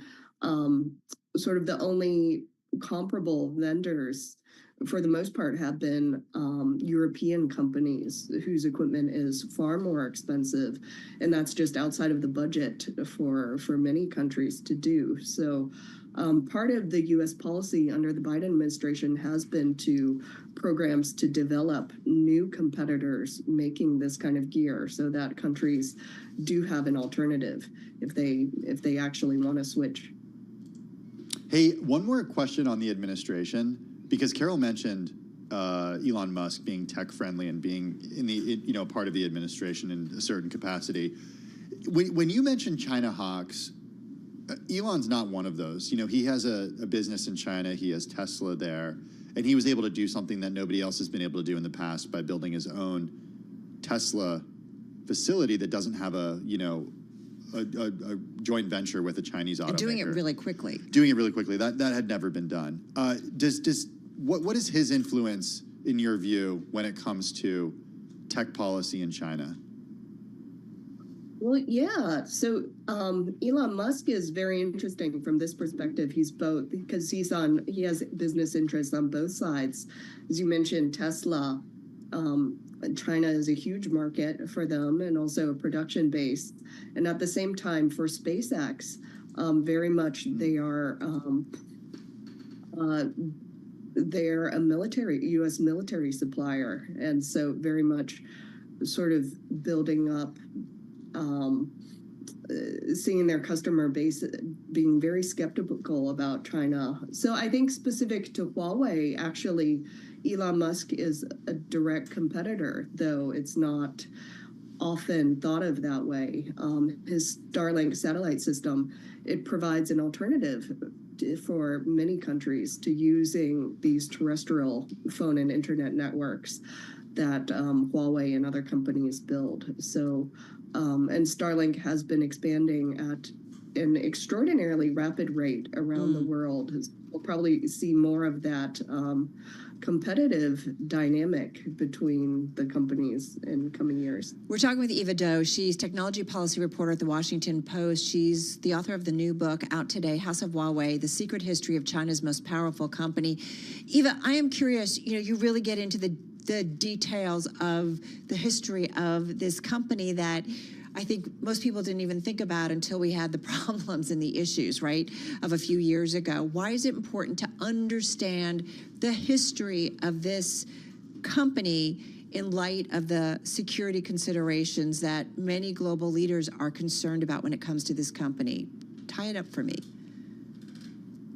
Yeah, I think part of it is just understanding how we got to this point where the U.S. and China are so acrimonious, and there's so much distrust, especially regarding the technology industry now. And so I think Huawei is such a good case study in that it was one of the very first private tech companies founded in China in the early 1800s, and it's been on the front waves of these changing sentiments, China's globalization, that heady period where China was very much embraced by the world, and these tech companies were embraced by the world, and moving towards, this current moment when, the fear that China is a real rival and adversary, capable adversary to the United States is so on the forefront of policy decision making today. Oh,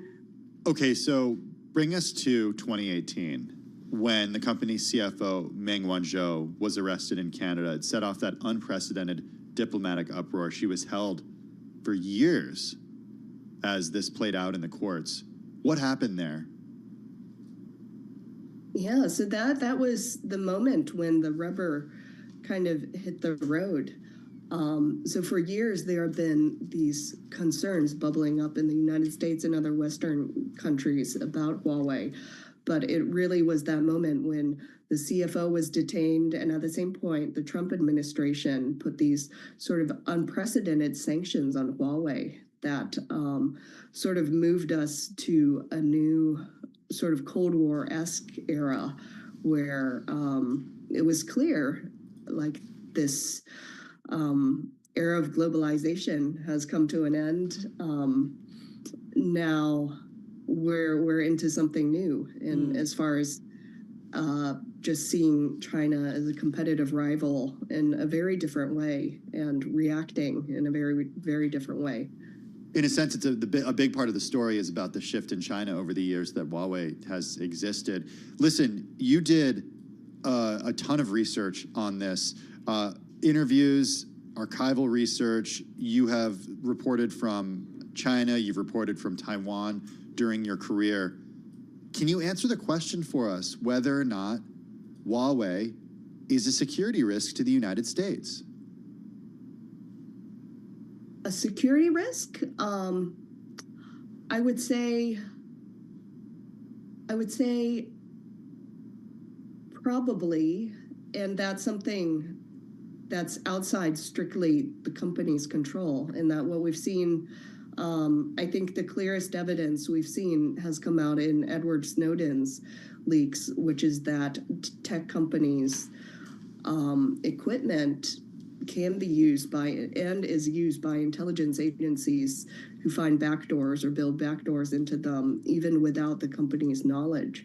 So in a way, it's not entirely in Huawei's executives' hands. They can say, our equipment is safe, we're doing everything that we can, but it's not entirely the company's control. So I am curious, just for size and scope, something we're very into certainly here at Bloomberg, what are the capabilities? I mean, how should we be thinking about them in terms of Huawei surveillance systems, which are used by governments all over? Yeah, so this has very much become something that's like a new business line, these sort of citywide surveillance systems that has to do with, data networks becoming fast enough that you can transmit huge amounts of data. So you can have video cameras and other sorts of sensors all across the city that are just streaming all sorts of information in. There's a number of governments around the world that are using these systems from Huawei. And it's very controversial. Huawei's not the only company that supplies them. IBM was actually, the US company was actually the first company that started supplying these kinds of systems. But yeah, it's very much a ongoing debate about just how much data governments should be collecting and to what degree citizens have privacy or not. We're speaking with Eva Doe, technology policy reporter at the Washington Post, also the author of the new book out today, House of Huawei, The Secret History of China's Most Powerful Company.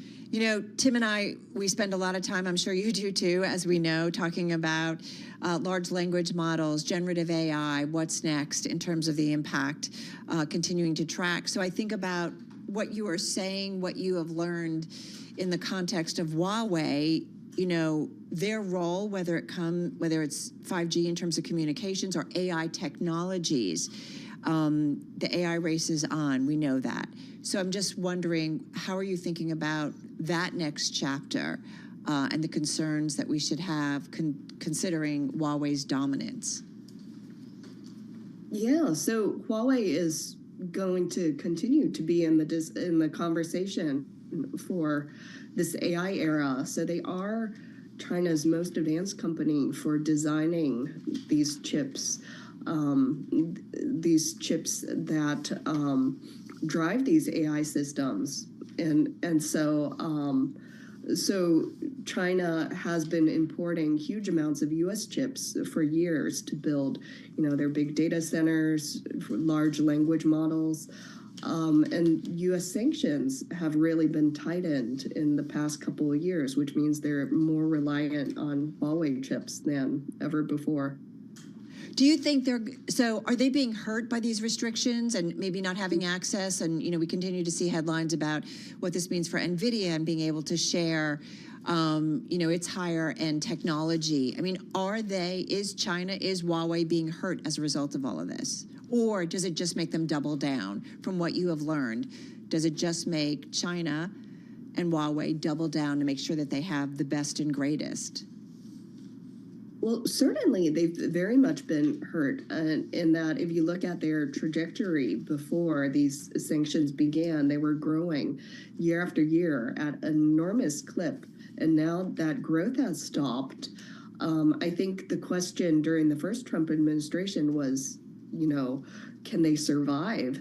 And so the question, so the answer to that is clear now that, they're too important to China, that China is not going to let this company die. It's going to do everything possible for it to survive.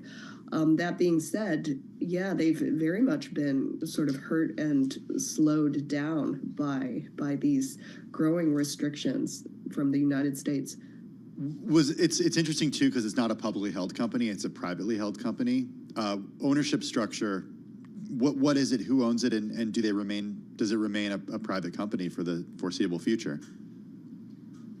Yeah, so it's privately held, but with the shares dispersed among numerous current and former Huawei employees, and that for years has been a major part of the incentive program of how Huawei's founder, Ren Fei, got engineers to work incredibly hard towards this cause, which was part of their compensation, was in the dividends they would receive from the company's performance.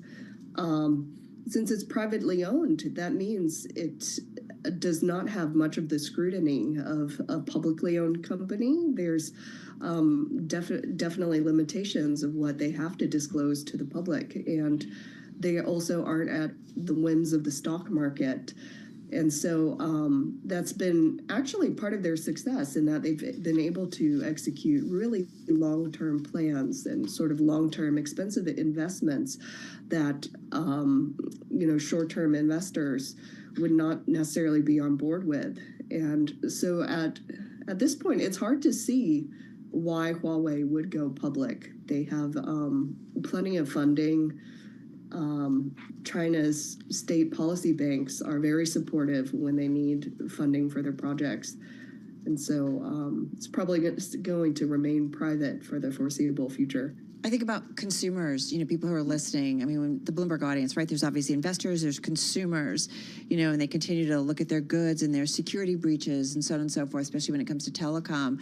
The consumer base, do they need to be concerned, right? And I assume you're going to say they want their governments to make sure that they're overseeing global technology because this is the new world order. And to be fair, can we say that U.S. companies, obviously, I would assume the U.S. government is not involved in those technologies. It's not apples to apples. It's different, right, when it's China and the Chinese government when it comes to some of their big companies, particularly tech companies.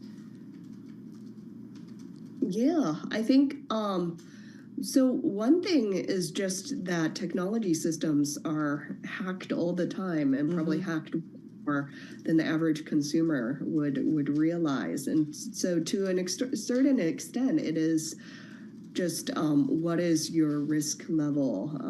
If you work for the government, if you work for, certain sensitive industries, yeah, you probably want to think twice about exactly what kind of equipment you're using. And in fact, your employer probably has already guidelines in place.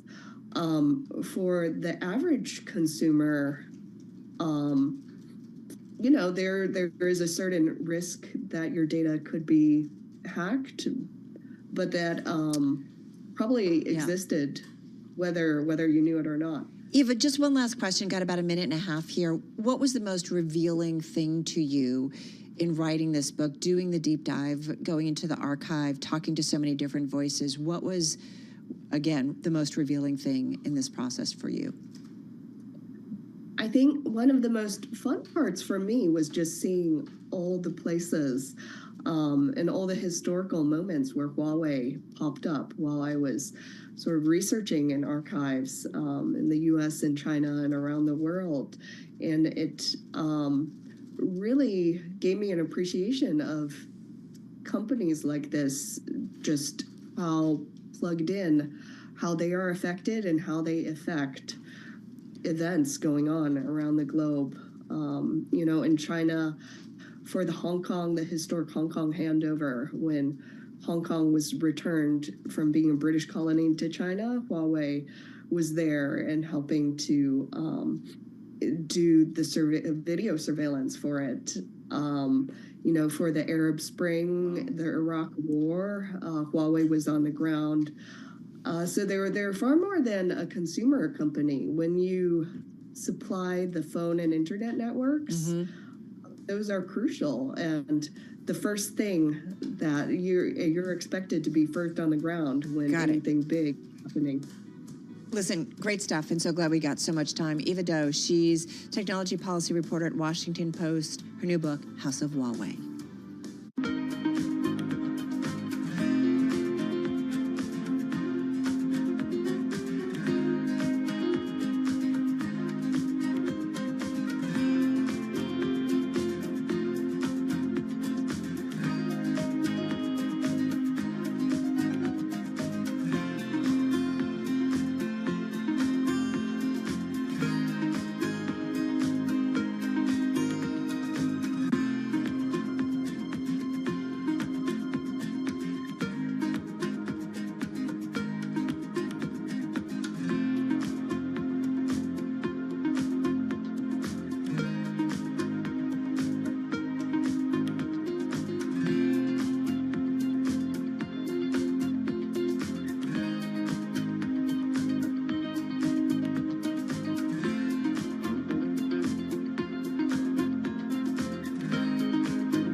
You're listening to Bloomberg Business Week with Carol Masser and Tim Stenovec on Bloomberg Radio and Television. It is Bloomberg Business Week, and let's go now to Los Angeles because hot, dry winds are pummeling the city and surrounding areas of Southern California, raising wildfire risks through at least Wednesday. This is the region reels from blazes. They've killed at least 24 people, dozens still missing, burned neighborhoods to the ground. Our hearts, our thoughts are with everybody who's been affected by these devastating fires, including Hannah Elliott, who is our colleague out there in Los Angeles. She's Bloomberg News auto columnist. Usually we talk to her about cars. We're going to do that. I promise we'll do that. First, though, Hannah, we've got to get an update from you about what you're seeing, what you're experiencing, because in some of these articles, your byline has been there. You've been off the auto beat covering, as all hands have been on deck, covering these fires. Well, thanks for your concern. It certainly has been a very surreal week here in LA. You know, it's really a testament to how tragic and completely destruction, like the destruction is beyond tragic. And then we also have, like you mentioned, these heartwarming instances of everyone banding together to help each other. On Sunday, I was at some donation centers in Santa Anita, where I think volunteers outnumber the number of people who were needing help. So it's really been a surreal mix. I can tell you today the skies are blue. The wind is very low, which is good because, of course, the high winds are really increasing the fire danger. And the air quality is improving. So we're feeling a little bit more stable here on the ground, but it's, again, so surreal because while normalcy has returned for some of us, you know, 2 miles up the road, our friends and colleagues have lost everything. So it's just been a roller coaster, and we certainly have felt the love and support from all of our friends in the rest of the country and the world. So thank you. Yeah, no, we've been thinking about you a lot. And as Tim mentioned, you know, we know everybody has been involved in those stories coming out of the West Coast, including you. I mean, I think about you and some of the reviews you do, and you're driving the roads of the area. And it's hard not to be struck by, obviously, first and foremost, the loss of lives and people losing their homes. But the landscape that, you know, when you think of California is just so beautiful. Yeah, it's really interesting. You know, I cover the car beat, like you know very well, and this is really what I call the world-class destination for driving because it is so beautiful. And right now it does feel a little bit like a dark paradise. You know, the cost of paradise is that we do have these really catastrophic events. I'm actually working on a story right now about the amount of cars that have been damaged and lost, and how automotive insurers are responding to that, like Hagerty, for instance, a company that we cover quite a lot, both from a monetary standpoint and also from the emotional connection that a lot of people have with their cars. You know, LA is a big classic and collectible car area. So, you know, obviously, while these are just things we can move on without our cars, for a lot of people, the car really does have quite a high sentimental value.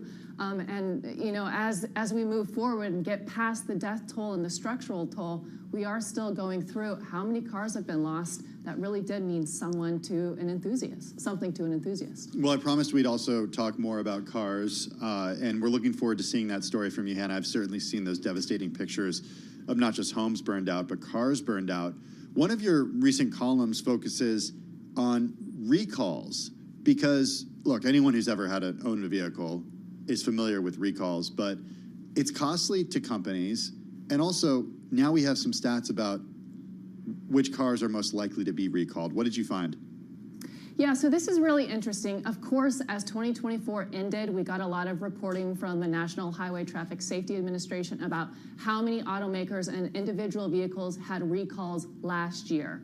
And Chrysler and Ford, all for the year of 2024, had the most recalls. But what is interesting is our report went a step further and looked at analysis of which cars are projected to have the most recalls over a 30-year time frame. Of course, this is just a projection, but it's not just adding up the number of recalls the vehicles had in a year and then multiplying it by 30. It's actually a weighted diagnosis that takes into account production, the pace of production, and those sorts of things. So what we found actually is a lot of EVs are projected to have quite a few recalls over the course of their life. The number one is the Porsche Taycan, which is projected to have 70 recalls over the course of its lifetime. A couple Teslas were in there too, and the Lucid Air. So this is really, it was an interesting thing to see. And of course, the reason for this that experts and analysts have really told us, including our own from Bloomberg Intelligence, is that electric vehicles tend to have very high levels of complexity, of course, the more complex something is, the more it might tend to go wrong. And the second is that automakers are still trying to figure out how to make EVs. So there's a learning curve associated with it, and just the high complexity, it combines to make possibly a high number of recalls for some of these new EVs. You know, we just have about 30 seconds left here, Hannah, and we talked earlier about autonomous driving vehicles with Max Chafkin. In terms of the EV world, do you feel like we are in this moment of reset by global automakers in terms of the way forward? And again, just got about 30 seconds.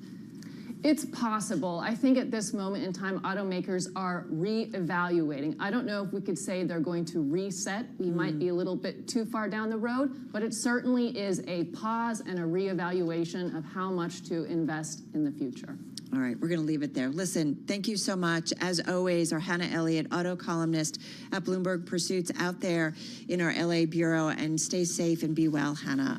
Just wishing everybody out there to be okay and hopefully soon to be on the other side of all of this.